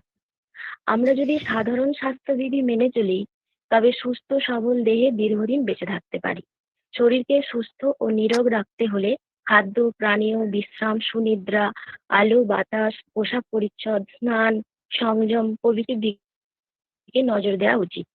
বর্তমান বিভিন্ন রোগ ব্যাধির চিকিৎসা পদ্ধতির প্রভূত উন্নতি হলেও প্রাচীনকালে মানবীয় রোগ ব্যাধির একমাত্র চিকিৎসা ছিল আয়ুর্বেদ শাস্ত্র, যা সর্বতোভাবে গাছগাছালির উপর নির্ভরশীল। বৈদিক যুগে উদ্ভিদবিদ্যা ও গাছগাছালি প্রসঙ্গে প্রয়োজনীয় ও মনস্ক চর্চা শুরু হয় কৃষি ও চিকিৎসা বিদ্যার আনুষঙ্গিক হিসাবে। কৃষি ও চিকিৎসার প্রধান উপকরণ হলো গাছপালা। এই গাছপালা সম্বন্ধে জানতে গিয়েই উদ্ভিদবিদ্যার সূত্রপাত ও প্রসার ঘটে। উদ্ভিদ ও উদ্ভিদ পদার্থের ব্যবহার ও প্রয়োগের কথা আমরা বিভিন্ন উদ্ভিদ বিষয়ক গ্রন্থে পেয়ে থাকি। তার মধ্যে অন্যতম চরক ও সুশ্রুত সংহিতা। ঋগ্বেদ, অথর্ববেদ ও চরক সংহিতার মতো আয়ুর্বেদ শাস্ত্র থেকে স্পষ্ট যে আয়ুর্বেদ ও উদ্ভিদ বিজ্ঞান তৎকালে পরস্পর খুব কাছাকাছি ছিল। ঋগ্বেদের দশম মণ্ডলের ৯৭তম সূক্তের প্রথম থেকে তৃতীয় মন্ত্রে উদ্ভিদদের ১০৭ প্রকারের রোগ নিবারণ ক্ষমতার উল্লেখ আছে। আবার বৃহৎ সংহিতার ৫৪তম অধ্যায় এবং অগ্নি পুরাণের ২৮৩তম অধ্যায়ে দীক্ষায়ুর্বেদ নামে একটি করে অধ্যায় রয়েছে, যেখানে সারংধর পদ্ধতিতে অথবা দীক্ষায়ুর্বেদ নামে একটি অধ্যায়ে উপবন বিনোদ নামক একটি অংশ আছে, যেখানে বৃক্ষবাটিকা নির্মাণ উপলক্ষ করে উদ্ভিদবিদ্যার বিশেষত উদ্যান পালনের বিভিন্ন প্রসঙ্গ সেখানে আলোচিত হয়েছে। এ প্রসঙ্গে বলা যায় যে বায়ু পুরাণের সমগ্র উদ্ভিদকে স্বাদের ভিত্তিতে দুই ভাগে ভাগ করা হয়েছে, কষায় ও মধুর। আবার মৎস্য পুরাণেও স্বাদের ভিত্তিতে উদ্ভিদকে ৫ ভাগে ভাগ করা হয়েছে, মধুর, অম্ল, তিক্ত, কষায়, কটু। হ্যাঁ, ব্যবহার ও প্রায়োগিক বিচারে চরক ও সুশ্রুত প্রমুখ আচার্যরা উদ্ভিদকে ৩ ভাগে ভাগ করেছেন।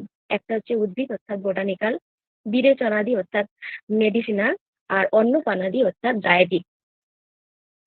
আবার ঘরোয়া চিকিৎসা পদ্ধতির প্রায় প্রতিটি মুহূর্তেই আমরা কোনো না কোনো গাছগাছালির উপর নির্ভরশীল। আমরা যেমন দেখি, আগুনে আমরা যদি পুড়ে যাই তাহলে আমরা পোড়া জায়গাতে আলুর রস লাগাই। আবার সেই পোড়া জায়গা অতি সহজে শুকিয়ে যাওয়ার জন্য কোনো কোনো সময় আমরা পুঁই শাকের পাতার রসকে লাগাই। কেটে যাওয়া অংশে আমরা দূর্বা ঘাস বা গাঁদা পাতার রসকে লাগাই। আবার আঘাত লাগলে অর্জুন গাছের ছালকেও আমরা লাগাই। আর নিয়মিত জ্বর, সর্দি, কাশিতে তো আমরা তুলসী পাতা, শিউলি পাতার রস সেবন করে থাকি। অর্থাৎ এই সমস্ত যে গাছগাছালি প্রাচীনকালেও ছিল, কিন্তু সেগুলো তাত্ত্বিক বা শাস্ত্রীয় দিক দিয়ে কিভাবে ছিল বা আধুনিক সময়েও তার কোনো প্রয়োজনীয়তা আছে কিনা। Madhumita, please conclude. Madhumita, please conclude. এই সমস্ত গাছপালাগুলির গুরুত্ব প্রাচীনকালে যে ছিল এবং সেগুলি তাত্ত্বিক ও শাস্ত্রীয় দিক দিয়ে কিভাবে ছিল বা আধুনিক সময়েও তার কোনো প্রয়োজনীয়তা আছে কিনা, তা এই সমস্ত বিষয়ে আলোচিত হয়েছে আমার এই ক্ষুদ্র সৈকতে। Thank you, Mrs. Madhumita. A nice presentation. প্রত্যেককে বলবো কারণ we are going out of time, হ্যাঁ, খুব ছোট্ট আকারে বলুন তাহলে সুবিধা হয় সবার প্রেজেন্টেশন করতে। Next please. Next presenter, Associate Professor Dr. Naranayan Das.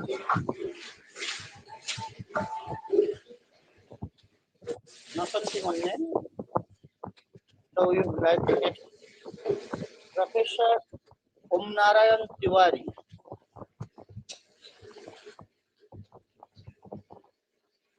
Yes, Mr. Sugma Pari, I am here. Audible, ji. Yeah. Please proceed. Audible. Yes. I am audible?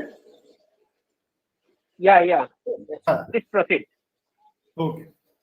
Narayan Shamarambham Shankaracharya Madhyamam Asmadacharya Paryantam Vande Guru Paramparam. Respected Principal of the College, distinguished delegates from all over the India and organizing team of the webinar, especially Dr. PK College and Dr. Shubhamay Pari, Dr. Devasish Pari, who have given me the opportunity to present my research in front of you. Dhanyavada. My topic of the presentation is yogic and Ayurvedic method of surface anthropometry and its relationship with fitness.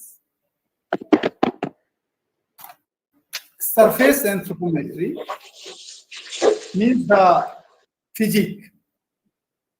So the ancient Indian medical scientists were quite conversant with the practical implication and applied aspect of physics and its various phases to be assessed as deemed essential even today. Now only in relation to one's physical status, but to the total personality of a man, including in physical, mental, social, cultural, and even spiritual aspects. However, it is another thing that they must not have been precise and accurate in their assessment, as we are better equipped today because of rapid development of modern science and technology. Even then, it was considered worthwhile to dig out the truth and verify the age-old concept and techniques with the help of latest scientific tools. It was proposed to study the physique through modern as well as yogic and Ayurvedic method of surface anthropometry and its relationship with fitness.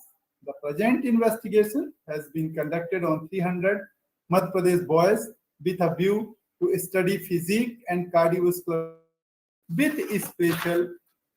with special reference to the relevant findings from the Salavi, yogic and Ayurvedic literature. The result presented in the study are based on the data collected on 300 normal healthy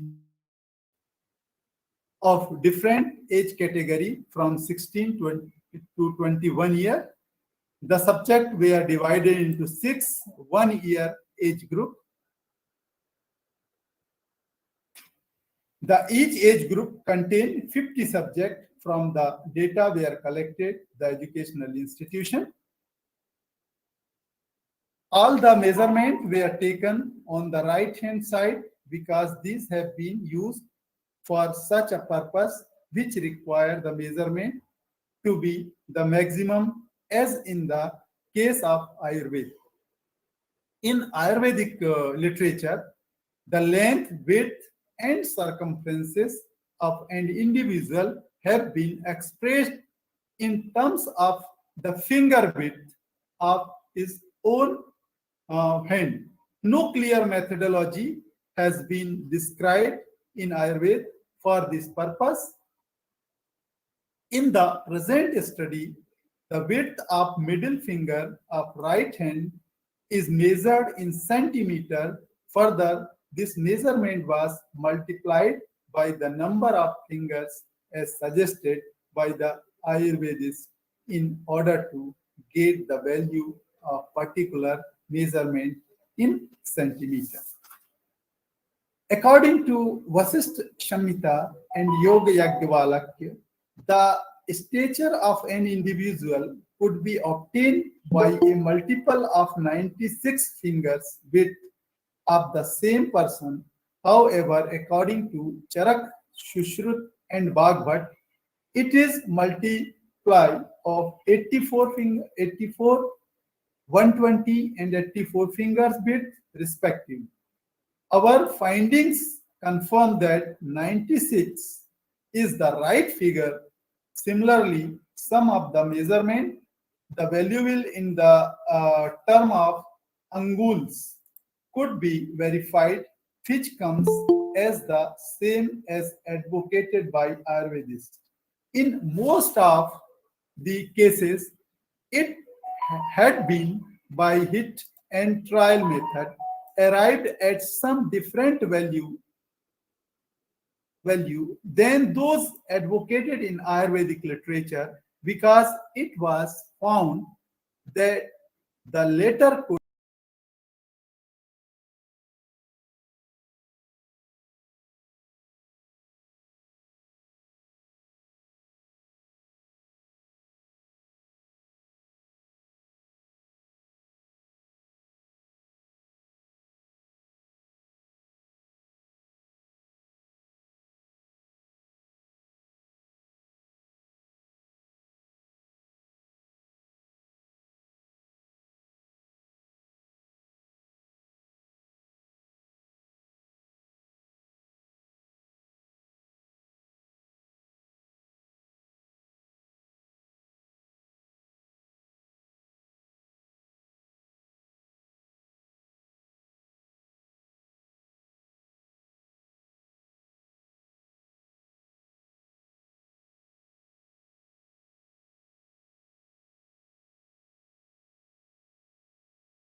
বাদাম যে সমস্ত জিনিসগুলোর কথা হচ্ছে। তারপরে আমরা চলে আসবো রাজসিক আহার। রাজসিক আহারের লক্ষণে বলা হয়েছে কাট্বা বামলা লবণাতিষ্ণা তৃষ্ণা রুক্ষা বিদাহিনঃ আহার রাজসস্যা দুঃখা শোকাময়া প্রদাহ। তো এখানে কটু, অম্ল, লবণাক্ত, অতি উষ্ণ, তীক্ষ্ণ, উচ্ছিষ্ট, পরিশ্রুতম, অমেধ্যম। তো এখানে যেটা বলেছে যে কটু মানে যেটা আমরা কি বলবো তিত খাবার, কি অম্ল টক জাতীয় খাবার, লবণাক্ত খাবার, খুব উষ্ণ খাবার বা খুব তীক্ষ্ণ খাবার বা রুক্ষ খাবার বা বিদাহীন খাবার, যে তো এই সমস্ত খাবারগুলোকে বলা হচ্ছে রাজসিক আহার। তো রাজসিক আহার আমরা কর্মযোগী মানুষ যারা প্রত্যেকে আমরা রাজসিক আহারে অভ্যস্ত। তো রাজসিক আহার আমাদের কি প্রদান করে বলছেন যে দুঃখ, চিন্তা এবং শোক। রাজসিক আহার আমাদের দুঃখ, চিন্তা, শোক দেই। তারপরে আমরা চলে যাব তামসিক আহারে। यातयामं गतरसं पूति पर्युषितं च यत् उच्छिष्टमपि चामेध्यं भोजनं तामसप्रियम्। এখানে यातयामं বলতে অর্ধপক্ব খাওয়া, গতরসম যেটা রসহীন হয়ে গেছে, পুতি মানে দুর্গন্ধযুক্ত, পর্যুষিতম বাসি, উচ্ছিষ্টম এটো খাবার বা অমেধ্যম যেটা অপবিত্র খাবার। এই সমস্ত খাওয়া হচ্ছে তামসিক খাবার। ভগবান শ্রীকৃষ্ণ সাত্বিক খাবার এবং রাজসিক খাবার খেলে তার কি লাভ হবে বা কি ক্ষতি হবে সেটা Mondal please conclude. Doctor Mondal please conclude. রাজসিক আহারের ক্ষেত্রে সেমন কিছু বলেন। এখানে তামসিক আহারের লক্ষণ সম্পর্কে ভগবান কোনো মন্তব্য করেননি। তার কারণ তামসিক ব্যক্তিগণ মূর্খ হয়, আর এই মূর্খ ব্যক্তিগণকে বোঝানো অসম্ভব। তাই তিনি মানে তামসিক ব্যক্তিগণের সম্পর্কে মৌন থেকেছেন আর কি। ঠিক আছে, মূর্খ ব্যক্তি সম্পর্কে তো আমরা নীতি শতকে অনেক কিছু পাই। এইভাবে আমি আমার আলোচনা শেষ করছি। ধন্যবাদ। নেক্সট পার্টিসিপেন্ট ডক্টর রমেন ভদ্র, অ্যাসিস্ট্যান্ট প্রফেসর। নমস্কার, আমার বিষয় সুস্থ ও দীর্ঘায়ু জীবন প্রাপ্তিতে চরক সংহিতার প্রাসঙ্গিকতা। বর্তমান আমাদের যে জীবনযাত্রা, সেই জীবনযাত্রায় সুস্থভাবে চলার জন্য অ্যালোপ্যাথি, হোমিওপ্যাথি, অন্যান্য যে চিকিৎসা রয়েছে, পাশাপাশি সেই চিকিৎসার সঙ্গে আয়ুর্বেদের একটি গুরুত্বপূর্ণ ভূমিকা গ্রহণ করেছে চিকিৎসার ক্ষেত্রে। এই প্রাচীন ভারতবর্ষে যে আয়ুর্বেদের চিকিৎসা গ্রন্থগুলি রয়েছে, তার মধ্যে চরক সংহিতা একটি উল্লেখযোগ্য গ্রন্থ। এই গ্রন্থে বিভিন্ন বিষয়, রোগের লক্ষণ, তারপরে রোগের উৎপত্তির কারণ, ভেষজ উদ্ভিদের গুণাগুণ প্রভৃতি বিষয় আলোচিত হয়েছে। সেই বিষয়গুলির মধ্যে যে বিধানগুলি সাধারণত আমরা মেনে চললে শরীর সুস্থ ও স্বাভাবিকভাবে জীবনযাত্রা করতে পারবো, সেই বিধানগুলি সম্পর্কে আমি সংক্ষেপে একটু উপস্থাপন করছি। শরীর, আত্মা এবং মন, এই তিনটির মধ্যে আমাদের জেনারেলি শরীর এবং মনেই সমস্ত রোগের সৃষ্টি হয়ে থাকে। শরীরের রোগের মূল কারণ হচ্ছে চরক সংহিতা যেটা বলেছে বায়ু, পিত্ত ও কফ। এই বায়ু, পিত্ত ও কফের বিপরীত গুণ বিশিষ্ট ঔষধের দেশ, কাল এবং মাত্রা বুঝে প্রয়োগ করলে যদি সাধ্য হয় তবে আরোগ্য হয়ে থাকে। অনেকে গর্ভাবস্থা থেকেই বাতাদি সাম্যাবস্থা থাকে, আবার কারো জন্ম থেকে বাতাদি প্রকৃতি ঠিক মতো থাকে না। তার ফলে আমাদের নানান রকমের রোগের সৃষ্টি হয়ে থাকে। যে ব্যক্তি বাতাদি রোগের প্রকৃতি দ্বারা দোষাগ্রস্ত হন, তিনি সেই দোষের বিপরীত গুণযুক্ত আহার যদি গ্রহণ করেন তবে সুস্থ থাকতে পারেন। সুস্থতা সংহিতাও সেই একই কথা বলা আছে, বায়ু, পিত্তে, কফের সমতার কারণে শরীর সুস্থ থাকে। শারীরিক সুস্থতার পাশাপাশি মানসিক সুস্থতাও দরকার। সত্য, রজ, তম এই তিনটি গুণের মধ্যে রজ ও তম গুণ শারীরিক মানসিক রোগের মূল কারণ। রজগুণ বৃদ্ধিপ্রাপ্ত হলে আমাদের জাগতিক ইন্দ্রিয় সুখ আকাঙ্ক্ষা বৃদ্ধি পায়, যার কারণে মন অশান্ত হয়ে থাকে এবং উত্তরোত্তর সেই অশান্তি বৃদ্ধি পেতে থাকে। অন্যদিকে তমগুণের কারণে বুদ্ধিভ্রম, প্রমাদ, নিদ্রা, আকাঙ্ক্ষা, তন্দ্রাভাব তমগুণের জন্যই দেখা দেয়। তমগুণে প্রভাবিত ব্যক্তি বিষাদগ্রস্ত হয়ে থাকে এবং মাদক দ্রব্যের প্রতি আসক্ত হয়ে থাকে। এই মানসিক রোগ মুক্তির জন্য আবার চরক সংহিতায় যোগাভ্যাসের কথাও বলা হয়েছে। পতঞ্জলি যোগ দর্শনে আমরা জানি যোগ চিত্তবৃত্তি নিরোধ যে যোগের সংজ্ঞায় বলেছেন যে চিত্তবৃত্তির নিরোধকে যোগ বলা হয়। গুণত্রয়ের তারতম্য অনুসারে আমাদের চিত্তের স্তরভেদ হয়। ক্ষিপ্ত, মূঢ়, বিক্ষিপ্ত, একাগ্র, নিরুদ্ধ এই 5 প্রকার অবস্থার জন্য চিত্তের স্তরভেদ, যা একমাত্র নিরন্তর অভ্যাস ও বৈরাগ্যের দ্বারা যদি অষ্টবিধ যোগাঙ্গের অনুষ্ঠান করা যায়, তাহলে আমাদের মানসিক চিত্তের বিকার থেকে দূর করা যেতে পারে।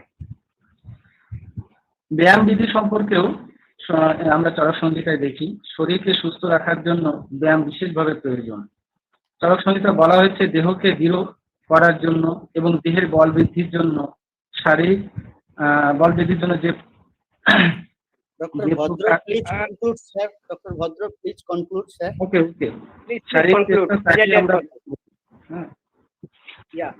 ব্যায়ামের পাশাপাশি আমাদের যে শারীরিক যে স্থূলতা, অনেকের মানে মোটা যে বডি যে যাদের, তাদের ক্ষেত্রে যদি এই ব্যায়াম শারীরিক চর্চা করা যায় তাহলে সেক্ষেত্রে সুস্থতার কথা এখানে বলা আছে। বেগ ধারণের কথাও কিছু বলা আছে, যে সমস্ত বেগ ধারণ করলে আমাদের শরীরে নানান রকমের রোগের সৃষ্টি হয়, যেমন মল, মূত্র, শুক্র, বমি ইত্যাদি যে সমস্ত বেগ ধারণ করলে আমাদের নানান রকমের রোগ সৃষ্টি হয়, সেগুলোর ক্ষেত্রেও বলা হয়েছে চরক সংহিতা। পাশাপাশি আহারের কথাও বলা আছে, কিরূপ আহার শরীরের পক্ষে কাম্য সে বলা আছে। মাত্রা শিশা অর্থাৎ মৃতহারি হওয়া উচিত। আহার করতে গেলে গুরুদ্রব্য অর্ধতৃপ্তি পর্যন্ত এবং লঘুদ্রব্য ভোজনের তৃপ্তি পর্যন্ত ভোজন হিতকর করা উচিত। তাছাড়া পরিমিত নিদ্রাও আমাদের প্রয়োজন। সেই সঙ্গে এখানে ধূমপানের কথা, যেটা আমরা জানি তামাক বা ধূমপান সেবন অত্যন্ত ক্ষতিকর, কিন্তু কিছু কিছু প্রাচীন ভারতবর্ষে দেখা যায় ধূমপান সেবনের দ্বারা অনেক রোগের থেকে মুক্তি পাওয়া যায়। এই সমস্ত সাধারণ বিধিগুলো যদি আমরা মেনে চলি, তাহলে আমরা কিন্তু অনেক ক্ষেত্রেই আমাদের শরীরে যে সমস্ত রোগ মানে আসার কথা সেগুলো আসতে পারে না, যদি এগুলো নিয়মগুলো যদি মেনে চলি। এটাই আমার বক্তব্য, স্যার, সংক্ষেপে। Thank you, sir. Thank you very much. Next, Mr. Ratan Sadhu, Assistant Professor.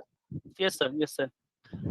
উপস্থিত সকল গুরুজনদের আমার প্রণাম জানিয়ে আমি আমার যে বিষয় অথর্ববেদ সংহিতায় অষ্টাঙ্গ আয়ুর্বেদ নিরূপণ একটি সমীক্ষাত্মক অধ্যয়ন, আসলে সময়ের স্বল্পতার কারণে আমি মূলত যে বিষয়টি যে দিকটি তুলে ধরতে চাইছি সেটা সম্বন্ধে আমি 2-4 কথা বলছি। আচ্ছা, প্রাগৈতিহাসিক যুগ থেকে পরম্পরাগতভাবে ভারতীয় সংস্কৃতির প্রাচীনতম ও গুরুত্বপূর্ণ আকর গ্রন্থগুলির মধ্যে অন্যতম হলো মন্ত্র ব্রাহ্মণাত্মক বেদ। পূর্ণাঙ্গ চিকিৎসা ব্যবস্থা হিসেবে আয়ুর্বেদের উৎস সেই বৈদিক সাহিত্যে পাওয়া স্বাস্থ্য ও চিকিৎসা সংক্রান্ত জ্ঞান থেকেই মেলে। আনুমানিক 5000 বছর আগের অথর্ববেদে আয়ুর্বেদের শেকড় প্রথিত বলে ধরা হয় আর কি। শুরুতে এই আয়ুর্বিদ্যা শ্রুতি নির্ভর হলেও পরে এই বিদ্যার ধ্যান ধারণার প্রথাবদ্ধ নথিকরণ, মূল নীতিগুলি এবং চিকিৎসা ক্ষেত্রে প্রয়োগের নজির ইত্যাদি পঞ্জীকৃত করা হয় আনুমানিক 1000 খ্রিস্টপূর্বাব্দে রচিত চরক সংহিতা অর্থাৎ কায় চিকিৎসা প্রধান গ্রন্থ এবং সুশ্রুত সংহিতা অর্থাৎ শল্য চিকিৎসা প্রধান গ্রন্থ, এই দুটি প্রধান আকর গ্রন্থের মাধ্যমে। আয়ুর্বেদের চিকিৎসা বিদ্যা মোট 8টি শ্রেণীতে বিভক্ত: শল্যতন্ত্র, শালাক্যতন্ত্র, কায় চিকিৎসাতন্ত্র, ভূতবিদ্যাতন্ত্র, কৌমার ভৃত্যতন্ত্র, অগধতন্ত্র, রসায়নতন্ত্র, বাজিকরণতন্ত্র। অর্থাৎ দেখা যাচ্ছে এখানে অস্ত্রোপচার সংক্রান্ত বিদ্যা, নাক কান গলা বিভাগ, মেডিসিন বিভাগ, সাইকোথেরাপি, শিশু চিকিৎসা বিভাগ, এরকম করে একটা সুন্দর সুপরিকাঠামোগত ভাবে আয়ুর্বেদ সংহিতাতে এটা কিন্তু তুলে ধরা হয়েছে। তো এই 8টি ব্যবস্থা থেকে চিকিৎসা ব্যবস্থার নাম হয়েছে অষ্টাঙ্গ Ayurveda.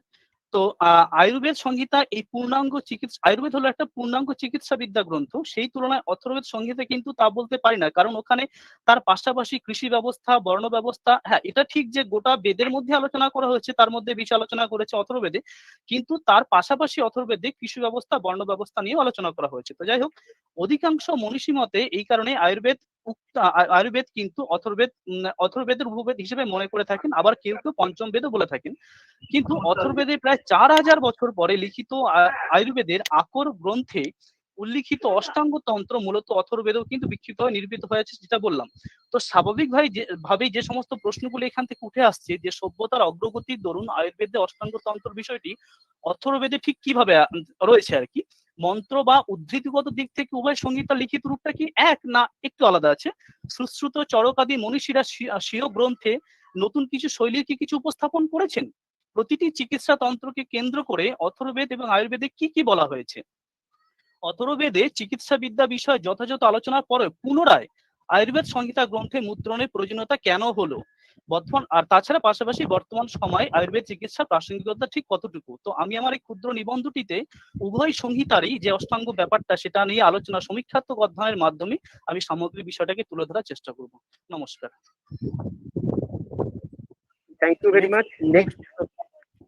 Next participant, Mrs. Sudipta Samanto. Please mention only your findings, ma'am, due to the insufficiency of our time. Okay, ma'am. Okay sir, নমস্কার, শুভ বিপ্রভাত। আমি সুদীপ্তা সামন্ত, দমদম মতিঝিল কলেজে দর্শন বিভাগের অধ্যাপিকা। আজ এই জাতীয় স্তরের ওয়েবিনারে আমার উপস্থাপনার বিষয় হচ্ছে চিকিৎসকের নৈতিক দায়িত্ব এবং এই প্রসঙ্গে চরক সংহিতার ভূমিকা।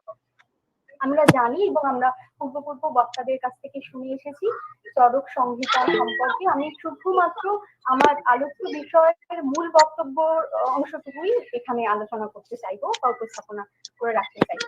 সেটি হচ্ছে এই যে চরক সংহিতা আয়ুর্বেদ শাস্ত্রের অন্যতম প্রাচীন গ্রন্থ, যেখানে আয়ুর্বেদ চর্চার মোট 8টি ধারা আমরা জানি: শল্য, শালাক্য, কায় চিকিৎসা, ভূতবিদ্যা, কৌমারবিদ্য এবং অবদত্তন্ত্র, রসায়ন এবং বাজিকরণ তন্ত্র। এর মধ্যে কায় চিকিৎসা অন্যতম একটি, যেখানে চরক সংহিতা আমরা উল্লেখ পাই। এই চরক সংহিতায় চিকিৎসা শাস্ত্র এবং চিকিৎসকের নৈতিক দায়িত্ব towards to the social perspective, এই বিষয়ে অত্যন্ত গুরুত্বপূর্ণ কতগুলো বিধির উল্লেখ করা হয়েছে। এই বিধিগুলো যেমন প্রতিটি ব্যক্তি, সমাজে বসবাসকারী প্রতিটি ব্যক্তির জন্য গুরুত্বপূর্ণ, তেমনি যারা বিশেষভাবে এই চিকিৎসা বিষয়ের সঙ্গে পেশাগতভাবে জড়িয়ে রয়েছেন তাদের জন্য গুরুত্বপূর্ণ। এই বিষয়ে আলোচনা করতে গেলে আমরা দেখতে পাবো যে চরক সংহিতায় নির্দেশিত সকল বিধিগুলোকে মূলত দুটি ভাগে ভাগ করা যায়। একটা হচ্ছে জেনারেল কোড অফ কন্ডাক্ট, যেটিকে সাধারণ বিধি বলা হচ্ছে, আর দ্বিতীয়ত হচ্ছে পেশাগত বিধি, যেটি কিনা শুধুমাত্র চিকিৎসকদের জন্য বিশেষভাবে নির্দেশিত। তো জেনারেল কোড অফ কন্ডাক্টের জন্য বলা হয়েছে চরক সংহিতায় দীর্ঘজীবী হতে হলে, দীর্ঘ জীবন লাভ করতে হলে দেহ এবং মনকে সুস্থ রাখতে হবে।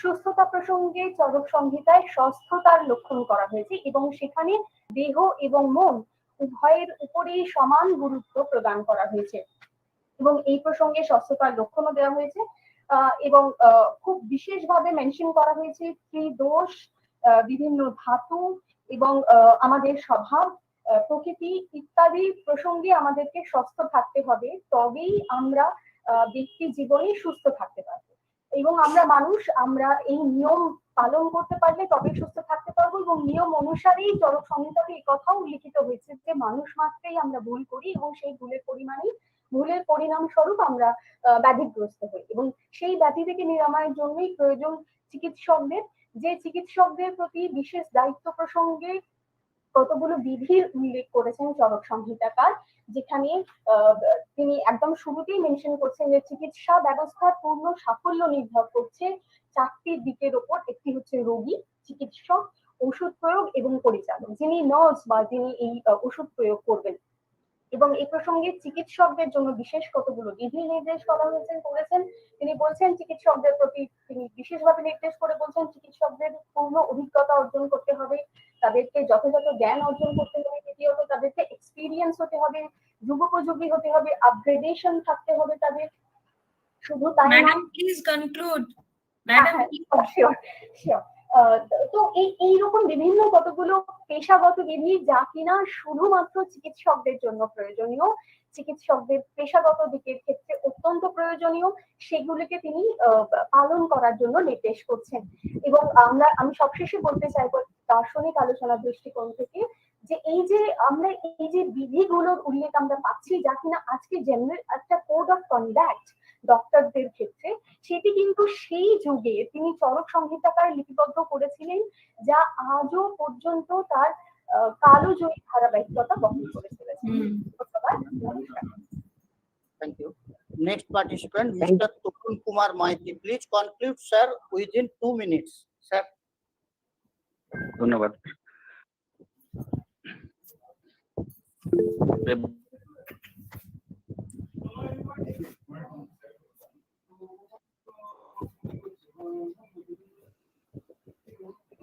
You are unmute.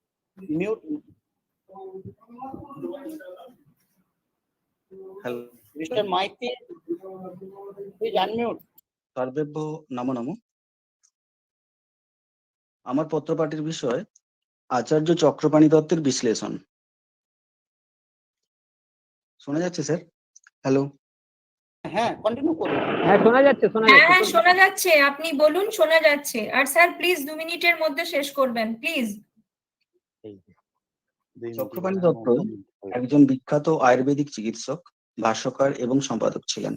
তিনি একাদশ শতকের আয়ুর্বেদাচার্য ছিলেন। তার চরক সংহিতা গ্রন্থতে আয়ুর্বেদ দীপিকা টিকাতে চরক চতুরার নামে অভিহিত করা হয়েছে, যা আয়ুর্বেদিক শাস্ত্রের ইতিহাসে একটি অমূল্য জ্ঞানের সম্পদ হিসেবে বলা হয়। এছাড়াও আয়ুর্বেদ শাস্ত্রের উপর আরো অনেক গুরুত্বপূর্ণ কৃতিত্বগুলি হলো চিকিৎসা সার সংগ্রহ, মুক্তাবলী, দ্রব্যগুণ, শুভঙ্করা ইত্যাদি তিনি রেখে গেছেন। তিনি আয়ুর্বেদ শাস্ত্রের ইতিহাসে মাইল প্রস্তর স্থাপন করেছেন। অগ্নিবেশের প্রথম অগ্নিবেশ সংহিতা তিনি রচনা করেছেন। তার গ্রন্থে ধাতব বস্তুগুলির খুব বেশি রোগের চিকিৎসায় ব্যবহার করা হয়েছে।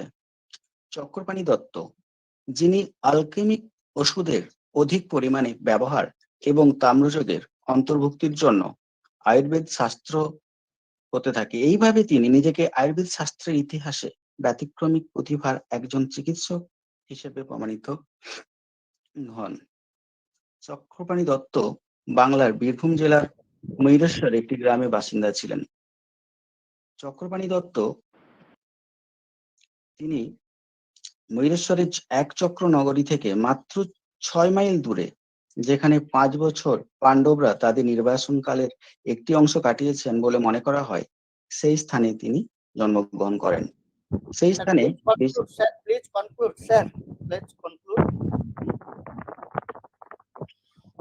চক্রপাণি দত্তের কৃতিত্ব নিয়ে একটু আলোচনা করি। ওনার কিছু শাস্ত্রের কথা আলোচনা করব। Ayurveda Deepika. Mention only your findings. Mention only your findings, sir.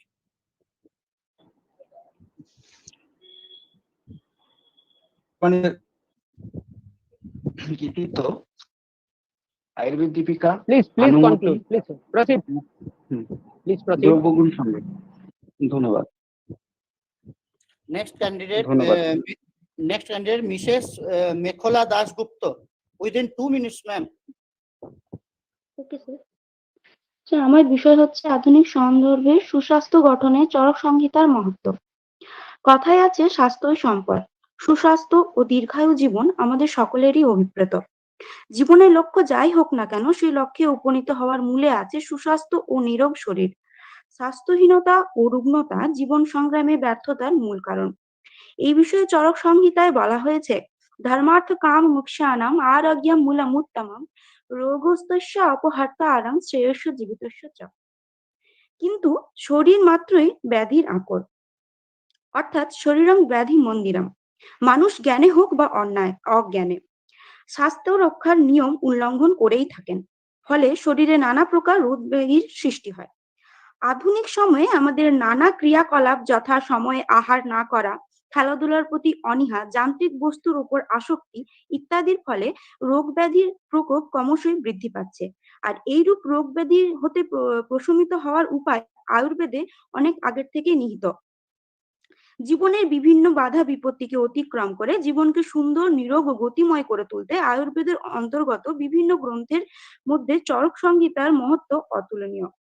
এই গ্রন্থটি সর্ববৃহৎ ও সর্ব তথ্য সমন্বিত 8টি স্থানে বিভক্ত। এই স্থানে আলোচিত হয়েছে বিভিন্ন বিষয়। আয়ুর্বেদের লক্ষণ, প্রয়োজন, শারীরিক ও মানসিক সমূহের বিবরণ, শারীরিক গঠন অনুযায়ী রোগের ভেদ নির্ণয়, বিভিন্ন ইন্দ্রিয়ের ভূমিকা, বিভিন্ন দুরারোগ্য ব্যাধির চিকিৎসা পদ্ধতি এবং নানা গাছ-গাছড়া থেকে প্রস্তুত বিভিন্ন ঔষধির বিবরণ ইত্যাদি। চরক সংহিতায় উল্লেখিত হয়েছে যে রোগ ব্যাধির উৎপত্তি বিষয়, যেখানে বলা হচ্ছে বায়ু, পিত্তম, কপশ্চক্ত শারীরং দোষ সংগ্রহ, অর্থাৎ সর্ববিধ রোগের মূলে রয়েছে বায়ু, পিত্ত ও কফের প্রভাব। এইভাবে তিনি সর্ববিধ রোগের থেকে প্রশমিত হওয়ার উপায়ও এখানে বর্ণিত হয়েছে, যেখানে বলা হচ্ছে যে সেবা ও শুশ্রূষাই হচ্ছে রোগ নিরাময়ের সর্বশ্রেষ্ঠ উপায়। সুতরাং আধুনিক কালে যে নিত্য নতুন রোগের কবলে মানুষের জীবন দুর্বিষহ হয়ে উঠছে, তাকে প্রশমিত করতে চরক সংহিতা সক্ষম। রোগ ব্যাধি থেকে মুক্তি পেয়ে নিরোগ ও দীর্ঘায়ু থাকার উপায় বহুকাল আগেই চরক সংহিতায় আলোচিত হয়েছে। তবে আধুনিক সন্দর্ভে এ কথাই বলা যে মানুষের সুস্বাস্থ্য গঠনে চরক সংহিতার মহত্ব অনস্বীকার্য। Thank you sir. Next candidate, next participant, Assistant Professor Dr. Panu Poddar. Within 2 minutes, sir, please. Please cooperate with us. শুনতে পাচ্ছেন স্যার? হ্যালো, শুনতে পাচ্ছেন স্যার? হ্যালো, শোনা যাচ্ছে স্যার, শোনা যাচ্ছে। হ্যাঁ, শোনা যাচ্ছে, শোনা যাচ্ছে। স্যার প্লিজ কাইন্ডলি রিকোয়েস্ট করছি 2 মিনিটের মধ্যে একটু শেষ করুন। আমি প্রথমেই প্রণাম জানাই।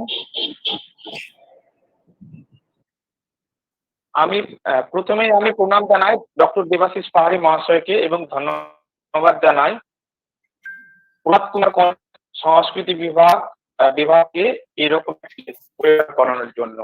আর বিষয় বৈদিক যুগে চিকিৎসা পদ্ধতির একটি পর্যালোচনা। প্রাচীনকাল তথা বৈদিক যুগ থেকে যে সমাজ প্রগতিশীল ছিল তা চতুর্বেদের মধ্যে জানতে পারি। চতুর্বেদ বলতে ঋগ্বেদ, সামবেদ, যজুর্বেদ, অথর্ববেদ এই 4 প্রকার বেদের মধ্যে প্রভৃতির বিজ্ঞান চর্চা চতুর্বেদের মধ্যে আলোচনা করতে পারে। বিশেষ করে আয়ুর্বেদ মধ্যে বিষয়ে 9 নাম্বার সূত্রে, ভেষজ বিষয় 25 নাম্বার সূত্রে, রোগ নিরাময় বিষয় নাম্বার সূত্রে, বিষনাশক বিদ্যা 7 নম্বর সূত্রে বহু উপাদানের উল্লেখ থাকায় আমরা অথর্ববেদকে মূল গ্রন্থ হিসাবে মনে করি। আয়ুর্বেদ শব্দটি সংস্কৃত 2টি শব্দের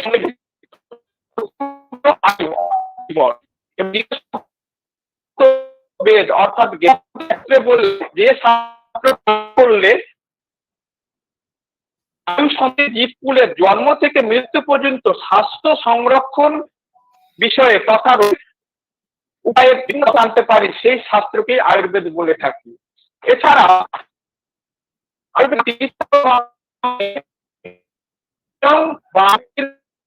অথর্ববেদের সম্পর্ক আছে তা জানতে চরক সংহিতায় স্পষ্ট করে উল্লেখ করে দেওয়া আছে চতুর্বেদের মধ্যে চিকিৎসকেরা অথর্ববেদকে নিজের অংশ হিসাবে মনে করবেন। তার কারণ তো এই বেদের নিয়ম প্রায়শ্চিত্ত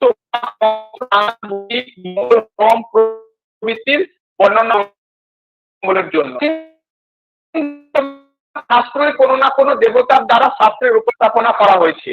সেইরূপ ভাবে কথিত আছে আয়ুর্বেদ সাম্য সংহিতা নামে 1 লক্ষ শ্লোকে নিবদ্ধ এবং 1,000 অধ্যায়ে বিভক্ত আয়ুর্বেদ শাস্ত্র রচনা করেছিলেন।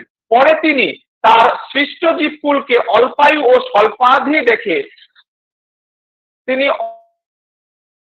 অষ্টাঙ্গে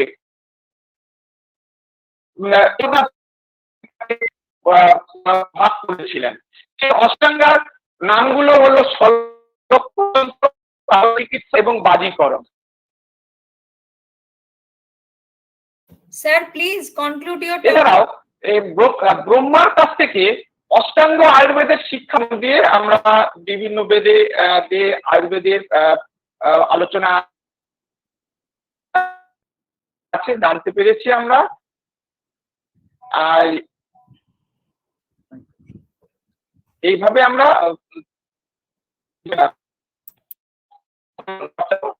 তার প্রমাণ সিদ্ধ। Thank you. Thank you, sir. Next participant, Associate Professor Dr. Hiralal Das.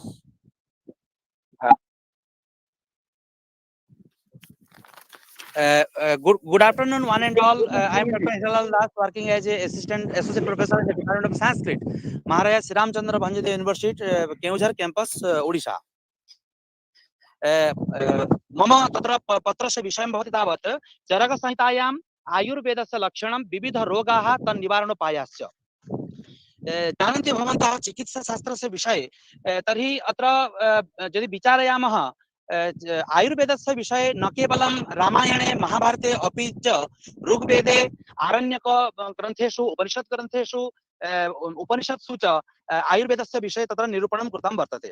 रामायणेपि आयुर्वेदस्य चर्चा बहुषु स्थानेषु बहुषु काण्डेषु नैकेषु पद्येषु भवति, परन्तु चरकसंहितायां यदि वयं विचारयामः तत्रापि आयुर्वेदस्य लक्षणं किमर्थम् अस्माकं कृते रोगाः भवन्ति, तस्य रोगस्य निवारणोपायाः के, कथं ते रोगाः निवारणम् अस्माभिः कर्तुं शक्यते, तत्सर्वं निरूपणं तत्र कृतं भवति। तत्र आयुर्वेदस्य लक्षणमपि तत्र स्थालीपुलकन्यायेन समयाभावात् अहं नाहम् अधिकं वच्मि। अत्र चतुर्विधं लक्षणम् आयुर्वेदस्य लक्षणं तत्र कृतं भवति। यस्मिन् ग्रन्थे तत्र आयुर्वेदस्य लक्षणम् एवं कृतं भवति चरकसंहितायां, यस्मिन् ग्रन्थे हितायुः अहितायुः सुखायुः दुःखायुः एतेषां चतुर्विधानाम् आयुषां हितं नाम पथ्यं तथा अहितं नाम अपथ्यं, आयुषः मानं नाम प्रमाणम् अप्रमाणं च तथा आयुषः स्वरूपम् उच्यते, तद् आयुर्वेदशास्त्रमिति तत्र लक्षणं निर्दिष्टं भवति। उक्तं यथा तत्र सूत्रे हिताहितं सुखं दुःखम् आयुस्तस्य हिताहितं मानं च तच्च यत्रोक्तम् आयुर्वेदः स उच्यते। एवं रूपेण आयुर्वेदस्य लक्षणं तत्र कृतं भवति। तर्हि अस्माकं मानवजीवने यतोहि इदानीम् आयुर्वेदस्य चिकित्साशास्त्रस्य वा महत्त्वम् अवश्यं भवति। न केवलं ऋग्वेदे अपि नैकेषु मन्त्रेषु अस्माभिः द्रष्टुं शक्यते आयुर्वेदस्य चिकित्साशास्त्रस्य च निरूपणं भवति। तर्हि रोगाणां कारणं किं भवति, शरीरेषु रोगाः किमर्थं भवन्ति इति विषयः चरकसंहितायां सुनिर्दिष्टं वर्तते। तत्र आरोग्यस्य हेतुविषये इयं संहिता निर्दिशति, अर्थात् रोगाणां तर्हि किमर्थं रोगाः भवन्ति इति कारणत्रयं तत्र श्लोकम् अहं कथयामि। काल बुद्धीन्द्रियार्थानां योगो मिथ्या च याति च द्वयाश्रयाणां व्याधीनां त्रिविधो हेतु संग्रहः। अपि च सामान्येन अर्धनिमेषाभ्यन्तरे अहं कथयामि। तत्र विविध रोगाः केषां रोगाणां वर्गीकरणं भवति। उदररोगाः, मूत्राघातरोगाः, कुष्ठरोगाः, कासरोगः, शिरोरोगः, श्वासरोगः, अरुचिरोगः, नेत्ररोगः, उन्मादरोगः, वमनरोगः, रक्तपित्तरोगः, ज्वररोगः, व्रणरोगः, नपुंसकतारोगः, क्लैव्यरोगः। Sir, please conclude. Sir, please. अपि च कृमिरोगः, हिक्कारकरोगः, हृदयरोगः, एवं रूपेण सहस्राधिकानां रोगाणां तत्र नाम निर्देशनं कृतं चरकसंहितायां। तत्र कस्मिन् अध्याये तदपि अत्र मया निर्दिष्टं। मम कृते विषयः भवति नाहम् अधिकम् अत्र वक्तुम् इच्छामि। मम कृते अवसरं प्रकल्पितेभ्यः समायोजकेभ्यः मम पक्षतः कार्तज्ञं विनिवेद्य वितरामि। अलमिति विस्तरात् धन्यवादः। धन्यवादः। Next participant doctor Swagata D तभारे।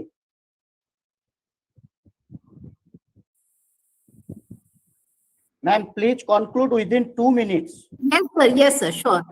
So my slides visible? Yes. Good afternoon, everyone. Respected dignitaries, myself, Dr. Swagata Thavre. I'm going to present my topic, exercise and non-pharmacological measures with myriad effects. As we all know, strength is the foundation of physical and mental health. Ayurveda advocates of performance exercises with various indications, contraindications according to strength and seasons. The review of this current paper has been done from Ayurvedic Sanhita and various research papers. As the Ayurveda has said, सहिष्णुता दोषक्षयो अग्निवृत्तिश्च व्यायामात् उपजायते. Allopathy, there is no concept like should not be done within X limits. Like people are just trying to do exercise as much as they can. But Ati Vayam is also contraindicated because it is causing Shrama, Kama, Kshaya, Jwara, Chardi. So coming to exercise, how to impact gray matter volume in frontal and hippocampal regions by reducing the damage in gray matter by facilitating the neurotrophic factors such as peripheral BDNF, increasing the CNS blood flow. It prevents the cognitive decline in link with the aging. It improves the cerebrovascular health. It determines the benefits of glucose and lipid metabolism. It enhances the cognitive functions. It improves the memory abilities and reduces the risk of developing dementia. All these things are clearly based on the research evidences.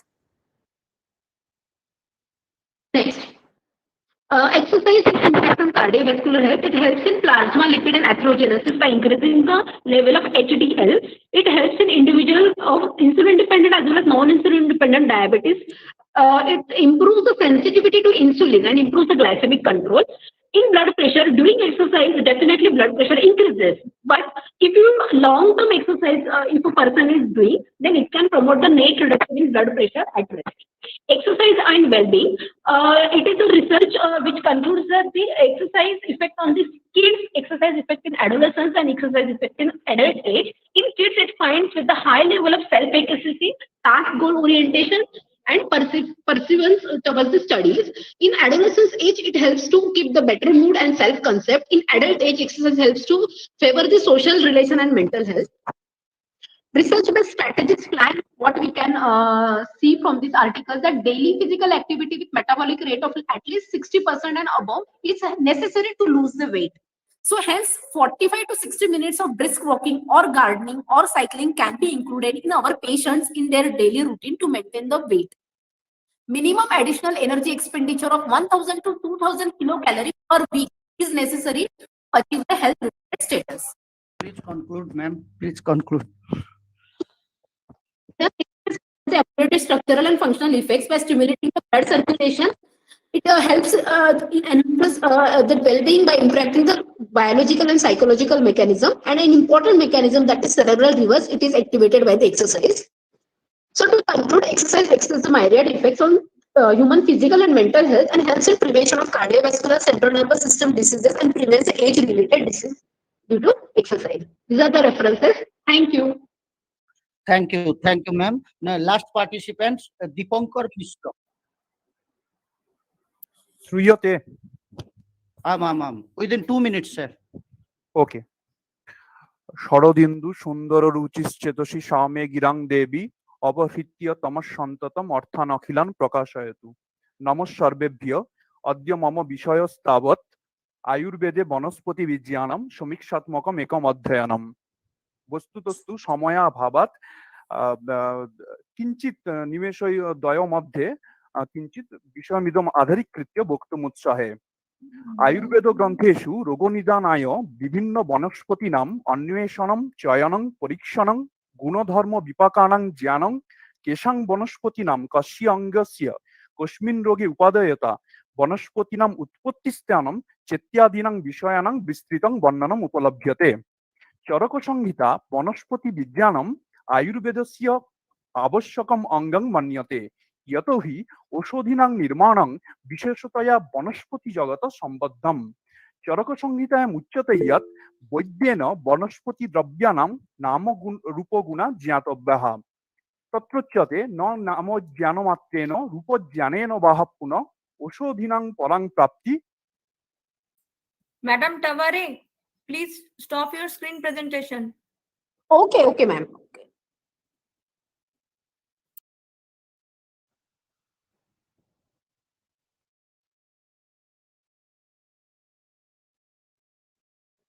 Hello. Yes, ma'am. I did.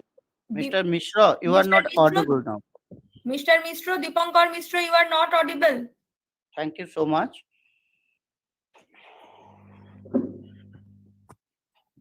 So I request our chairperson, sir, please conclude this session. Actually, due to shortage of time, hello. Hello. Yes, yes, yes, Are you sir, audible? you are Yes.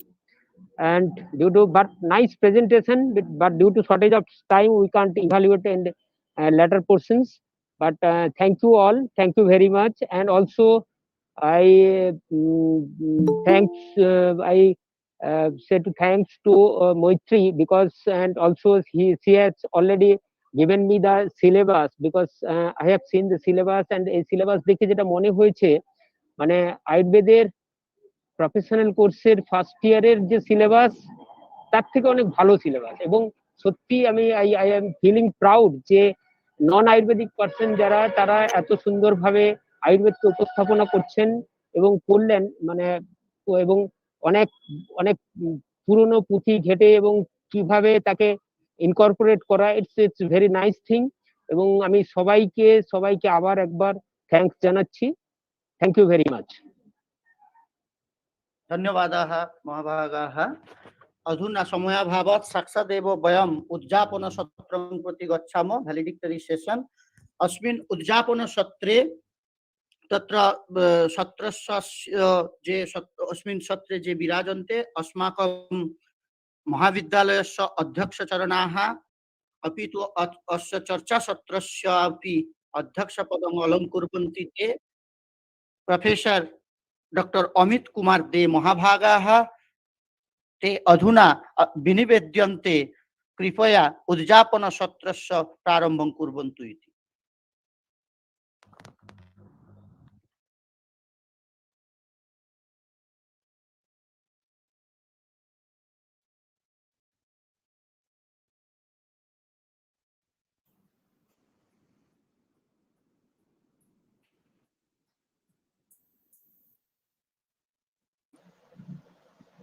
So why he is not in the platform?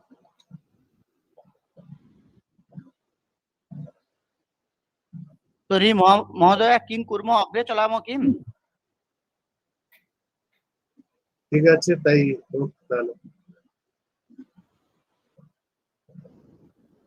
वा अपेक्षां कुर्मः।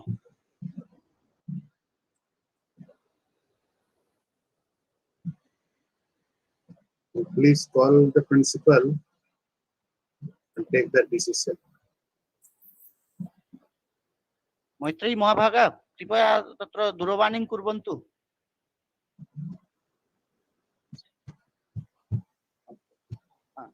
अधुना एव अस्माकम् उपस्थिताः सन्ति महाविद्यालयस्य अध्यक्षचरणाः अस्य चर्चासत्रस्यापि अध्यक्षाः professor doctor Amit Kumar दे महाभागाः ते अधुना विनिवेद्यन्ते उद्यापनसत्रस्य किञ्चित् वाग्वचोभिः अस्मान् सनाथयन्तु इति। Thank you, Dr. Party. On behalf of the college as well as on behalf of the department, we would like to convey our heartfelt thanks to all the resource persons and to all the participants and all other listeners who are remain present here.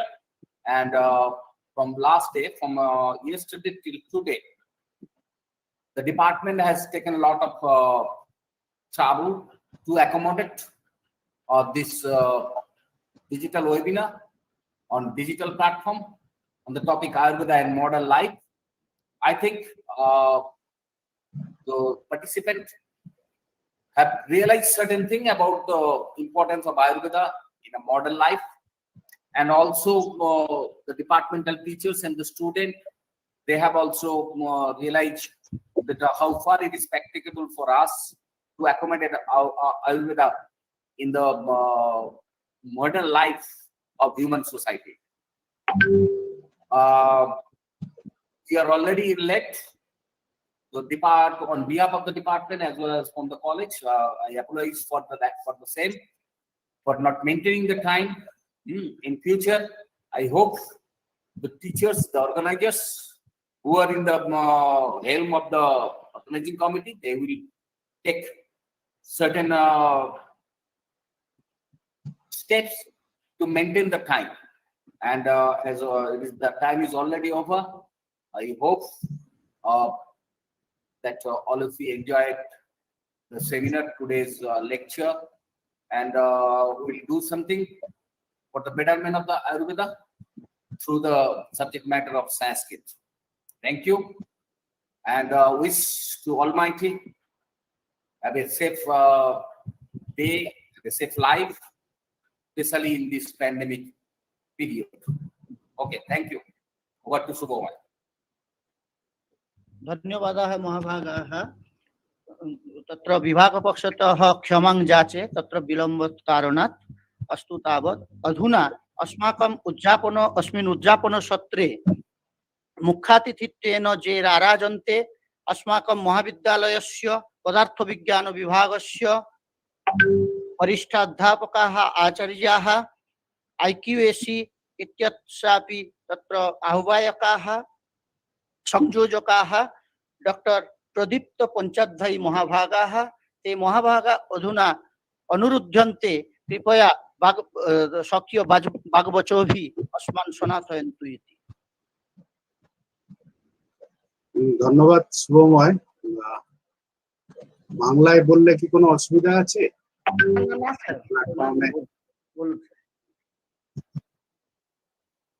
আচ্ছা, most of all এখানে আমাদের honourable speaker যারা ছিলেন এবং honourable principal sir এবং honourable members of the organising committee এবং honourable participants এবং my beloved student participants mainly, তো সকলকে বিশেষ কৃতজ্ঞতা জানাই, ধন্যবাদ জানাই, কারণ we are at the end of the session. তো সেক্ষেত্রে এই দ্বিদিবসীয় টুডে ন্যাশনাল সেমিনারকে তারা মোটামুটি সফল কাম করেছেন এবং সাফল্যের দিকে এগিয়ে দিয়েছেন। সেই জন্য আমাদের মহাবিদ্যালয়ের আভ্যন্তরীণ মূল্যায়ন যে শাখা, তার তরফে আমার কৃতজ্ঞতা রইল, ধন্যবাদ রইল। শুধুমাত্র কয়েকটি কথা বলে, আমি যেহেতু মুখ্যত বিজ্ঞানের ছাত্র, তো সেই দৃষ্টিকোণ থেকে এবং ইতিহাসের দৃষ্টিকোণ থেকে দু একটি কথা বলে শেষ করব।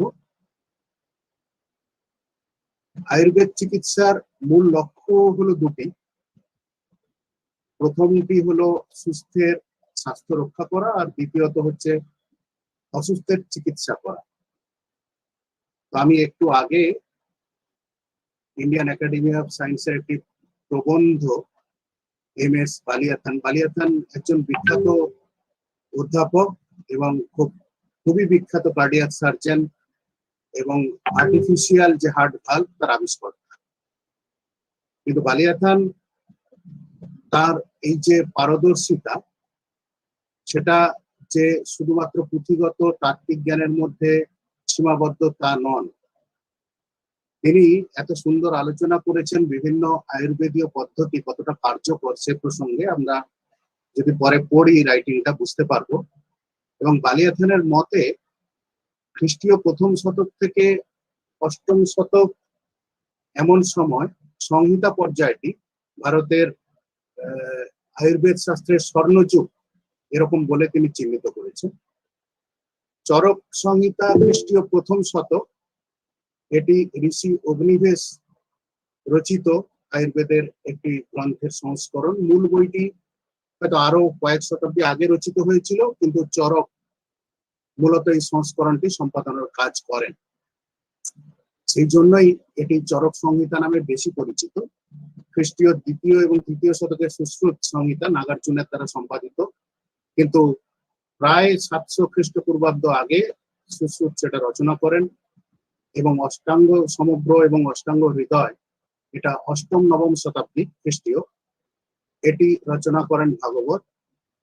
তো চরকের সম্পাদনাটি এতটা উৎকৃষ্টতা বা উৎকর্ষতার একেবারে চরম পর্যায়ে পৌঁছেছিল, এর একটি কারণ কিন্তু ছিল। কারণটি ছিল যে বিষয়টি বিশ্বাস নির্ভরতা থেকে যুক্তি নির্ভরতা, যুক্তি বিশ্লেষণে পৌঁছায় মূলত চরকের সম্পাদনাটি থেকে। এটি কিন্তু বিশেষ বৈশিষ্ট্য চরক সংহিতার, ওষুধপত্রের বিস্তারিত আলোচনা ছিল ওখানে।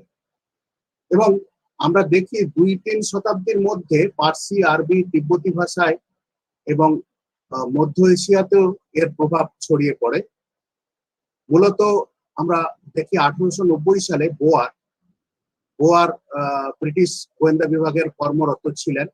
তিনি মধ্য এশিয়ার কিছু অধিবাসী থেকে এইরকম একটি পার্চমেন্ট, মানে পশু চামড়ার কাগজের ব্রাহ্মী লিপিতে লেখা এরকম পাণ্ডুলিপিটি উদ্ধার করেন এবং এশিয়াটিক সোসাইটিতে দেন এবং সেটা রাখাও থাকে। তো এইখানে দেখা যায় যে চরক সংহিতার কি জনপ্রিয়তা শুধু দেশে নয় বিদেশেও পৌঁছেছিল এবং 19 শতাব্দীতে চরক সংহিতা ইংরেজিতে অনুবাদ হয় এবং 21 শতাব্দীতে এটি সমান জনপ্রিয় এবং কিয়োটো বিশ্ববিদ্যালয়ের একজন বিখ্যাত অধ্যাপক তার ডিজিটাল সংস্করণ প্রকাশ করেছেন। আমি শুধু এটাই বলছি যে চরক বা সুশ্রুত সংহিতা তখনকার নালন্দাতেও পড়ানো হতো এবং আমরা জানি নালন্দার 10,000 ছাত্র অগণিত চীন, তিব্বত, অন্যান্য পূর্ব এশীয় দেশ থেকেও আসতো। তো এই জায়গায় আমরা আচার্য পিসি রায় তার হিন্দু কেমিস্ট্রিতে একটা কমেন্ট করেন যে আনুমানিক 8ম কি 9ম, আমরা শুনলাম 11দশ শতাব্দী, অর্থাৎ চক্রপাণি দত্তের কথা একজন বললেন। তো 8ম কি 9ম শতাব্দীতে যখন আয়ুর্বেদের বিকাশের পথ প্রায় রুদ্ধ, তখনই কিন্তু 8ম 9ম শতাব্দীতে ভাগবত অষ্টাঙ্গ সংগ্রহ, অষ্টাঙ্গ হৃদয় রচনা করেন এবং অদ্ভুত কাব্যগুণে এটি করা এবং মানে ঈর্ষণীয়ভাবে প্রশংসিত হয়, খুব তাড়াতাড়ি লোকপ্রিয় হয়। কিন্তু ভাগবত পরবর্তীকালে লেখার মধ্যে এমন সৃজনশীলতা আর মনে হয় পাওয়া গেল না। আয়ুর্বেদ রচনা প্রায় সহস্র বছর কাল এক দীর্ঘ নিশ্চলতা সূচনা হলো। কিছু অভিধান, প্রাচীন রচনাগুলির কিছু টিকা টিপ্পনী ছাড়া খুব বিরাট কিছু আবিষ্কারমূলক রচনা এই সময় কিন্তু হয়নি। কিন্তু ঐতিহাসিক কারণও ছিল এই সময়টা। মানে আমরা দেখি যে আমাদের 1000 থেকে 1027 খ্রিস্টাব্দের মধ্যে সুলতান মাহমুদের 17 বার ভারত আক্রমণ, বিশেষ করে 1220 সালে নালন্দার পতন, 1000 অধ্যাপক, 10,000 ছাত্র, 800 বছরের গবেষণার সম্পদ সব নষ্ট হয়ে যায়। তো এটাও একটা বিশাল কারণ। তো মূলত এই যে 1000 বছরের নিশ্চলতা, তাকে আবার আমাদের সম্প্রতি ভারত সরকারের কয়েক বছর ধরে দেখা যাচ্ছে যে এটির উপর জোর দেওয়া হচ্ছে এবং এটিকে সম্পূর্ণ উদ্ভাবনী শক্তি দিয়ে, নতুন পরীক্ষণমূলক ভাবনা দিয়ে এবং স্কেল ডাউন টেকনোলজিতে, অর্থাৎ একেবারে মানুষের কাছে সহজে যাতে পৌঁছে দেওয়া যায়, সেই ভাবনা শুরু হয়েছে, কার্যে পরিণত হচ্ছে। তাহলে মূলত এই নিশ্চলতাটা শুরু হয়েছিল কেন? অবক্ষয়ের মূল শিকড়টা ছিল ভারতীয় সমাজের ইতিহাসের গভীরে। তা হলো পরীক্ষা নিরীক্ষার মাধ্যমে আয়ুর্বেদ শাস্ত্র ততটা এগিয়ে ছিল না মাঝে, কিন্তু সেই প্রক্রিয়া শুরু হয়েছে, আরো উত্তুঙ্গ পর্যায়ে পৌঁছবে, সমস্ত কিছুর সাথে কম্পিটিশনে নিজের জায়গা করে নেবে। সার্ভাইভাল অফ দি ফিটেস্ট আমরা জানি, অর্থাৎ যোগ্যতমেরই উদ্বর্তন হয়।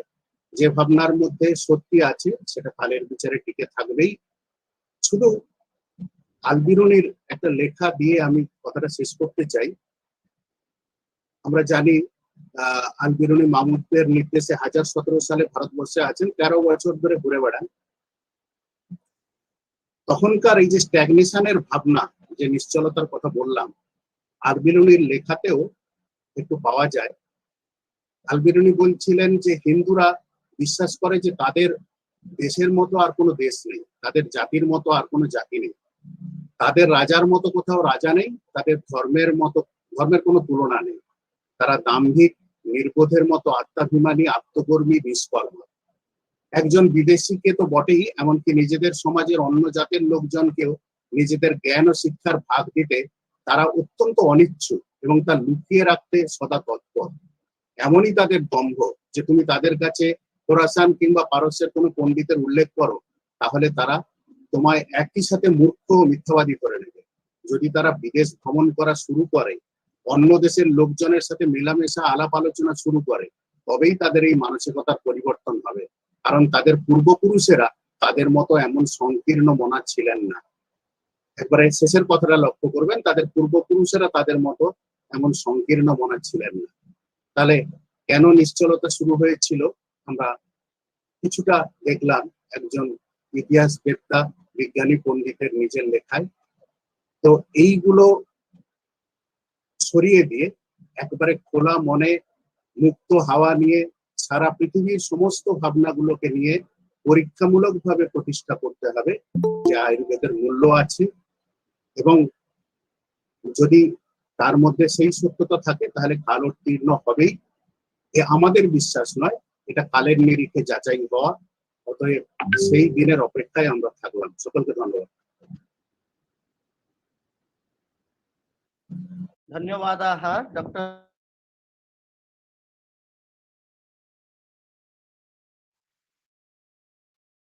सामञ्जस्यपूर्णं सुललितं वक्तव्यं परिवेशनाय मुख्यतः एते महाभागाः अस्मान् सर्वे कर्मसु प्रेरयन्ति उपदिशन्ति च। मुख्यतः तस्य तेषां वचनस्य साररूपेण तस्य आशाः विद्यते यत् योग्यतमस्य उद्वर्तनम् इति नयेन आयुर्वेदस्यापि उद्वर्तनं नूनं भविष्यति इति। तेषां वैदुष्यपूर्णं वक्तव्यं श्रुत्वा धन्याः वयम् इति कृत्वा मत्पक्षतः अस्माकं विभागपक्षतः कार्तज्ञं आधमर्णं च प्रकटयामि। अधुना अस्य द्विदिवसीय चर्चासत्रस्य संक्षिप्तं विवरणं प्रदानपूर्वकं औपचारिकरूपेण धन्यवादार्पणं कर्तुं मया विनिवेद्यन्ते अस्मिन् अस्य चर्चासत्रस्य संयोजिका अध्यापिका मैत्रेयी जाना महोदयाः। ओवर टू मिसेस मैत्रेयी जाना मैडम।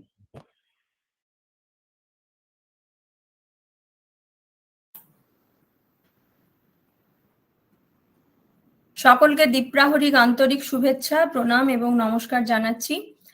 কাঁথি প্রভাত কুমার মহাবিদ্যালয়ের সংস্কৃত বিভাগের পরিচালনায় আয়ুর্বেদা অ্যান্ড মডার্ন লাইফ বা আয়ুর্বেদ আধুনিক জীবনাঞ্চ বিষয়ক এই যে দুদিন ব্যাপী জাতীয় স্তরের যে আন্তর্জালিক আলোচনা চক্রের আয়োজন করা হয়েছিল, আজ তার দ্বিতীয় তথা শেষ দিন শুধু নয়, অন্তিম পর্বও বটে। ভারতীয় সংস্কৃতির প্রস্তুতি অনুসারে আমরা যে কোনো অনুষ্ঠানের অন্তিম লগ্নে ধন্যবাদ জ্ঞাপনটাকে অবিহিত শিষ্টাচার বলেই জানি, এবং এই দুদিনের ওয়েবিনারে যাদের প্রত্যক্ষ পরোক্ষ সাহচর্যে আমরা সমৃদ্ধ হয়েছি, উপকৃত হয়েছি, তারা সকলেই এখানে ধন্যবাদার্হ। আমরা গতদিন কথামুখ সূচক বক্তা বা কিনোট স্পিকার হিসেবে পেয়েছিলাম প্রফেসর ডক্টর বি.কে. সোয়াইন স্যারকে। তিনি প্রাক্তন বিভাগীয় অধ্যাপক, বিভাগীয় প্রধান, ধর্মশাস্ত্র বিভাগ, পুরী জগন্নাথ সংস্কৃত বিশ্ববিদ্যালয়ে তিনি দীর্ঘ বছর অধ্যাপনা করেছেন এবং তার সুচিন্তিত বক্তব্যে আয়ুর্বেদের স্বরূপ, আয়ুর্বেদের নিগুড় তত্ত্বাদি দানে তিনি আমাদেরকে সমৃদ্ধ করেছেন। ধন্যবাদ ডক্টর বি.কে. সোয়াইন স্যারকে। আমরা কালকে আমাদের মাঝে পেয়েছিলাম কাঁথি রঘুনাথ আয়ুর্বেদ মহাবিদ্যালয় ও হাসপাতালের অধ্যক্ষ ডক্টর সুশীল কুমার নাথকে। তিনি তার মূল্যবান বক্তব্য রেখেছেন। তার টপিক ছিল scope of Sanskrit scholars in the field of Ayurveda, যা অত্যন্ত উপকারক এবং তথ্য সমৃদ্ধ ছিল আমাদের সংস্কৃত বিভাগীয় ছাত্রছাত্রীদের জন্য। আন্তরিক ধন্যবাদ তাকেও জানাচ্ছি। এবং প্রথম দিনের আলোচনা চক্রের দ্বিতীয় সত্রে আমরা বক্তা হিসেবে পেয়েছিলাম ডক্টর জে.এস.আর. প্রসাদ, বিভাগীয় প্রধান সংস্কৃত বিভাগ, হায়দ্রাবাদ বিশ্ববিদ্যালয়, তেলেঙ্গানা থেকে। তো তিনি অত্যন্ত সুচারুরূপে তার বক্তব্য বিষয় উপস্থাপন করেছেন। তার টপিক ছিল principles of food and nutrition in Ayurveda for modern life. এবং মহোদয় আমাদের দ্বিতীয় সপ্তাহের সমস্ত গবেষণা পত্রের উপস্থাপকদেরকে উৎসাহব্যঞ্জক অভিবাদনে প্রবুদ্ধ করেছেন এবং সকলের গবেষণার বিষয়বস্তুকে সাধ্যমতো সঠিক দিক নির্দেশ করেছেন। দ্বিতীয় দিনে আমাদের প্রথম বক্তা ছিলেন ওড়িশার Shri Shri college of Ayurvedic science and research হসপিটালের ডিন ডক্টর প্রদীপ কুমার পণ্ডা। তার বক্তব্য বিষয় ছিল রোগা অ্যান্ড রোগী পরীক্ষা। আয়ুর্বেদ শাস্ত্রের বিশেষত্বই হচ্ছে, আমরা সকলেই জানি সেটা, যে ক্লিনিক্যাল ডায়াগনোসিস, এবং যেটা এখন প্রায় বন্ধ হতে বসেছে। এই ক্লিনিক্যাল ডায়াগনোসিসের ওপরে তিনি তার সুস্পষ্ট এবং সুচিন্তিত আলোকপাত করেছেন। ধন্যবাদ স্যারকে। আমাদের আলোচনা সত্রের অন্তিম বক্তা ছিলেন, দ্বিতীয় দিনের আলোচনা সত্রের অন্তিম বক্তা ছিলেন ডক্টর দেবাশিস পাহাড়ি। তিনি শ্রী বৈদ্যনাথ আয়ুর্বেদ ভবন প্রাইভেট সংস্থার কলকাতা শাখার রিসার্চ অ্যান্ড ডেভেলপমেন্ট বিভাগের প্রধান। তিনি application of alternative medicine in Ayurveda in modern health care সিস্টেমের উপরে তার বক্তব্য রেখেছেন। আমরা চিকিৎসার বিকল্প প্রয়োগ হিসেবে আয়ুর্বেদ শাস্ত্রের প্রয়োগকে প্রায় ভুলতে বসেছি। ডক্টর পাহাড়ির বক্তব্যে আয়ুর্বেদিক ওষুধের প্রায়োগিক দিক এবং আয়ুর্বেদের বিস্তৃত বিষয়গুলি সম্পর্কে আমরা বিস্তৃত ধারণা লব্ধ হয়েছি। এবং আমাদের দুদিন ব্যাপী ওয়েবিনারের কাণ্ডারি হলেন আমাদের মাতৃসমা মহাবিদ্যালয়ের অভিভাবক স্বরূপ দূরদর্শী বিচক্ষণ শ্রদ্ধাস্পদ অধ্যক্ষ মহোদয় ডক্টর অমিত কুমার দে, যার নিরন্তর উৎসাহ প্রদান এবং সঠিক মার্গ নির্দেশ আমাদের এই ওয়েবিনার পরিচালনে অত্যুত্তম সহায়ক হয়েছে এবং তাকে শ্রদ্ধাবনত ধন্যবাদ।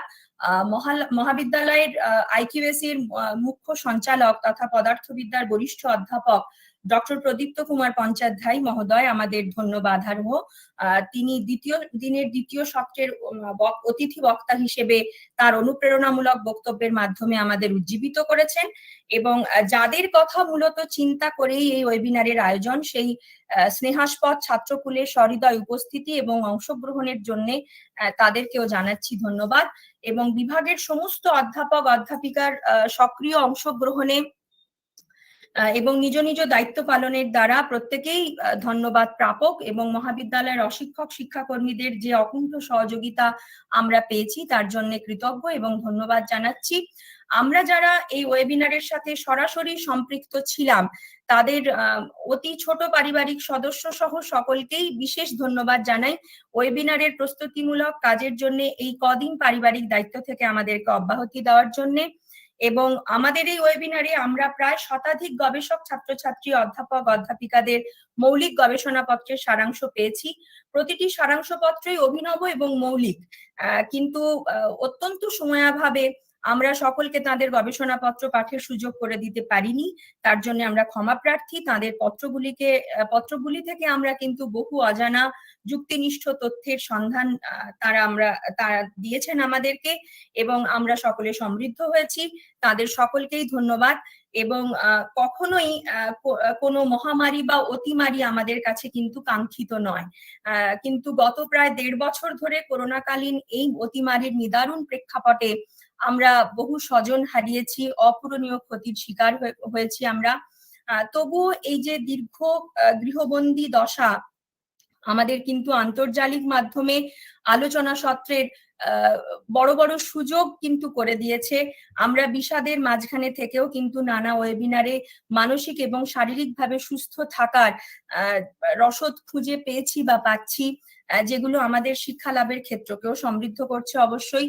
এবং অত্যাধুনিক প্রযুক্তিকে সবশেষে অবশ্যই ধন্যবাদ জানাবো। আমি ব্যক্তিগতভাবে অত্যন্ত বাজে ধরনেরই অযান্ত্রিক এবং অপ্রযৌক্তিক বললেও কম বলা হয়, কিন্তু আমার 2 সহকারী সঞ্চালক ডক্টর শুভময় পাহাড়ি এবং অধ্যাপক প্রলয় শঙ্কর অধিকারী এই বিষয়ে অত্যন্ত দক্ষ এবং আমাকে সর্বতোভাবে সাহায্য করেছেন। তার সত্ত্বেও যদি কোনো প্রযুক্তিগত যন্ত্রগত ত্রুটির শিকার আমরা হয়ে থাকি, তার সমস্ত দায়ভার আমার এবং প্রত্যক্ষ এবং পরোক্ষভাবে যারা এই ওয়েবিনারের সাথে সম্পৃক্ত ছিলেন তাদের প্রত্যেককেই আমি ধন্যবাদ জানাচ্ছি, এবং অজ্ঞাতসারে যদি কারোর নাম আমি বলতে ভুলে যাই সেজন্য আমি ক্ষমা চেয়ে নিচ্ছি। এবং আয়ুর্বেদ শাস্ত্র সংস্কৃত সাহিত্য কিন্তু অঙ্গাঙ্গিভাবে জড়িত, এটা আমরা সকলেই জানি। আয়ুর্বেদ এবং আধুনিক জনজীবনে বিজ্ঞানের সমন্বয়ে মানুষের যে সুস্থ স্বাভাবিক জীবনযাপন এবং পার্শ্ব প্রতিক্রিয়াহীন আরোগ্যময় জীবন লাভের নানা দিক তুলে ধরা এবং ছাত্রছাত্রীদের উন্নতিকল্পে আয়ুর্বেদের সাথে পরিচয় ঘটানোই কিন্তু মূল উদ্দেশ্য ছিল আমাদের ওয়েবিনারের। আয়ুর্বেদের সাথে পরিচয় ঘটানোর উদ্দেশ্যটা কতটা সার্থক হলো বা আমাদের এই ওয়েবিনারের গোলস এন্ড এইমস কতটা আমরা ফুলফিল করতে পারলাম, সেটা তখনই আমরা অনুভব করতে পারবো যদি এর সার্বিক কল্যাণময়তার দিকটা আমরা উপলব্ধি করতে পারি। এবং এ ধরনের পরবর্তী পদক্ষেপে আপনাদের সকলের স্বতঃসিদ্ধ সাহায্য এবং সদুপদেশ পাবো, এবং সব রকমের সাহায্যের হাত আপনারা বাড়িয়ে দেবেন এই আশা রেখে আমি আমার বক্তব্য শেষ করছি। সর্বে ভবন্তু সুখিনঃ, সর্বে সন্তু নিরাময়া, সর্বে ভদ্রাণি পশ্যন্তু, মা কশ্চিৎ দুঃখ ভাগ ভবেৎ। নমস্কার। যিনি সকলকে ধন্যবাদ জানালেন সেই সংযোজিকা অধ্যাপিকা মৈত্রেয়ী জানা, উনাকেও আমরা আমাদের পক্ষ থেকে ধন্যবাদ জ্ঞাপন করছি। এরপরে অলরেডি উনি যদিও শান্তি পাঠ করেছেন, তথাপি আমরা ঔপচারিক রূপে শান্তি পাঠ করে আমাদের এই সভা সাঙ্গ করব।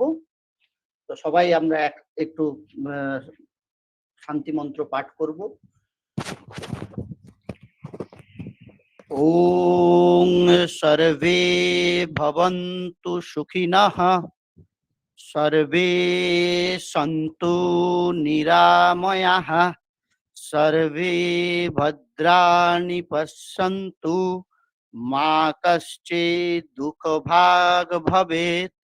ওং পূর্ণমদঃ পূর্ণমিদং পূর্ণাৎ পূর্ণমুদচ্যতে পূর্ণস্য পূর্ণমাদায় পূর্ণমেবাবশিষ্যতে।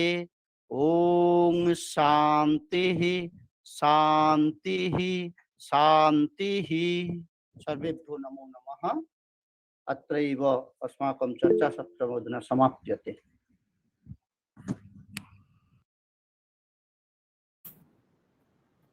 हाँ, সকলকেই ধন্যবাদ।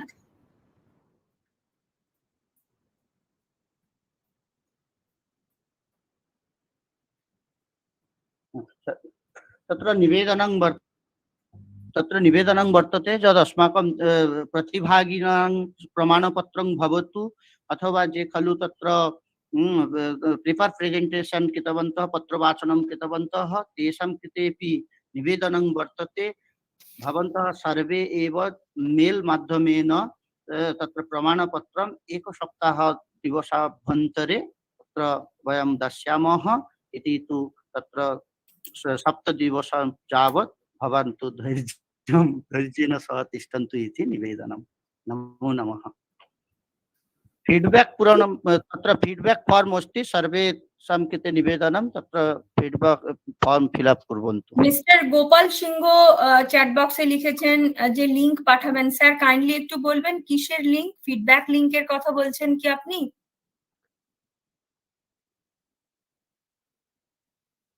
হ্যাঁ ম্যাম, হ্যাঁ ma'am. Already it has been circulated in the chat box.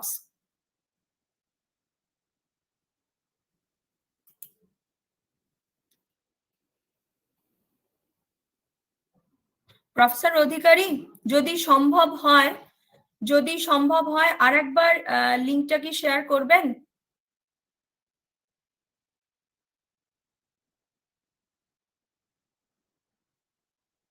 আর একবারই আপনি একটুখানি লিংকটা শেয়ার করে দিন প্লিজ।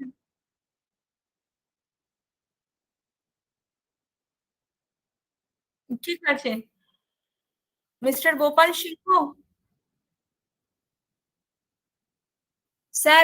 স্যার শুনলেন তো? আমাদের ফিডব্যাক লিংকটা আমরা এখনই আবার চ্যাট বক্সে দিয়েছি, আপনি একটু দেখে নিন। আর এটা 10-15 মিনিট অবধি থাকবে আমাদের লিংকটা ওপেন। তার মধ্যে ফিডব্যাক লিংকটা ফিল আপ করবার চেষ্টা করুন। সকলের আন্তরিক সহযোগিতাকে সম্মান জানাচ্ছি এবং ধন্যবাদ জানাচ্ছি। ভালো থাকুন সকলে, সুস্থ থাকুন।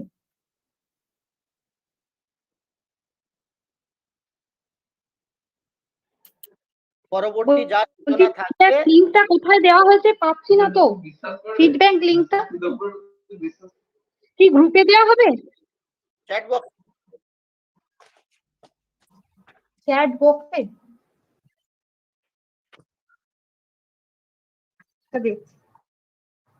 চ্যাট বক্সে দেখুন ম্যাডাম চক্রবর্তী, চ্যাট বক্সে দেখুন।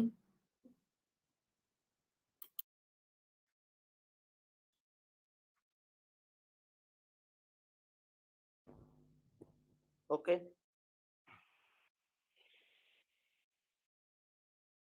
10 মিনিট পরে আমরা সকলেই মিটিং লেফট করব।